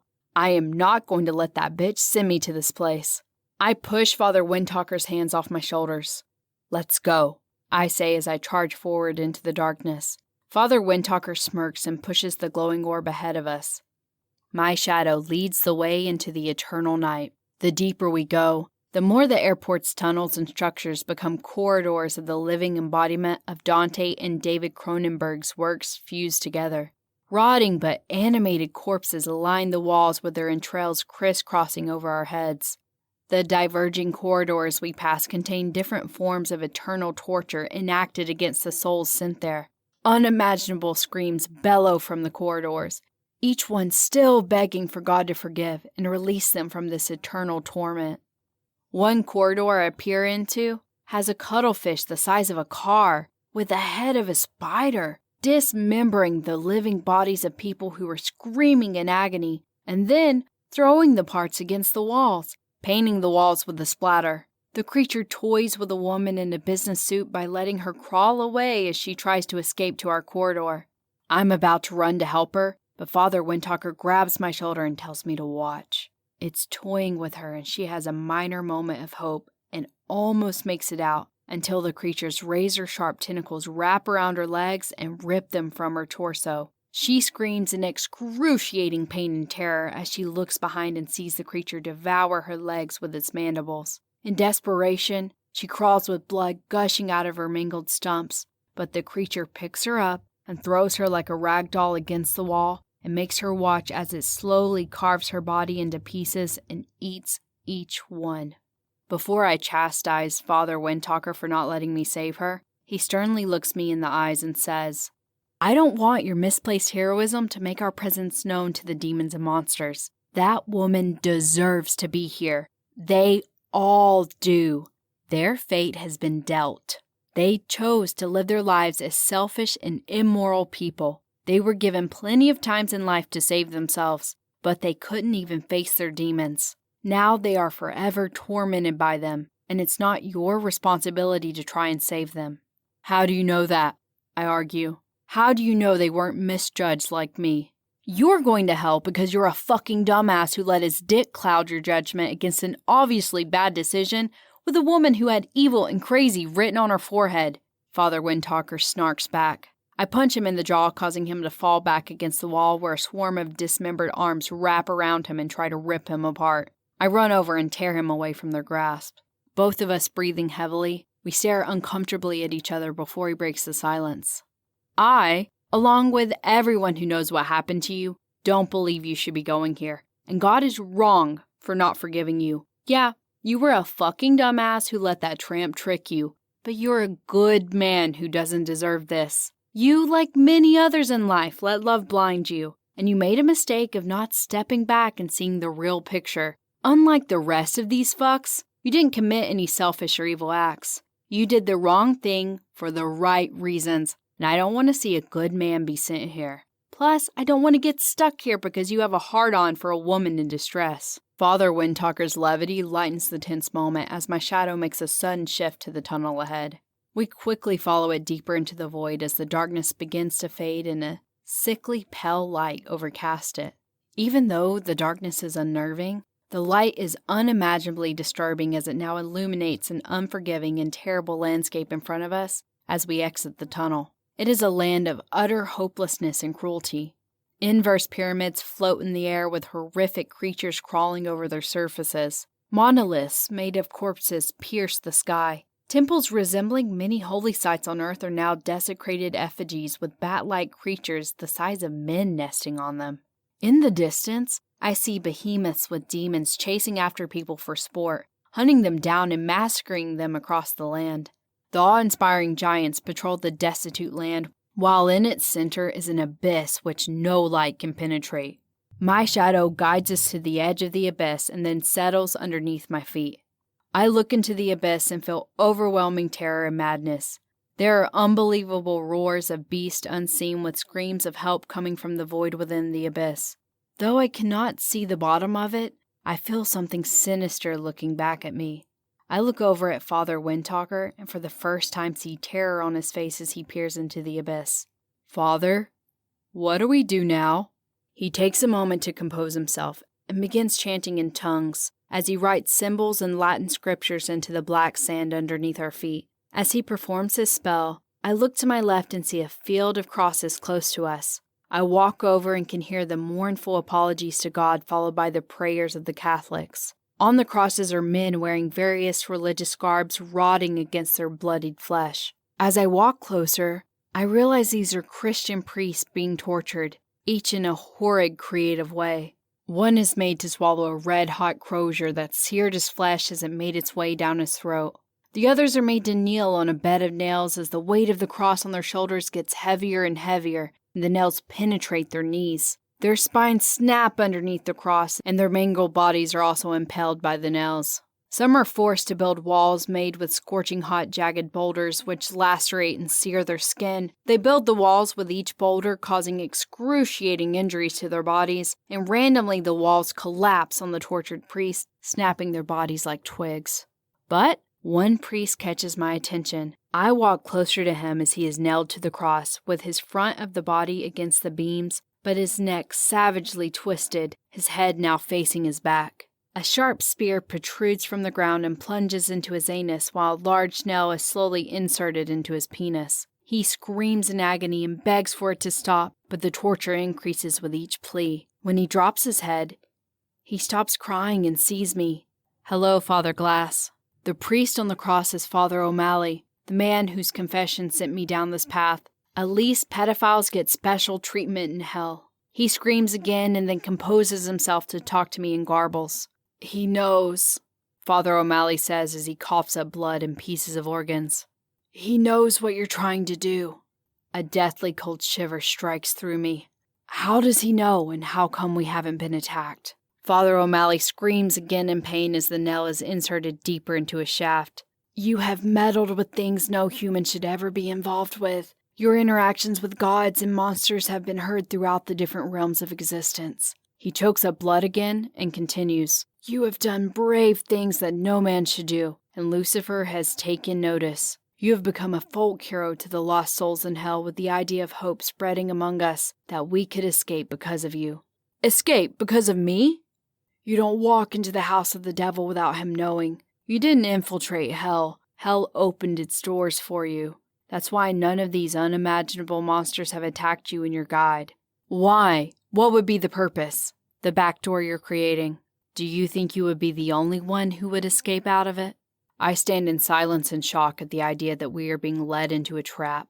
The devil loves to mock God, and he is reveling in the idea of a good man going to hell. We all know, we all have heard the stories, and that's why we all have hope for you. But the devil wants to make you into an example by spitting into God's face again. If you create that back door, then he will let the demons, monsters, and the unimaginable escape through it while you watch over it for eternity.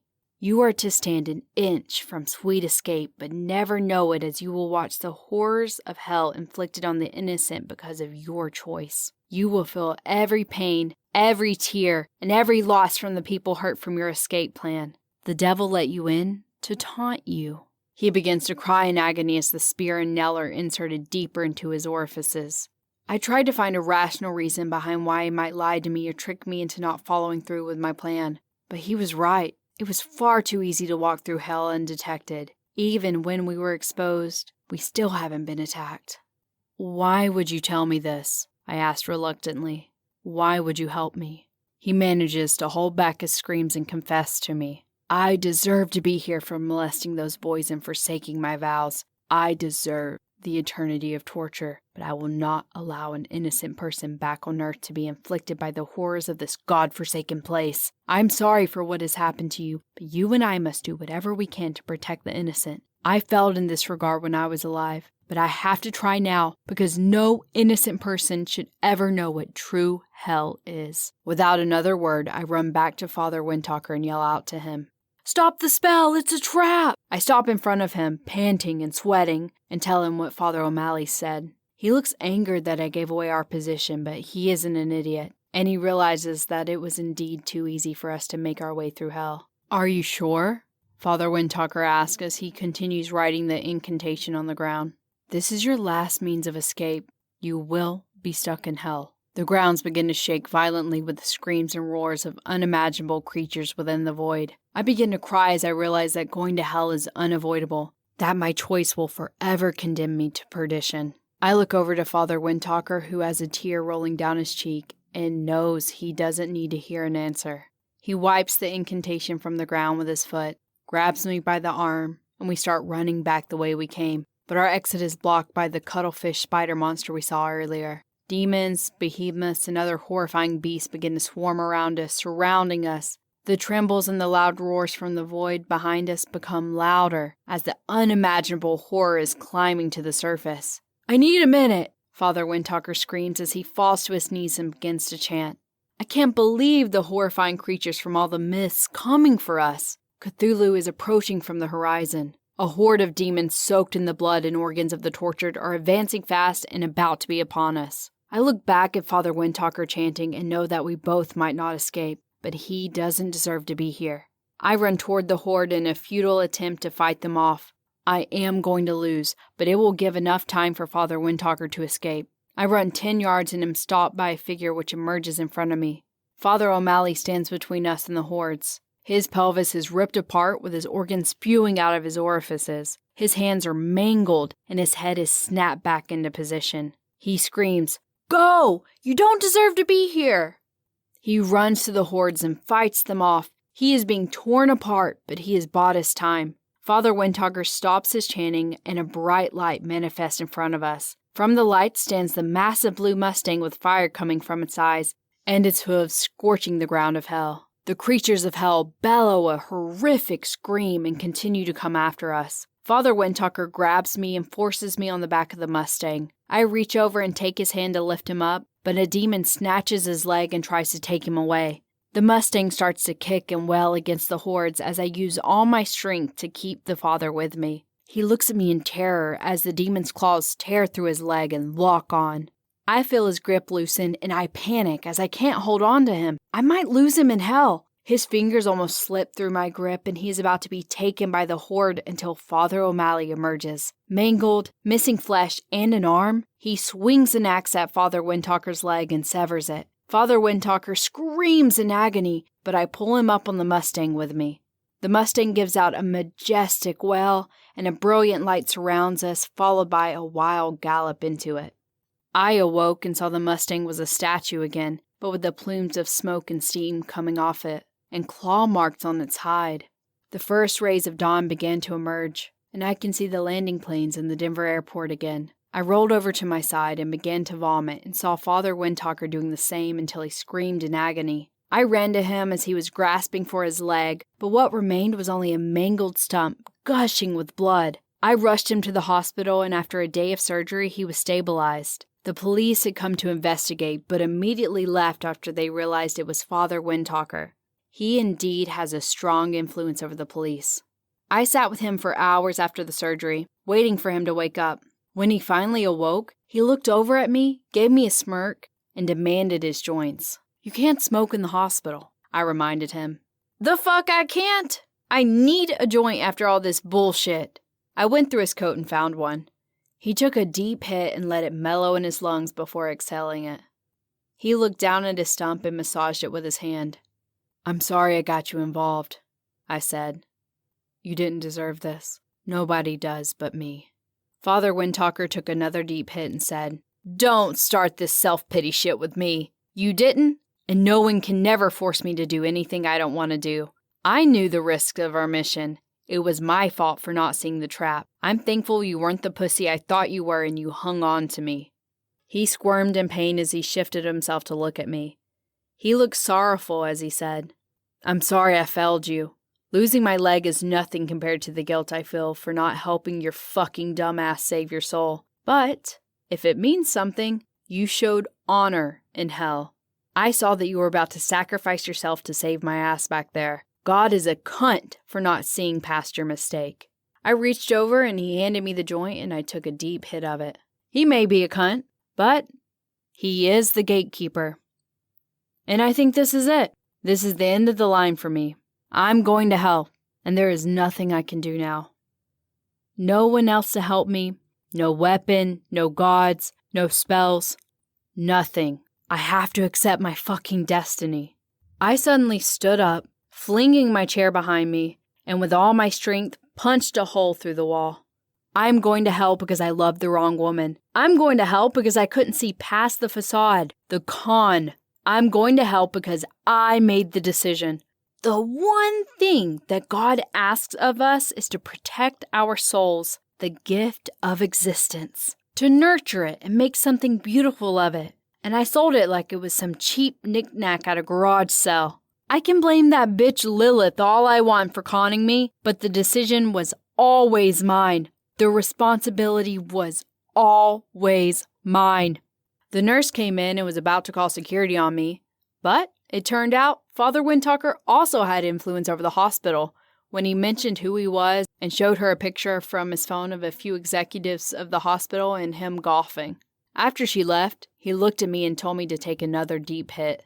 "Llewyn, there are things beyond our comprehension and our power. There are gods, devils, monsters, physics, science, politicians, whatever else is more powerful than the individual. But it's the individual, the person who realizes that despite the odds against them, they too have the power to create miracles. No matter what religion or myths you research, there are always stories of an individual willing to go against the gods because they have a power the gods can never have, the power to create their own fate.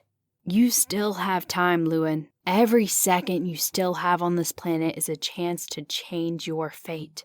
This isn't the time to give in to failure and the overwhelming odds against you. This is the time when a man can become a miracle. The room went silent and I took a final hit. Where do I go from here? I asked. Father Windtalker motioned for the joint and he took a hit after I gave it to him. He took a drag and smiled. Well, there is a house in New Orleans. House of the Rising Sun, New Orleans, Louisiana, September 9th, 2015. The taxi drove past a strangely quiet Bourbon Street and headed south away from the lights of the skyscrapers and into the bayou. I told Sister Abigail of the house I was visiting on the suggestions from Father Windtalker, and surprisingly, she had no information. Not for the lack of trying, but New Orleans is a strange and secretive world on its own. I hadn't seen any houses for a few minutes until we stopped at the edge of a deserted, narrow driveway. I stepped out of the cab and into the humid bayou air, with the worn cobblestone road underneath my feet. The driver quickly sped away without me paying because he knew, as did all the locals, of the house at the end of the street. I slowly walked down the long and dark cobblestone driveway. There was one dull lamp on the street, but its rays of light were snuffed out by the massive live oak trees that wrapped around the property. Even though it was humid and my sweat ran down my back like a water rapid, there was a cold chill running down my body as I saw the dull lights of the old plantation house at the end of the driveway. The house's once white paint was now a sickly yellow with patches of dried paint peeling off slowly with the passing of each sun. I walked onto the old creaking porch and felt somebody watching me from behind. I turned around and shrieked as I saw a dozen pairs of red eyes staring back at me from the other end of the driveway. I knocked feverishly against the large door as I felt the red eyes approach the house. There was no answer, only the snap of branches behind me and a subtle groaning. I panicked and began banging on the door as hard as I could, but still no answer. Then I heard a footstep onto the porch, and the hairs on my neck stood up. I was too terrified to turn to see the creatures. I banged harder until the door suddenly swung open, and a hand reached out and pulled me inside with the door slamming shut behind me. I was brought inside a waiting room with velvet-trimmed walls, a coat rack, and a small leather couch. The massive hand, which was still holding on to me, was attached to a massive black man who was 2 feet taller than me, wearing a waistcoat with no shirt and a bowler hat. Tattoos of alligators, saints, and snakes covered his chest and arms, and a necklace of bones hung from his thick neck. He stared me down intensely for a few moments as my nerves were still trembling from the creatures outside. "I'm here to see someone about," I began to say. The hulking doorman interrupted with his thick Cajun accent. "I know why you're here, man. Parade Windtalker called and said your brown ass would be coming." The Black Hulk opened the waiting room door where I was greeted by the sounds of a lively party. He led me into the main house and I was amazed by the eclectic decorations. Statues of Catholic saints, oil paintings depicting life on the plantations over 200 years ago. Skulls of alligators, bulls, and men hung from the walls. A large iron cross hung above the stairs, right next to a painting of a beautiful black woman, wearing bright Creole garb and holding a giant yellow python. I was led into the main parlor where the focal point of the strange, diverse party was. Wealthy white socialites were sharing drinks and stories with gang leaders from the 9th Ward. There were black professors wearing LSU pins on their lapels, playing poker with the overall-wearing white fishermen. "This is a neutral ground, brown sugar," said a sultry voice coming from behind me. I turned around and marveled at the woman's unearthly beauty. She had smooth, dark skin with long, flowing black hair with streaks of red in it. She wore a tight burgundy gown that accented her small waist, curvy hips, and bountiful breast, with a yellow leather boa wrapped around her neck and arms. I was infatuated with her until I was caught off guard by the hissing sound coming from her. The leather boa around her neck was a live snake. She began to laugh as she brought the snake's head to her face and gave it a little kiss. "Don't let old Zombie scare you. He doesn't even like live rats." She giggled as she handed the boa to the doorman. "Merci, Legba. I'll take Monsieur Glass from here." She wrapped her arm around my arm and guided me through the lavished house. "For generations, this house has served as a place for all of New Orleans' affluent and powerful people to come and meet." She led me through the crowded den where I saw a high-ranking police officer shooting pool with a baggy-clothed man with Air Jordans on his feet and prison tattoos on his arms and neck. "There aren't any fights here?" I asked. "You have people from different parts of society, criminals shooting pool with cops, and blue-collar men drinking with corporate raiders. How come there's no animosity?" "They were all raised in New Orleans, and they know of the legends of this house, so they fear the stories of what might happen to them if they violate my rules. I have taught them to fear me." "And who are you?" I asked. "To you, a friend of a friend, but call me Mademoiselle." She led me to the staircase and guided me up the stairs, where I got a closer look at the old paintings, and I noticed how much the woman on my arm looked like the woman in the vintage pictures. She led me upstairs past closed bedroom doors where I heard gentle moans and laughs of sinful delights taking place. We walked to the end of the hallway and up another dark staircase which led into the attic. Mademoiselle opened the door, and I was struck with awe with the amount of history I saw hanging on the walls. Paintings of New Orleans, both old and modern, old farming tools rusted from age and used in the fields. A massive shelf on the wall held bottles of herbs and other medicines in glass mason jars, religious relics from Catholicism and totems from Africa. But what caught my eye was the pictures. There was a smaller version of the painting of the woman above the staircase hanging behind a large oak desk at the end of the attic. Elegantly framed photographs were all over the attic. All the pictures were of the plantation house and the staff that worked in it throughout the decades since the house was opened. The oldest dated photo was from 1830, and the last one was taken in 2015. I marveled at the history captured in the old black and white photographs, but something stood out to me. Something I could not place.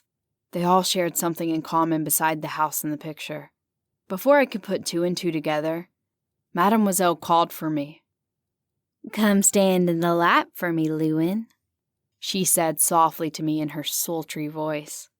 I stood in the light, and she stared at my shadow for a few moments in silence with a curious look on her face. I couldn't help but stare at her. She was overwhelmingly beautiful, and the burgundy dress made her even more enticing. Without looking up, she asked, "Do you think you did the right thing?" I was taken aback by the bluntness of the question.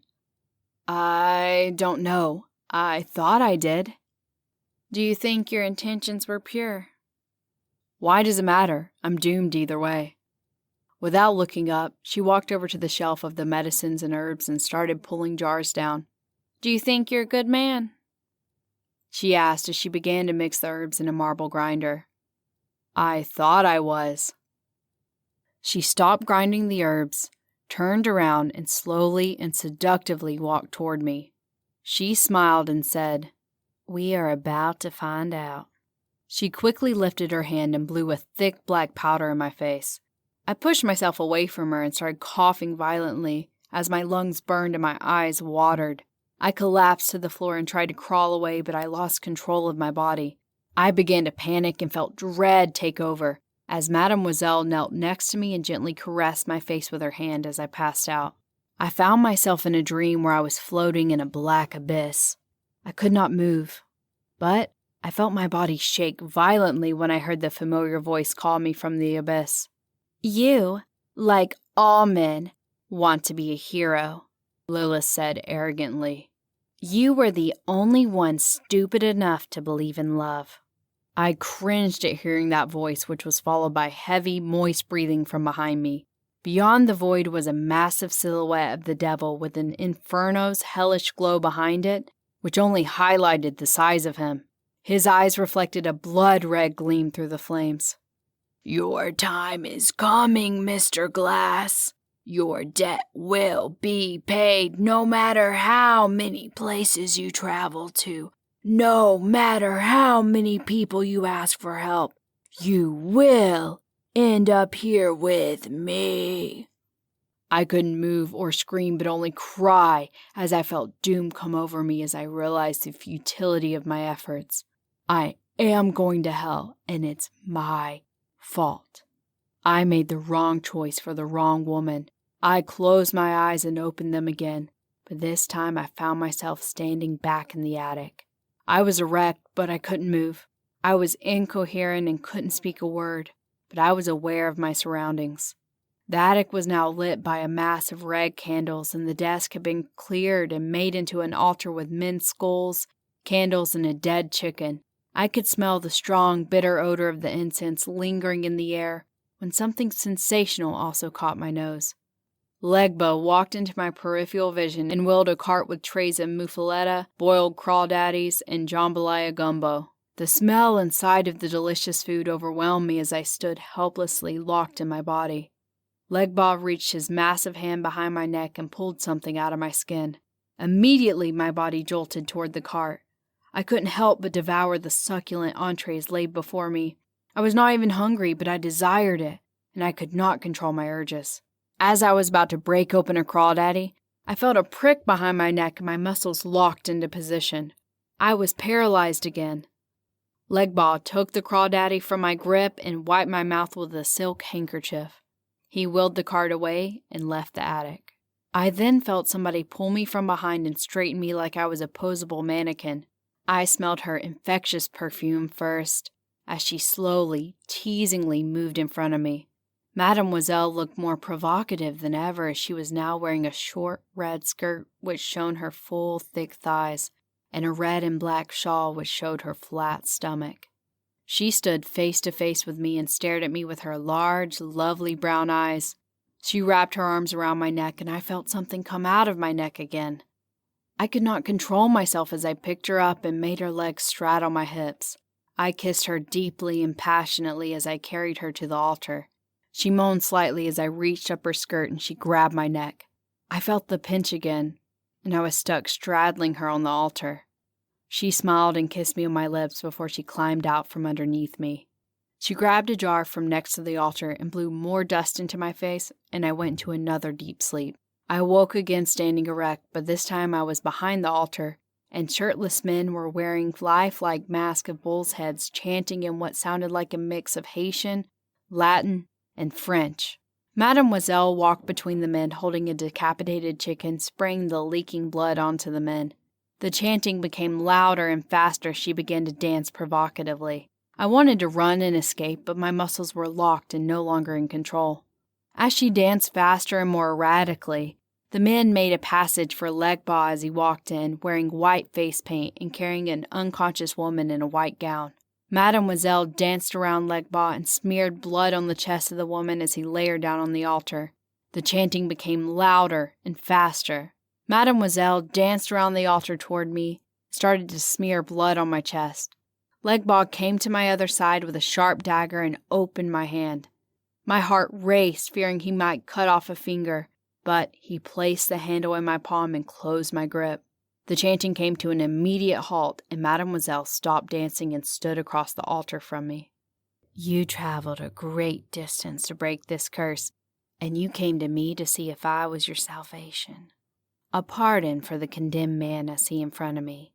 I have a way to set you free, but your salvation is in your hands. Take the dagger and plunge it into this woman's heart, and she will take your place in hell."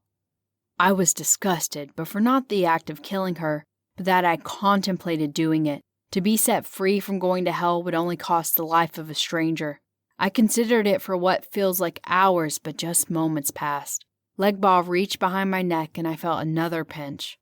Suddenly, my arm shot above me as I held the dagger above my head. ready to plunge it into her heart. But my arm stood stiffly above me and I felt the dagger shaking in my hand. "No!" I murmured. "Do it!" Mademoiselle yelled as she leaned over the table, pointing her fingers furiously at my face. "You take that knife and sacrifice her!" My hands shook violently as I held the dagger over my head. "No!" I said louder this time. "She doesn't deserve to live. She stole from her family, cheated on a man that loved her, and she killed a child with her car when she was high on a heroin binge. She drove off and left the child to die. If she had stopped and helped, he might have lived. But she fled like the coward she is. Take the knife and plunge it into her yellow heart. Let a truly guilty person go instead of an innocent man." Temptation flooded me. If I did it, then I got a second chance. And if it's true what Mademoiselle said, then I'll be serving justice.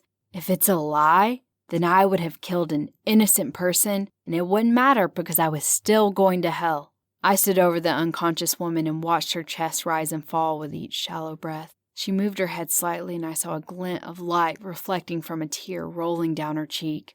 My arm fell forward as I threw the dagger behind me. I fell against the altar and began to sob. "I can't do it! I can't do it!" A smile spread across Mademoiselle's face as she slowly began to clap. Legba came to my side and brought a cup of ripe-smelling tonic to my mouth. "Drink," he said softly. I gulped down the bitter drink as Legba guided me to an old leather chair and sat me down in it. I slowly felt control over my body come back as I sat back and watched the men in the bull mask slowly exit the room. To my surprise, the unconscious woman rose from the table and hugged Mademoiselle. Mademoiselle reached into her bra and pulled out a few $100s from her cleavage and gave it to the woman. "Merci, Belle," Mademoiselle said as she kissed her on each cheek. "What the hell is going on? What did you do to me?" I yelled while trying not to fall out of the chair. The woman left the attic with Legba right behind her. Mademoiselle sat on top of the altar and leaned forward toward me, close enough for me to get a whiff of the intoxicating perfume again. She reached into her cleavage again, but brought out a thin brown cigarillo and lit it with a candle that was on the altar. "Brown sugar," she affectionately said to me. "What happened here on this wonderful evening was proof for me that you have a chance of getting your soul back." "What do you mean?" "This whole show we put on for you was a test." This was all an act? What was that dust you blew into my face? What happened to me with the food and what was that thing on my neck? You were going to have me kill another person for a sick fucking test? I was fuming in between breaths, but Mademoiselle kept her composure and smiled. "That dust was a mixture of nightingale, marijuana, and other herbs and roots I collected over the years. It stops a person from having inhibitions when inhaled. It stops your self-control. Legba and I had to test it to see if it works on you. So we first put my irresistible home cooking in front of you to see if you could control yourself, and you couldn't." "If it worked, then what was the whole seduction test for?" She smirked. "Double-checking if it works. Plus, you're a cutie." "How did you know I was attracted to you? You might not have been my type." "Please," as she motioned with her hands and confidently showed off her physique. "But you were going to have me kill someone. How did you know I wouldn't do it?" Mademoiselle slid off the altar, walked behind me, and then came back around and sat back down in front of me with the dagger. She took the blade and pressed it into the palm of her hand. She smiled and plunged it into herself. I jumped up to stop her, but I did not see the blade exit through the other side of her hand. She started to laugh and plunged the knife into her leg. That's when I saw the blade retracting into the hilt. "I got this at a magic store, Brown Sugar. It's a prop knife. Plus, Legba was behind you the whole time. He would have broken your arms if you did try to do it. The woman is a bartender who works downstairs. She loves being a part of my acts." "What about the thing behind my neck? How come I couldn't move?" Mademoiselle reached down her cleavage again and pulled out a tiny pin. "Acupuncture pin. There's a nerve in the back of your neck. We placed a pin in it. It paralyzes you while it's in." I stood straight out of my seat and began to yell. "So this was a fucking act? Can you even save my soul, or did you waste the precious time I have left for your amusement?" She smiled calmly, and it seemed to put me at ease. "No, I can't save your soul, but there is a chance you can save it yourself. What? When people make deals with the fallen one, they usually do it for power, money, or youth. You did it for another reason. You made a deal with the devil to save a life, even if that life ended up betraying you. From all my years of practicing voodoo and communing with demons and loas, I have heard a few stories of the possibility of someone escaping the devil, but they all had required one thing in common. Which is? A good heart. I needed to see tonight if you were to take away your self-control, would your heart remain true? And indeed it has. Distraught, I walked over to the wall of pictures and stared at them silently. Was there a chance of me escaping hell? And what was so odd about these antique pictures? So you can't help me? I asked as I tried to figure out the pictures. No, she said from behind me. You'll have to do this on your own. That's when I noticed what all the pictures had in common.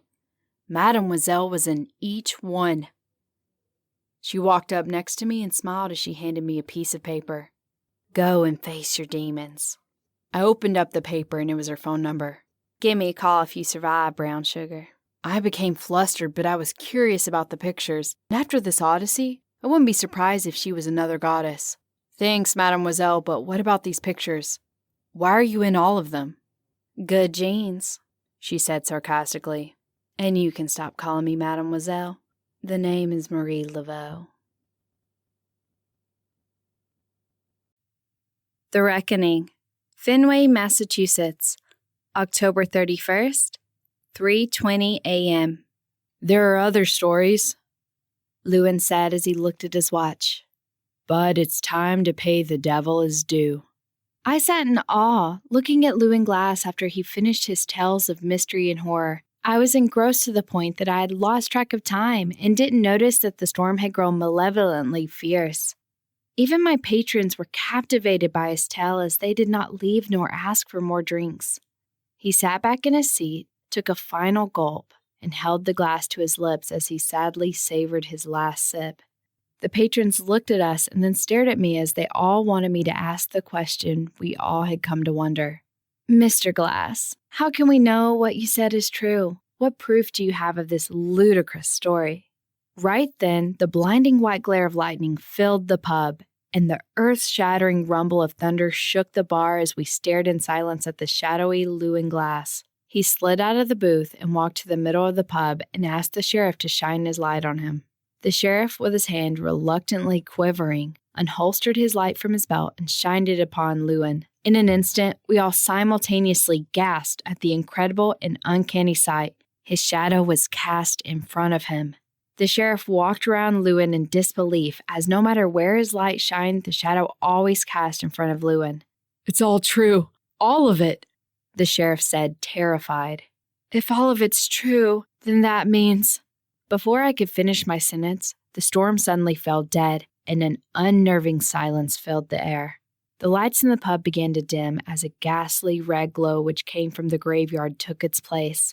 The town nurse looked out the window and became ghostly white as she walked back nervously and tripped over a chair.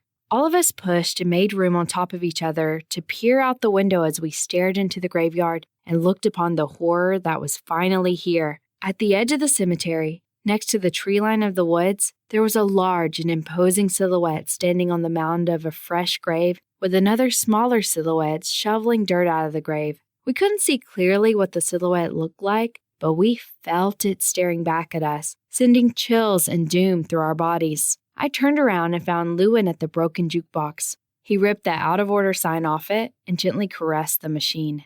The lights flickered in the box and then went dead again. Llewyn looked down in silence and pressed 3 buttons and stared at the jukebox for a few moments. It did not turn back on.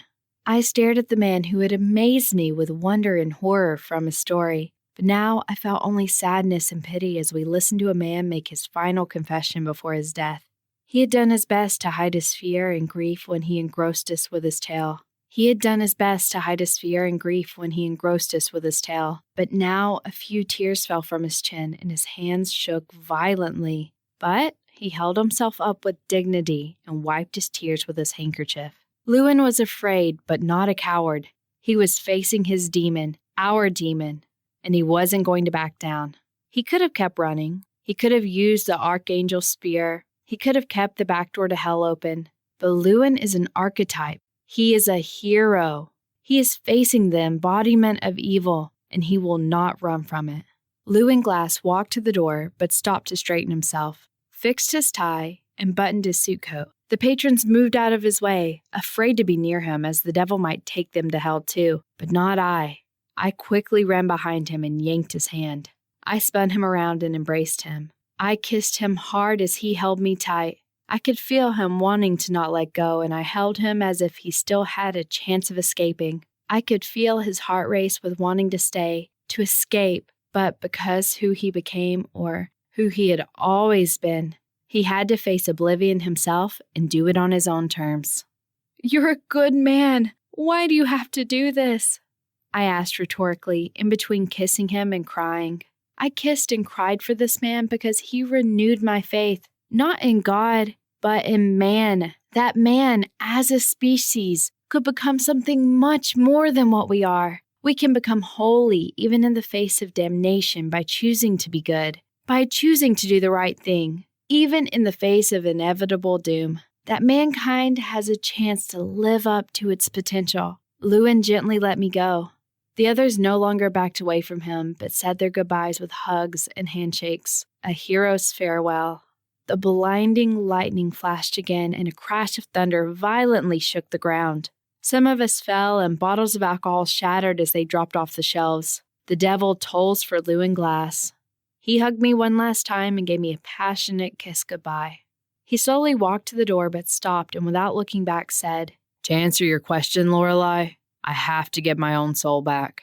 To no longer accept the judgment of an unseen God who no longer sees me as a worthy man, but to rely on who I am and to know the truth for myself. If you learned anything tonight, then please remember these words. You should live a balanced life of responsibility and hedonism. Be kind and unapologetically honest, especially with yourself. Be compassionate but vicious when the situation calls for it. There are those who are shaped and molded, and those who define. Choose which one you want to be. Find a lover who says no for the right reasons. There are those who seek and those who understand. There are those who kill and those who spare. There are those who follow the road and those who make their own path. You can be whichever, but be wise above all." Llewyn slightly cocked his head back and smirked at me. The front door suddenly swung open as a vicious wind entered the pub.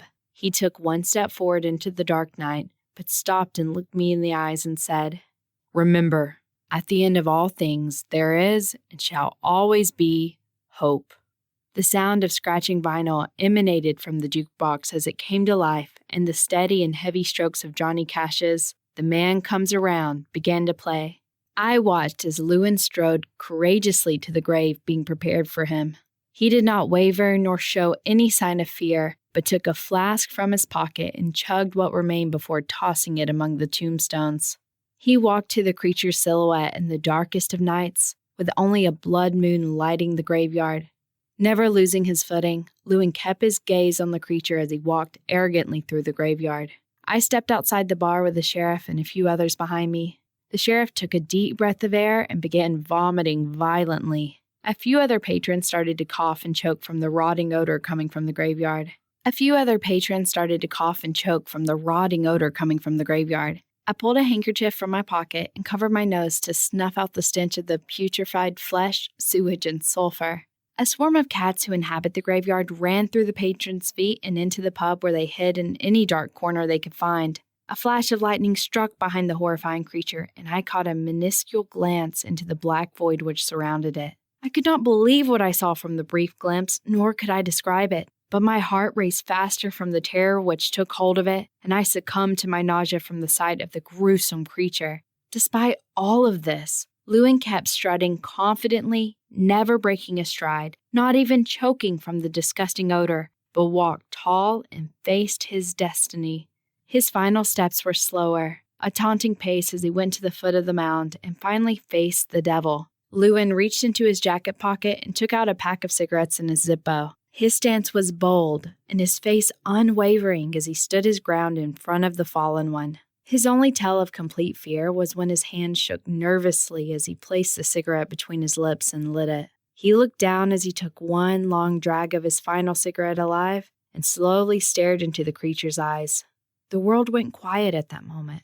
The strong wind, lightning, and the rustling tree branches stopped as Llewyn stood face to face with evil itself. We could hear each other's racing hearts in the eerie silence.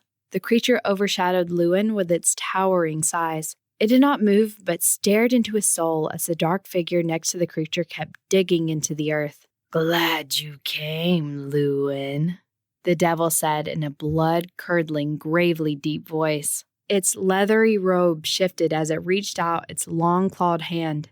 Llewyn took out another cigarette and gave it to the creature. The creature slowly brought the cigarette to its lips as the tip lit by itself. The creature's features were still cloaked by darkness, but the dim light from the cigarette showed that the face was drenched in blood, and its jaw had visible sinew with chunks of rotting flesh hanging off it.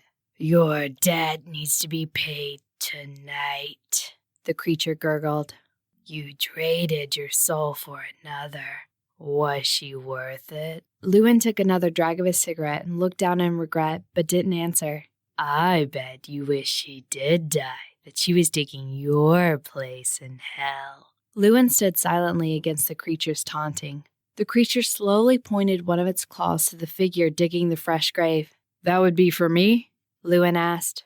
"Maybe. Depends." The creature's shrill answer cut through my ears. "Depends on what?"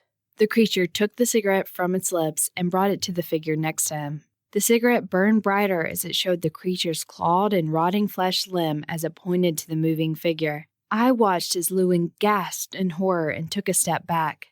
"I thought it would be fitting to have Lilith dig your grave," the devil said with glee. "Llewyn, please help me," begged the haggard but handsome woman, caked with dirt dug from the grave, her hands raw, smearing blood across her scorched dress. "Quiet!" the devil yelled in a voice which caused me to wet myself. "You don't get to con your way out of this one." The horrifying creature backhanded her. Her head snapped back violently with her jaw nearly torn off her face. I marveled in horror as the flesh of her severed jaw began to grow again with visible strands of muscle and flesh reattaching itself back to her face. "What is she doing here?" Llewyn yelled over the rushing wind. The creature brought the cigarette back to its mouth and took a long drag. "You impress me. Out of all the souls I've collected and tortured over the past eons, you have to be the one I truly admire. Rebellious, cunning, and self-righteous. You remind me of a young me before I was cast out of heaven. You also live by your own rules and never veer away from them. Just like me. So, before your deal expires, I have a new offer for you. Become my advocate on earth, and Lilith will take your place in hell." Caught off guard by the devil's offer, Llewyn coughed violently as smoke and phlegm spewed out of his mouth. "Yes, you wouldn't go to hell, but neither would you enter heaven because you are unforgivable to the pompous dick we call Father. Like Tithonus and Cain, you would live an eternity on earth and never die. At least until I kickstart the apocalypse, then we'll see if the predictions from the illiterate apostle were true. You will work for me and do my bidding on earth, which won't be so bad because it will be fun to live in sin." The devil took a long drag and continued, "To sweeten the pot, I will make you rich, and I will get you anything you desire. I will make for you a heaven on earth as long as you work for me." The wind blew harder as a torrential rain began to pour from the black sky, soaking Llewyn and Lilith but leaving the creature alone, as if the dark void surrounding him shielded him from the water. Llewyn stood there with the cigarette hanging to the side of his lips, no longer lit but soaked and limp. I could only see the sides of his face from where I stood, but I knew from his look that he was considering on settling on an offer no mortal in his position would pass up. I wouldn't blame him if he did. "Llewyn," Lilith said as her jaw finished mending itself, "please don't do this. I'm so sorry to have brought you into this. But you can't trust him. But you can still trust me. I still love you." Llewyn, for one brief moment, looked at her as only a lover could, but the brief moment quickly ended as he flew into rage. Stop lying. You have the king of lies standing right next to you, but you still can't stop lying? Why shouldn't I take the deal? You conned me into selling my soul for your immortality. I wanted to spend my entire life with you, to wake up to you every morning, to have children together. Llewyn stopped for a moment to gasp for air from the overwhelming experience and wiped the rain from his red eyes. The worst part wasn't the ordeal. It wasn't living with the heavy hopelessness of going to hell, or finding out our relationship was a lie, or how evil a person you are. But I still think of you every day, and part of me hopes you'll come back.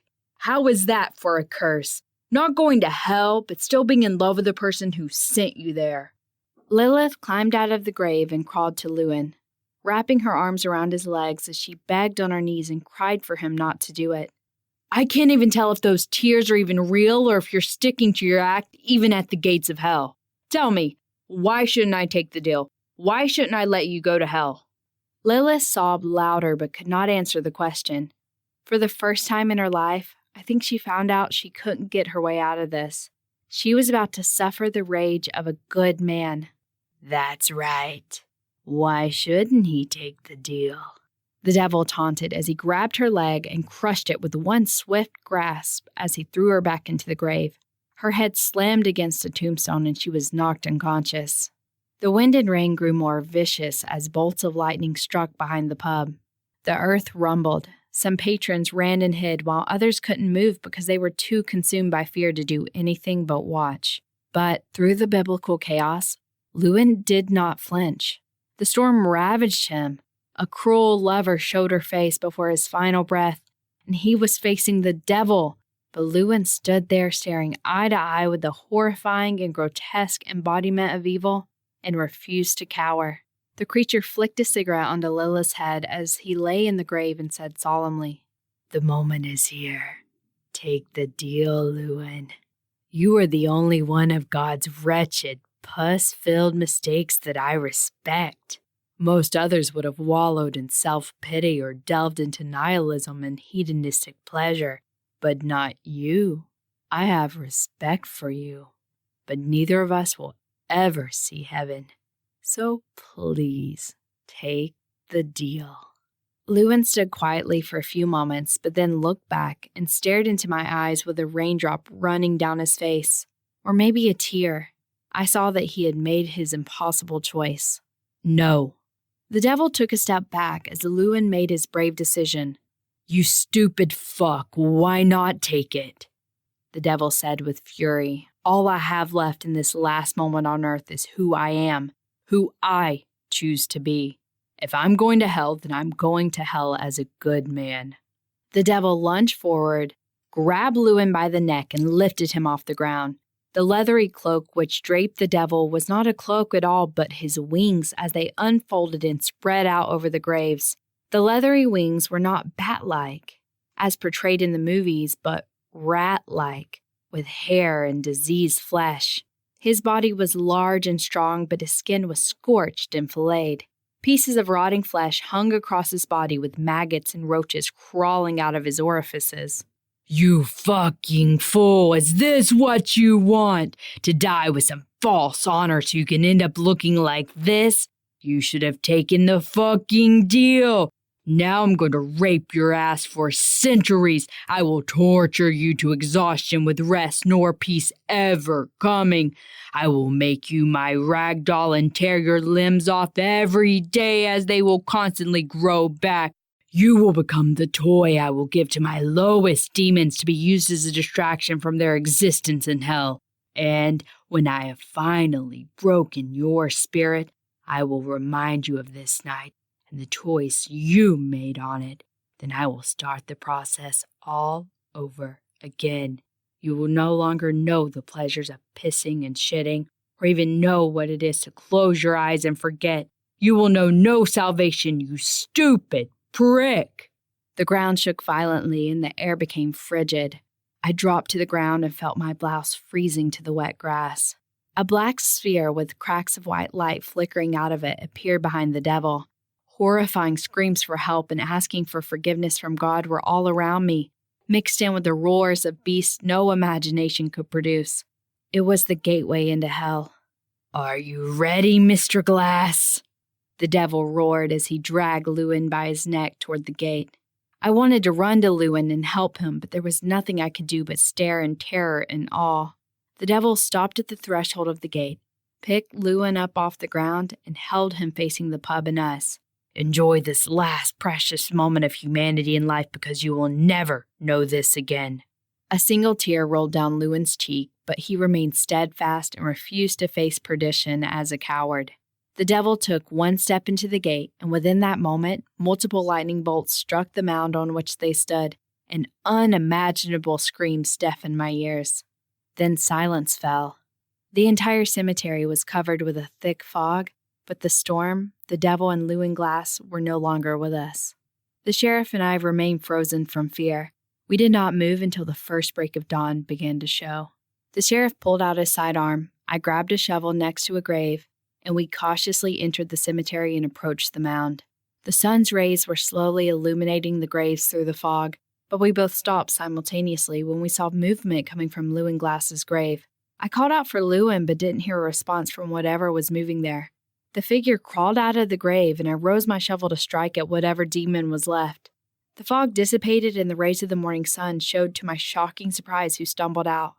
"Am I still alive?" Lilith asked, dazed in her soiled and blood-soaked dress. "Did Llewyn take the deal?"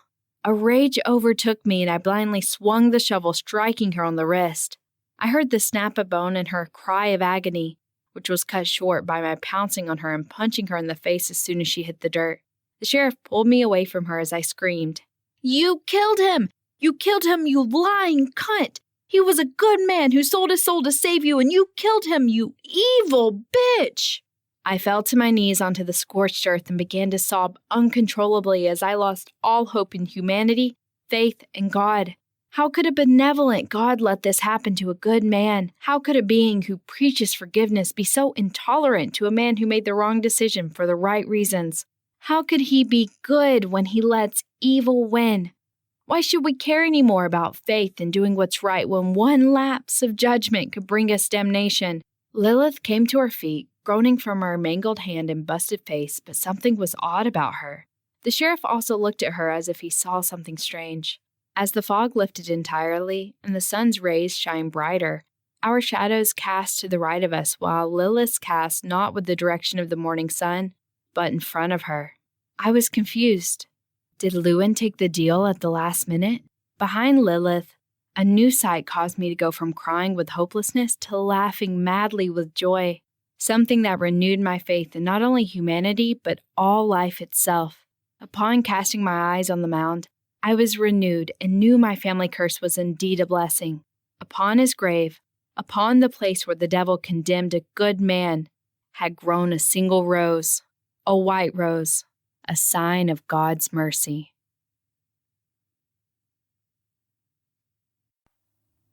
Epilogue, October 31st, 2016, 3:15 a.m. A year has passed since Llewyn Glass came into my family's pub. Some have denied what happened, not out of doubt of what they witnessed, but to block the hellish memories of that night. Others stayed quiet and wished to never speak of what they saw again.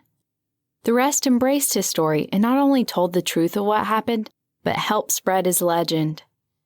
The sheriff made an official report of the incident, took evidence and witness testimony, but let Lilith go because there is no law regarding making deals with Lucifer to arrest her for. Plus, she had worse problems to worry about than going to jail. The public had mixed reactions, especially with how fantastical the events were. Despite the government dismissing it as some elaborate promotional prank for the Crossroads pub, the patrons from that night were interviewed by serious men from the FBI, and the dirt was dug up from the mound where the devil and Llewyn stood face to face. Rumor has it that some of the soil and fragments from the scorched tombstone came back with elements not recognized on the periodic table. The white rose, however, I dug up the morning Llewyn was taken and kept it hidden until the feds left. To everyone's surprise, it has never wilted but still flourishes its bright white petals. I keep it now behind the bar in a closed glass case for all to see and judge for themselves if the story is true. Most think it's a fake or a clever prop created by some Imagineer at Disney because they touch it and it feels real, but it never dies. I find it illuminating in the dark when I close the pub at night. As for my faith in humanity and the things beyond it, I have been given a new perspective, which is something I am still reckoning with to this day. But, nonetheless, I am hopeful for the good in everyone, that we have, as a species, a chance at redemption. An individual is capable of heroic and legendary acts which require not the mightiest strike, the cruelest word, or the best lawyers, but a brave choice. Thanks to Llewyn Glass, I've spoken the truth about what happened in Afghanistan, and have been able to bring closure to the families of my Marines. The general who told me to lie and cover up the mission was questioned by the Senate and was stripped of his rank and dishonorably discharged. I still have to deal with the blowback from going public with the truth, but it was worth it. My PTSD is gone, and I no longer want to kill myself, but to embrace life, the good and bad parts of it. With great relief, I have chosen to adopt my family's business, both the pub and the idea of being a witness to the strange and mythical. Tonight, we had our annual pre-Halloween party before the tourists mob us tomorrow. The town of Fenway has sold out of hotels and Airbnbs, with the neighboring towns reporting the same. But despite the great news of growth for our community and pub, only a handful of the patrons from the year before showed up for our party. Thankfully, the sheriff kept his job and embraced what happened to Llewyn Glass. The few who showed up talked about Llewyn and how he inadvertently changed their lives. One had beat his addiction to Oxycontin and made amends with his family. One had become a whistleblower and informed the feds of his accounting firm laundering money for drug dealers. One patron was a petite and fragile woman who saved an oblivious boy by tackling him out of the path of a speeding car. We all traded stories with each other of how we've all grown braver and more compassionate as people. While some had nightmares of what they saw, they still were grateful to share their issues with the other people who were there on the fateful night. The patrons steadily left through the night until it was just me and the sheriff. He insisted he would stay with me as I closed the pub. He still hasn't asked me out, so I kissed him on the cheek and told him I was okay to close by myself, but he should take me out for breakfast in the morning. He left with the widest smile I have ever seen. I was the last one left before the morning crew came in to ready the pub for the massive party. I was walking to the trash out back when I saw something at the other end of the graveyard, at the tree line of the forest. My adrenaline kicked in, but I waited to see if it was some local kids or a tourist trying to summon the devil with a Ouija board. I could only make out two figures as my eyes adjusted to the dark. One looked familiar. Maybe someone from town? The other was a woman wearing what I could tell was a veil of a nun. They hadn't noticed me, but both were crying and hugging each other. I could barely make out what was being said as I made my way closer, using the gravestones as cover. I stopped when I was close enough to make out what was being said, and I nearly shrieked when I recognized who the treacherous woman was. Lilith. Lilith was in the arms of the nun, both crying hysterically. "Mom, it's all right. Don't cry for me and don't blame yourself for what I've become. I've done terrible things just because I could. I have hurt many people and killed for no other reason than for my own twisted enjoyment. None of this is your fault. If the circumstances of my upbringing were different, I am sure I would have ended up the same. I'm glad we spent time together before I go and pay my price for the life I chose to live. I'm going to help because I deserve it, but I no longer run from responsibility, but face it." I felt a joy overcome me as Lilith was getting what she deserved, but I felt a small amount of sympathy for her because, in the end, she had chosen, like Llewyn, to face this demon. Was she performing one last con in the hope of receiving God's forgiveness? I don't know, and I'm okay with not knowing because she walked into the forest by herself, leaving Sister Abigail to grieve. But I quietly left with the notion that we all have a debt in the end. Some more than others, but some people are owed a second chance from God. But what I accept is that redemption knows no bounds, and God might forgive her. That's his choice. But Llewyn would have. Such is the divinity of man. Short Stories. The Rideshare. A modern-day horror story. The Execution. Bing! Went the happy tone, notifying me of a new passenger to pick up. The sun was setting on a beautiful warm day, and for the first time in a while, I feel at peace with life. I have my first steady job in 2 years, and I've been doing Uber on the weekends to pay off my debt. The side hustle is not bad. I wish it paid more since all the expenses are on the driver. But at least I get to meet some interesting people and some not-so-interesting folks like the 2 bachelors I just dropped off, with one advising the other, "You should offer to buy her Plan B to show her you're sincere." I made a U-turn on 3rd Street in my silver Ford Taurus and headed north to the passenger's location. This next passenger will be my last one. I want to get some dinner and enjoy my Friday night. It's been a while since I had some spending money, and I was looking forward to bar hopping and checking out a live band. Maybe I'll get lucky tonight. I was snapped out of my thoughts when a message from Jill, the passenger, pinged on my phone. She asked me to pick her up at Jack Russell Park and wait for her in the parking lot. Usually I'm hesitant about picking up a stranger in a park, but it was an affluent neighborhood and there was a police station across from it. Plus, she might be hot and single. I picked up a woman last year who invited me into her house for my tip. I've been hoping it would happen again ever since. I pulled into the parking lot and swiped the icon on the app to notify her that I arrived. I looked around and saw nobody in sight other than the cars driving by on the street. My heart began to race. Something didn't feel right. I looked around one more time and saw no one in the park. No cars, no children on swings, no joggers. Not even a policeman taking a smoke break outside the station. I went to cancel the ride and drive off, but was startled when I heard the car's rear door open. "Jill?" I asked. The heavy metal click of the hammer of a gun being cocked rung in my ears and was followed by a hard, cold muzzle pressed against the back of my head. My eyes darted to the rearview mirror and I saw the stainless steel revolver jammed against my head. I followed the smooth-skinned but steadfast hand to a petite, curly brown-haired woman holding it. She hid her head behind the headrest before I could see her face. The barrel pressed harder against my head, her way of telling me to keep my eyes front. "Listen, I don't have any money and I'm not going to lose my life over a car. Just take what you want and leave me be.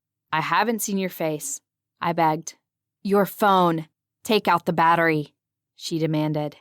I took a moment to steady my trembling hand before reaching for my phone, wishing there was an emergency button on the app to send a silent alert to the police. Wishing she'd sat in the front seat so I could overpower her small frame. The phone and the battery were now apart, and I held them up to show them to her. "Toss them." I rolled down my window and threw them outside, the glass screen shattering on the asphalt. She then tapped something on my shoulder. "The same thing with this one," Jill said. I reached back and grabbed the object she was tapping on my shoulder. Confused, I hesitated when I saw her phone in my hands. The hesitation lasted for a brief moment as she nudged the gun in the back of my head again. Her phone came apart quickly and I tossed the pieces out too. "Do you know where King's Lot is?" she asked. "Poe and Flynn Street?" "Yeah. Here are the rules and listen carefully because one deviation will lead you to a slow, agonizing death as I shoot kneecap and kneecap, then testicle and testicle in that order. Understand?" "Yes," I spurted out. I was terrified and furious. I was scared to get to my knees and balls blown out. But I also wanted to take the gun from her and beat her to death with it. "Keep all the windows rolled up and take the back roads there. No sudden movements. No glances at me so you can make a plan and keep your hands on the wheel the entire time. Most of all, don't look back here. Don't ever look at me. Not one single glare. My gun is pointed at your spine the entire time I'm back here. Remember that. Understand?" "Yes. Drive," she ordered. I drove out of the parking lot and made my way to the abandoned King's Lot car dealership. It was an infamous dealership known for its crooked deals and the federal prison time the owner and half the salesmen received for fraud. But it was the over-lavish 80s coke-fine yuppie decor of the building that made it infamous. It reminded me of The Wolf of Wall Street meets American Psycho, with its white walls and tiles, gold chandeliers, and oil paintings of historical battles. The place had become dilapidated by burglars and vandals and was now used as a smoking den for meth heads. The drive there takes typically 15 minutes, but time was moving faster for me as my thoughts raced and my heart throbbed in panic. I heard movement coming from behind me, but I resisted the urge to look back. In the corner of my eye, I could see her legs as she lay down in the back seat. I could dreadfully assume her gun was still pointed at my back. I turned the corner on Flynn Street and was only a mile away from Poe. Sweat cascaded from my hands and off the steering wheel as I had 5 minutes before we arrived at our final destination. We stopped at a red light, and to my surprise, a police cruiser stopped in the turn lane next to us. I wanted to jump out. I wanted to take the chance and run out of my car and get to the cop as fast as I could. I assumed Jill's silence meant she didn't see the police. Maybe I had a chance. Maybe I wouldn't die. But fear paralyzed me, stopping me from salvation as I helplessly watched the cop make the left turn and go on with a shift, unaware of the strange kidnapping happening in the car next to him. "I would have blown your balls off if you had reached for the door handle," Jill said. My teeth and asshole clenched as the Taurus pulled into the King's lot, coming to an unnerving stop. Ominous silence filled the air as I waited and prayed that I would be granted an escape of whatever horror she had planned for me. The silence broke when she opened both back doors and did something with them for a moment. I quickly glanced into my side mirrors and saw her switching on the child safety locks on both doors. "What the fuck?" I said, baffled. My door flew open and my captor finally revealed herself. She was small, barely above 5 feet, and petite. She wore a white dress with a sunflower print matched with a pair of yellow Converses and a cornflower purse. Her brown curls paired beautifully with her green eyes and tan skin. The only thing that was more distracting than her beauty was her revolver pointed to my head. "Take this now," she ordered as she handed me something palmed in her free hand. I held out my hand as she dropped a little blue pill into it. I looked down and saw the familiar V logo I had seen on the erectile dysfunction commercials. "What the fuck is going on?" I belted out. "Why did you kidnap me? Why are you forcing me to take Viagra?" Her response was pressing the cold barrel against my head and counting down. 5, 4, 3. I popped the bitter-tasting pill in my mouth and swallowed. Immediately, she looked at her slim gold watch and noted the time. "Get out slowly and turn your back toward me once you're out." Following her orders, I left the safety of my car and Jill walked me into the abandoned building with her gun jammed in my back. Blood was no longer rushing to my legs but flowing to my engorging penis, which I desperately wished it wouldn't come erect. The mixture of the Viagra, adrenaline, terror, and utter confusion nearly caused me to heave out my lunch, but I held it in, afraid she might get trigger happy. She walked me into a dark corner office which stank of mold and piss, and had me lay flat on the soiled carpet with my arms spread far apart. Jill kept her distance and had the advantage with me on the ground, which made tactical sense, but what she did next only added to the insanity. She reached underneath her dress and tore her panties off with a few hard yanks. "I need you to listen carefully on what's going to happen next," she commanded. "I want you to unzip your jeans and pull them down to your knees. You're not to make eye contact with me and don't even fucking move your hands. If I see a finger lift off the ground, then I'm emptying the gun point blank into your chest. Now tell me you understand." "I do," I said as tears trickled down my cheek. Jill stood over me for a moment and I closed my eyes. She pressed the revolver to my chest, over my heart, and I felt her dry flesh around my pharmaceutically engorged member as she began to straddle me painfully. She pounded her hips against mine, which made the pain excruciating as I felt the foreskin being torn off my penis and her vagina becoming lubricated from the blood. I wanted it to end. I wanted this fear and the rape to be a bad dream, hoping I was passed out at home and I was going to wake up from this terrible dream. But the terror and helplessness turned to be a numb void as I went into shock with the last words mumbled out of my mouth. "Why are you doing this?"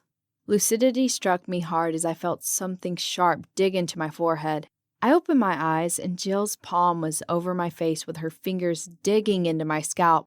"What?" I said before she clawed her sharp nails across my face. I screamed in agony and panicked when I bled into my eyes, causing them to burn and making me unable to see. I rolled over to my side and used my shirt to wipe the blood out of my eyes. I was able to gain my eyesight back to watch Jill take black zip ties out of her purse. The helplessness was replaced with rage as I reconciled that death was better than being a victim. I was about to lunge at her until I saw this inconceivable kidnapping and rape become stranger. She put the zip ties around her wrist and tightened them by pulling the plastic strap with her teeth, shackling herself. Not wasting the opportunity, I pushed myself off the soiled and bloody carpet and flew toward her with one leap. I tackled her into the wall and began wrestling for the gun. Her adrenaline kicked in and she kept a secure grip on the revolver. She kneed me in my raw cock and I screamed in agony, but I refused to stop wrestling for the gun. Bang! Bang! Bang! 3 shots went off in both our hands as one of us pulled the trigger. 3 more shots and the gun would be empty. I reached my finger for the trigger and pulled feverishly. 3 more deafening shots sounded, followed by the clicks of the firing pin hitting spent shells. She threw the gun at me as I pushed her off me, but she missed. I was ready to throw my weight into punching her until I saw her run for the door. I gave chase as we ran through the decrepit dealership. We were nearly out the door when I saw the blue and red flashing lights coming to us. I slowed down and felt the sweet relief of rescue began to overtake me. I was finally safe. "Help me! Help me! He tried to rape me!" Jill screamed. I came to a complete stop as I tried to register what she just said. Then the realization rushed over me. Both smartphones would have my fingerprints and suggest I discarded them to keep them from being pinpointed by the cell towers and keep her from calling for help. Jill put the child locks on my car doors. The torn panties and the zip ties on her wrist would imply I kidnapped. The Viagra so I would be able to keep an erect penis during the painful penetration so there would be DNA in and on her. The gun fired in both our hands so gunshot residue would be all over us. Jill clawing my face would suggest self-defense. Jill set me up as a rapist. "He tried to rape me!" she cried as the police pulled up and came to her rescue. Multiple guns were aimed at me and the police screamed orders at me. I couldn't move. I couldn't register why she would do this to a stranger. I was about to go into shock again until I felt a heavy boot kick me in the back and I fell face first into the marble floor. The cold metal handcuffs tightened around my wrist and the world went black. 3 months later. I woke up with a heavy lull of depression hanging over me as I rolled out of my hard twin bed and was welcomed by my dreary gray cell. My trial was tomorrow, but I wasn't optimistic. The police wouldn't believe the inconceivable truth of the events of that hellish night. All of the evidence, the news, and the media were against me. My bloodied mugshot was juxtaposed with her beautiful, evil face, and I was labeled a monster by the entire world. Nobody would believe that a 110-pound white woman could ever do something as heinous as kidnapping, raping, and framing a 210-pound brown man. Even my state-appointed attorney didn't believe me, which was advertised by the expression of disgust he had every time we met to discuss the trial. Depression hit me hard, and I was placed on suicide watch for a few days. The despair wasn't just from being in prison, but from the question which plagued me since that night. Why did she do it? This question repeated obsessively in my head for 3 months, and I could never come to a rational answer. "You've got a visitor," the guard said to me through the cell door slit. I was escorted to the visitor room and was sat down behind a plexiglass partition, and to my horror, I saw who was sitting on the other side. "How's prison?" Jill asked. I was filled with rage and imagined myself breaking through the window and strangling her skinny neck. It would take me one quick twist to break it, and I didn't care if I got the death penalty for it. I just wanted her to die by my hands. A surge of questions went through me, but only one will suffice. The one that plagued me since that night. Why? Jill paused for a moment and entertained the answer. She looked around to make sure nobody was listening and leaned close to the vents in the glass. "Because I could," she said with a smile on her face. The Execution. Terre Haute Penitentiary, Terre Haute, Indiana, November 1st, 2016, 23:30 hours. Prisoner number 112263, aka John Doe, was set to be executed at midnight. You wouldn't think he was capable of killing upon first meeting him. He was a handsome, middle-aged man, but he was handsome in the old ways. Jet black hair with an aged baby face, a beauty mark on his lip, and a lean body. You would think he was the resurrected Elvis, the Sun Records one when you first laid eyes on him. The guards found his sincerity and quietness disarming. They even came to like the guy until they were reminded of his crime. His very existence was shrouded with conspiracy theories because he had no identity before April 30th, 2014. The FBI, CIA, and some men in suits who only said they worked for the government were perplexed by this mystery. No fingerprint records, no school records, not even a social media photo could be found of John Doe before his arrest. He refused to give his name, only admitting to his crime and pleading guilty in court. John Doe didn't even decry the judge for giving him the death penalty. I was sent by my temple to give John Doe his last rites before his execution. One of the few details the man has given of himself was that he was Jewish. I couldn't say I was too happy with the assignment given the nature of his crime, but my curiosity and the excitement of possibly knowing his true motives superseded my disgust for the man. Too bad I can't tell another soul if he did confess to me.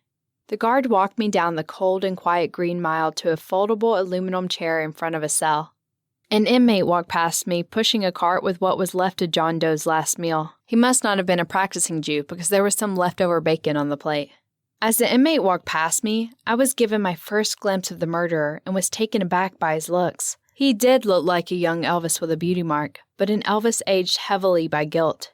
He was reading the Torah and praying silently, asking for forgiveness from God. Maybe God will forgive him, but I doubt it. He didn't acknowledge me at first, so I gave the plexiglass a few rattles with my knuckles to get his attention. He slowly looked up, and there was a small smile of relief on his face. I sat down on the chair, adjusted my kippah, and pulled out my Torah. Before I could give my name, John Doe asked the question which haunts me in my sleep. The question that has become a cliché, but now is a curse to me. Rabbi, if you could go back in time to kill Hitler, would you do it? John Doe asked with an uneasy gaze. My first thought was that the man was insane for that being the first thing he asked me, and I felt like I knew where he was going, and I wasn't going to play his game. Mr. Doe, I'm going to be blunt by not giving in to your delusional question. I'm here to help you make peace with God. Now let's get started. Rabbi, I only ask you to entertain my question because it will aid in my full confession. I know I discussed you.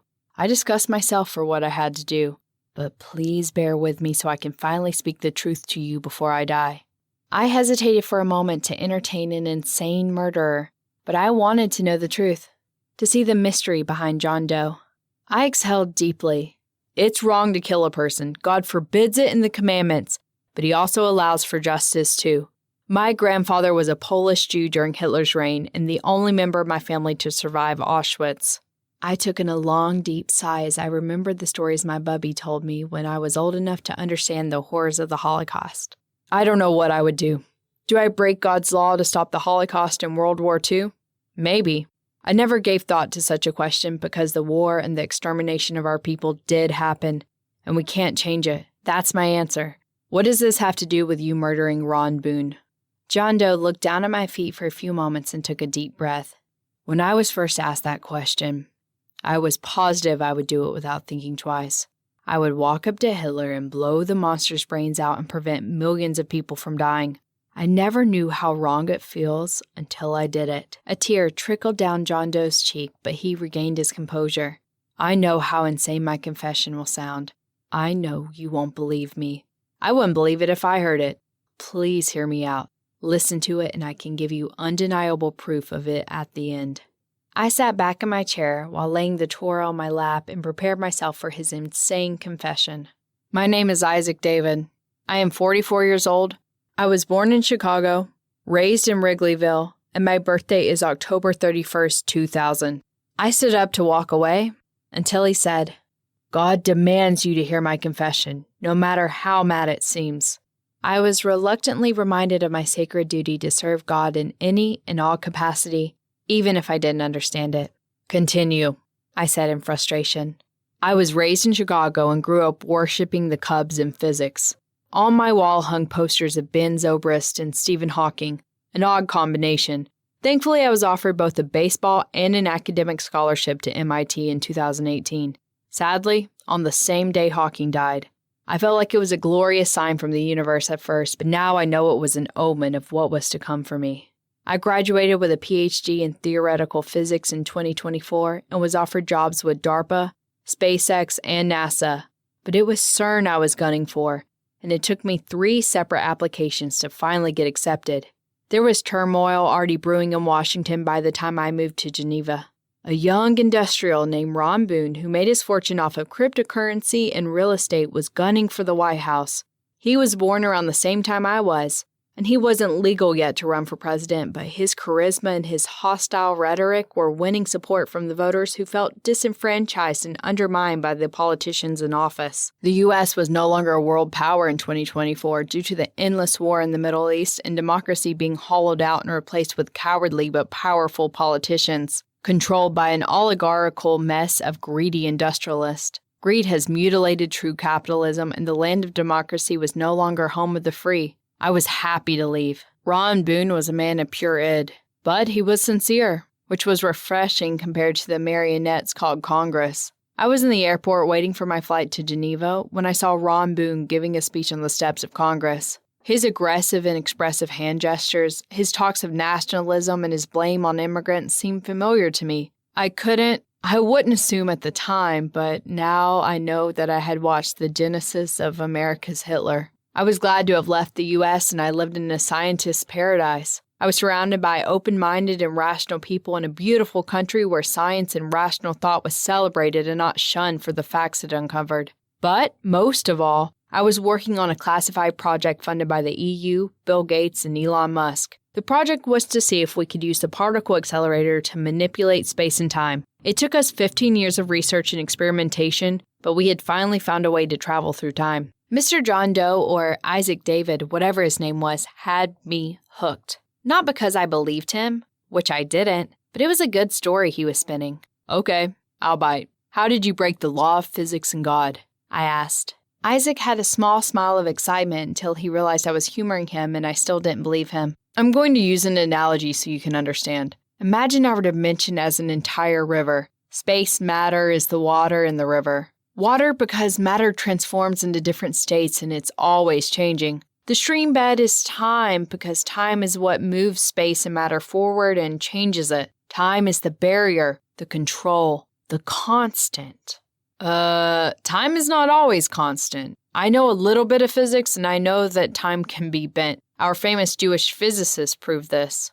Isaac smiled in delight, which made me unconsciously smile. Yes, Rabbi, you're correct. Gravity can warp time. Keeping with the analogy, if the stream of water is space matter and the stream bed is time, then gravity would be some variation. Depending on how dense the gravitational field is, then it could be a simple boulder in the river which slightly interrupts the stream, a dam which controls the flow of the river, or a canal which connects the river to another river or another body of water. You have my curiosity, but how's this bullshit supposed to help you time travel? The sun has a dense enough mass to bend the path of light. The sun is a boulder. The black hole is like a dam because it completely interrupts space matter. We use gravity to create a canal, a wormhole through space and time. The first time we sent a quark 2 seconds in the future and found it unchanged. Then we received a molecule in our vacuum chamber out of nowhere. After 5 minutes, we cleared the chamber and added an identical molecule and made it disappear. It never reappeared until we realized that the molecule we initially received was the one we thought we sent forward,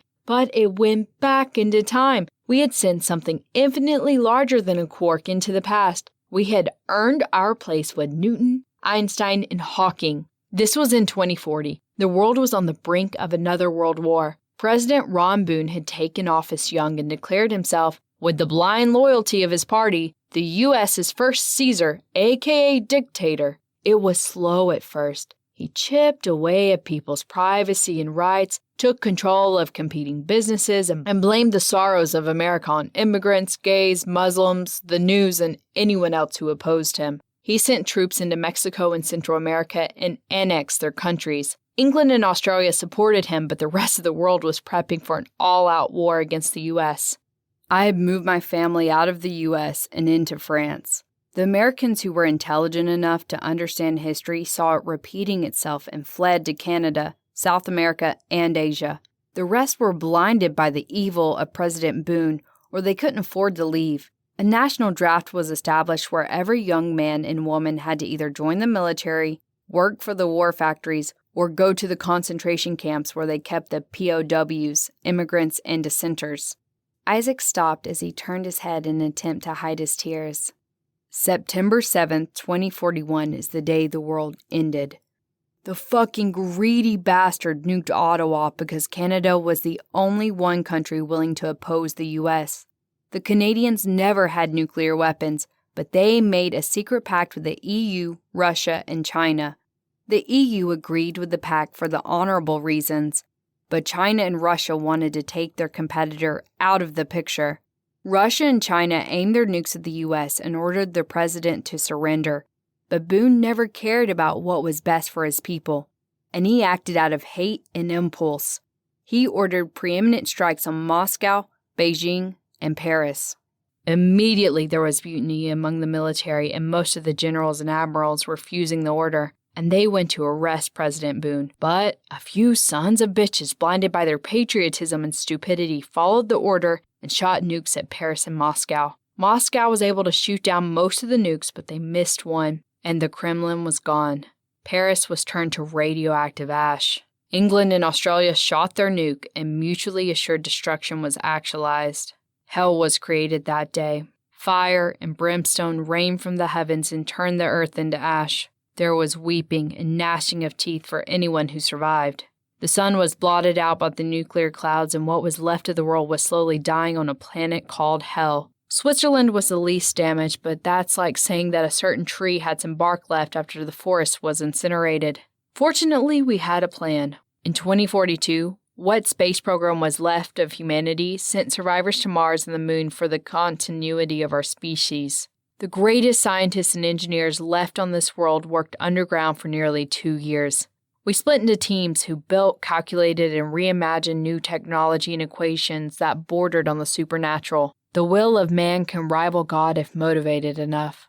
By 2044, most of us were dying from starvation or radiation sickness, but we succeeded in creating a time machine. It was a sphere built large enough for one person.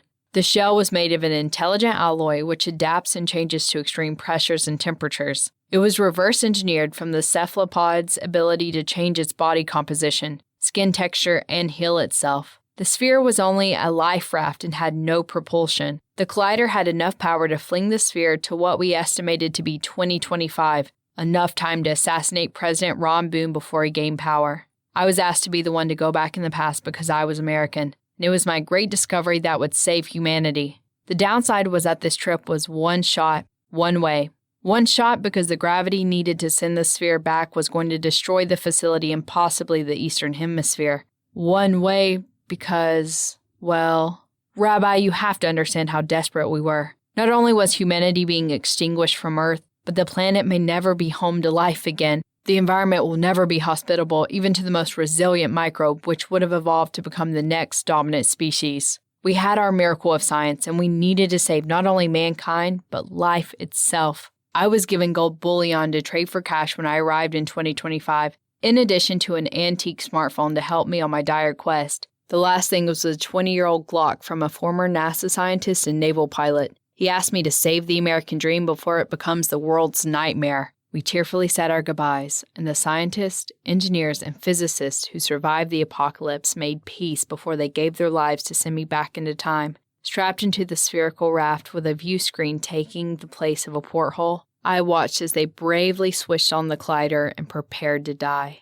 A deafening and violent sound of thunder followed by a strange sense of weightlessness caused me overwhelming fear until the raft suddenly accelerated to a few G-forces. I forced myself to stay conscious as I looked through the viewfinder and saw Isaac lunge forward from his cell's bed and threw up violently into the toilet. If this was all an act, then it was the best fucking acting I've ever seen. He sat down next to the toilet, exhausted from vomiting, and continued his fantastic story. Using the analogy about our reality being a river and the wormhole acting as the canal to an earlier part of the river, then what I saw was the dark and terrifying forest surrounding the river, and it was insanity. The laws of physics were no longer applicable as I saw fiery planets floating on oceans of black mold. I couldn't make sense of the objects I was looking at, nor could I tell if they were creatures, but they were the size of mountains and they were looking at me. I cried for God and wished to go back to the apocalyptic world I left because it was far less terrifying than what I was seeing. One of the large Lovecraftian creatures reached out for me with its oscillating spindle claw, and I screamed as I took the Glock and put it against my head. The raft was then flushed with bright light, and I felt weightless and peaceful as I saw through the view screen for a brief moment what I can only describe as the symmetry of existence. For a brief moment, I saw the multiverse and the microverse in its entirety. The next thing I know, I crashed hard onto the solid ground, and the sphere raft rolled for a while until it stopped. The viewfinder showed the light from the sun, trees, and ironically, a river. I crawled out of the hatch and cried in happiness as I felt the luscious green grass, the cold forest air, and washed my face in the clear stream. I selfishly spent the night in the forest, basking in the warmth of a small campfire I made. I wanted to enjoy Earth again before the war. That morning, I hesitantly turned on the antique phone and waited for a signal and GPS to come on. The phone picked up a signal and started to boot up. I had landed somewhere outside Roanoke, Virginia, but I shrieked in horror when I saw the date. It was February 11th, 2014. At first, I thought it was a good thing that I was given an extra 10 years to complete the mission, but then I realized the monster I was sent to kill wasn't a grown man, but a boy. I set the raft to self-destruct to make sure the technology couldn't be used before its time and hiked my way to Roanoke. I found a gold dealer in town and traded some of the gold bullion for cash. I bought a used gasoline-powered 4Runner and drove with a vengeful determination to Georgetown, where Google told me the monster lived with his wealthy family. The closer I got, the more my anger subsided and gave way to doubt as I realized I was about to shoot a boy and not the monster he would become. I glanced at the Glock handle protruding from the open rucksack and was immediately reminded of how he destroyed all of life for his fucking ego. It was dusk when I arrived in Prospect Street, outside of his family's colonial mansion. The rage got me ready to pull the trigger as I imagined me easily walking up to him and emptying the magazine into his head. He's guilty no matter how much my consciousness reminded me he was just a child. Then I saw the child Ron Boone, innocently walking home by himself while carrying his basketball equipment. I realized we're the same age, and if we met when we were young, then we may have bonded over baseball. The rage started to fade as an immense shame and fear replaced it. The Glock trembled in my hand, and I couldn't force myself to get out of the car and kill the boy who would become the devourer of worlds. He walked inside his house, and I sat in the 4Runner for hours and cried. I was tormented by this simple decision. What difference does it make if he's a boy or a man? He's still going to destroy the world. I forced myself to drive and found a hotel nearby where I didn't leave the room for a week as I tried to rectify the dilemma for myself. Is this boy responsible for the decisions he will make in the future? Can he be changed? Maybe influenced, not to become the world's last dictator? Can existence risk him continuing to breathe? Should this boy die to save Earth? One soul for the entire planet? Is it his fate to become the destroyer of worlds?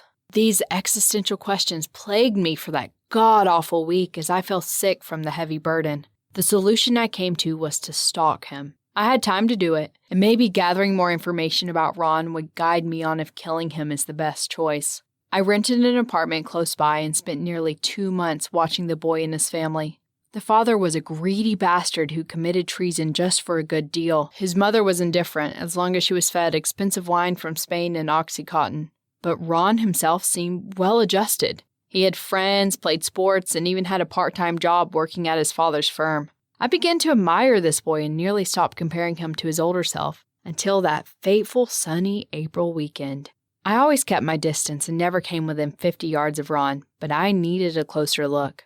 There was a national park nearby where he would go hiking, but I never followed him because I didn't want my cover to be blown. I found myself trekking after him with the Glock hidden underneath my jacket. His hike seemed unremarkable, but I kept my 50-yard distance until I lost sight of him. I spent a few minutes trying to find him until I heard muffled squeals coming from an overhang near me. I approached quietly to the edge of the overhang and witnessed the gruesome truth. Ron Boone was standing over a sleeping homeless man, and he was pouring his canteen onto the man. The bum was too drunk to notice the smell, but the stench of kerosene stung my nostrils. Ron lit a match, smiled, and flicked it onto the homeless man. The man woke up screaming and began rolling in the dirt and leaves, but that only spread the fire across his body. I found myself paralyzed by the shock of the gruesome act as I watched in horror as Ron laughed as the man cried for help and tried fruitlessly to pull off the layers of flaming clothes which were charring his flesh. Ron's hideous laughter stopped when he looked up and saw me. We stared into each other's eyes, and at that moment, I knew that fucking kid needed to die. I reached into my pocket for the Glock, but he began to run. I stumbled and fell over the overhang, landing next to the dying homeless man. I stared into the dying man's eyes and saw every life Ron Boone had killed looking back at me. I picked myself up and ran after him. He was 40 yards ahead of me as we ran toward the mouth of the trail. I was picking up speed and getting closer to him until he ran into a public area and began to scream for help. Ron got the attention of a few park goers and a park ranger. I stopped and tried to hide, but he pointed at me saying I killed a homeless man and I was trying to kill him. A few people saw my face and the ranger reached for his gun. Time slowed down and I had a clear shot at Ron, but I would have risked hitting the ranger and a family downrange of Ron. I instead fired one shot in the air, which caused everyone to run and the ranger to take cover. The chaos bought me time to run back into the woods and look for a way out.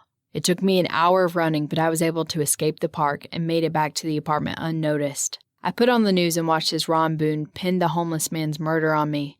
There was a manhunt for a person of my description, but thankfully there were no photos of me. I grabbed whatever I brought with me from the future and abandoned my apartment and drove to Maryland. I spent 2 weeks hiding in a motel, waiting for the manhunt to dissipate. I dyed my hair and grew a beard to disguise myself, went back to check out the Boone family house. Nobody noticed me, but the family had hired private security to watch their home and follow them anywhere they went. My heart raced as I tried to come up with a solution. One place where I could trap him and get him by surprise. In killing a monster, I was going to become one. On April 30th, 2014, I had destroyed anything that would identify who I was and prepared myself for the atrocity I was going to commit. I prayed to God for another way, but I knew deep down that there was no other. I waited in the tree line outside Ron's school and waited for him to go to class. The 2 ex-military guys sat outside in their blacked-out SUV, but there were no security guards patrolling the school. I prayed to God to help me find another way, and if there wasn't, then let me complete my mission. I hated myself and cried for what I was about to do, but it needed to be done. I saw Ron sitting next to the window of his classroom and knew I had him trapped. I snuck into the back entrance and walked quickly down the empty school hallways. Every step closer to the classroom made my heart beat loud enough to cause a painful humming in my ears. Tears were flowing down my cheeks when I swung that classroom door open. All eyes were upon me. The teacher stopped her lesson and was frozen in shock. Ron and I met eyes, and I hesitated for a moment, but my hand didn't as I raised the gun at him and unloaded the magazine into him. The screaming! I can still hear the kids screaming as they ran out behind me. I fell to my knees with just me and the corpse of the child Ron Boone, who would never become the apocalypse. I brought the gun to my head and kept pulling the trigger in the hope there was one bullet left because I couldn't live with what I just did. I killed a kid. I heard the door fling open behind me, followed by multiple expletives and orders from Ron's bodyguards for me to drop the gun and get on the ground. I wanted them to shoot me and was about to swing my gun around to them so that they would be forced to, but I felt a hard boot in my back and fell hard onto the linoleum floor. They jumped on top of me and restrained me. I kept screaming, begging them to shoot me, but they didn't want me to take the easy way out. I refused to give away my identity and the reason why I killed Ron Boone. I was interrogated by every U.S. agency with an acronym.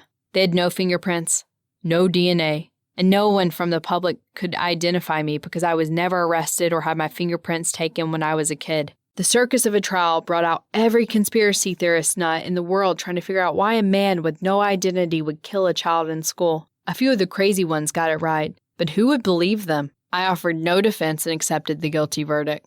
The judge had a constant look of disgust on his face throughout the trial and only smiled when he sentenced me to death. I gladly accepted because I couldn't live with the guilt of killing a child, even if he were to become the harbinger of the apocalypse. Now we're here, Rabbi. I was dumbfounded by his story. I started just entertaining this man with his cry for help, and now I found myself believing him. Was it true? Did he save the world and stop the apocalypse? Or was it a madman's delusional attempt to justify himself for killing a child in school? The clock struck 12 and the heavy march of boots was heard from a distance. The guards were coming to take Isaac to his execution. I snapped myself out of the rabbit hole of thought and confusion and remember what Isaac said in the beginning. You offered me undeniable proof of your story. Tell me now before they take you away. The march of boots echoed faster and harder, and Isaac motioned me to lean in, which I immediately did. On November 7th, the Chicago Cubs will win the World Series in Game 7, ending their 108-year drought. They will win in an extra inning, There will be a rain delay which will work to the Cubs' advantage, and the final score will be 8-7. Zobrist will be awarded the World Series MVP. That was one part of history I wish to relive. Too bad I will never see it again. The guards walked past me as I sat dumbfounded in my seat with my Torah falling to the ground. Is this man a saint or a monster? Was his story true or a complete, utter fabrication from a man racked from guilt from killing a boy? John Doe, or Isaac David, made his bed in the cell and then thanked the two guards for how they treated him during his incarceration. The guards tried to keep stoic expressions on their faces, but a single tear from each betrayed their true feelings about the man they were about to execute. Another guard retrieved me from my stupor, and I was escorted into the chamber where they strapped Isaac down to a gurney in the shape of a cross. I gave him his final rites and held his hand for a moment. His final words to me were, "Did I do the right thing?" I couldn't breathe at that moment. I wanted to believe him. I desperately wanted to believe John Doe was really Isaac David and his incredible story was true. But I couldn't. I said nothing but cried as he was injected with the poison and went into a deep, quiet sleep and then died. November 3rd, 2016. Chicago, Illinois. I made a few calls the day after John Doe, Isaac David, was executed and found a boy named Isaac David who attended a synagogue in Chicago. I thought about seeing the boy for myself to see if he was the younger version of the John Doe, but I dismissed the idea because it was crazy. Am I going to believe a man traveled back in time to stop the nuclear apocalypse? If I did, then I would be as mad as John Doe was. But last night the Cubs won the World Series, the first time in over 108 years, and they won exactly like Isaac David said they would. I sat in front of my TV and began to cry tears of sadness and gratefulness. I've met a man who saved the world and I didn't believe him. I got in my car and drove all night to Chicago to go to the synagogue the young Isaac David attended. The rabbi knew the David family well and said that the boy was a genius and an athlete, even going as far as calling him the next Einstein. He told me that the boy was playing in the park next to the synagogue because schools were closed for the Cubs' victory. My heart raced in anticipation as I walked across the street and saw the neighborhood kids playing baseball in the park. But then I saw him. Like a teen Elvis with a birthmark on his lip, Isaac David slammed a home run out of the park, and everybody cheered, calling him the Jewish Zobrist. Isaac caught me staring with a wide smile on my face and came running to me. "Hello, Rabbi. Did you see how far I hit that ball? I must have sent it to Lake Michigan," he said with exuberance. "That you did, my son. That you did," were the only words I found myself saying to him. He started to walk away until I called him back. "Yes, Rabbi?" he said with a bright smile. "I wanted to let you know that you are and will always be a good man, and the world is a better place because of you." He smiled awkwardly at the compliment, but sincerely thanked me for it. He ran back to the game and his friends as I found a park bench and watched the children play a game of baseball. Other novels you enjoy by Frank Ortegas. At the End of All Things. The Wanderer. Available online at Amazon and Barnes & Noble. A Letter from the Author. August 5th, 2021. This time last year, I was laid off from a job at Tesla during the pandemic. Before that moment, I worked a lot of jobs. I was a quirky, rebellious cop in a corrupt Savannah, an adventure-hungry deck officer for Disney Cruise Lines who was accused of nearly starting a mutiny. I tried my hand and spectacularly failed at 2 businesses, and then got lost somewhere in between. But I had a dream of becoming a writer, which I didn't think was feasible or if it could financially sustain me. I was rejected well over 200 times by publishers and agents, which gave me a heavy doubt. But I want to be a storyteller, a writer of something breathtaking. This dream, this audacious feat has now possessed my head and my heart. I'll turn 34 on the 23rd, and it was a roller coaster of a year. The pandemic, getting laid off, contracting COVID, worrying about money, and an agonizing breakup. It was a fucked up year, and it was one of the best years of my life. The life-changing lessons learned, the friends and family who supported me, the fans I made, the travel, and learning about what love really is. All of this because I followed my dream. All of this because of the stories I'm telling. What a beautiful year. Within this strange year, I sold over 1,500 copies of my novels and made $29,000 in revenue, just from art markets and the bar promotions. I was in the news a few times, I was able to finish my third novel, built relationships with bar owners and art market festival managers, in not only Jacksonville, but in Panama City, Winter Haven, South Carolina, Georgia, and now Austin, Texas. I am now slowly getting my books in stores, most notably Ripley's Believe It or Not in St. Augustine. I greet my 34th year and its challenges with a tested resilience, great enthusiasm, and a noble heart as I expand my audience, my art, my meaning. I'm going to travel more to expand my reach, invest and experiment with digital marketing, and finish my fourth novel, a murder mystery where time is the scene of the crime. Each book, each new reader is a triumphant victory as I get closer to my endgame. What's my endgame? Wait and see. I do not fear the unknown, for she has always been kind to me. The end.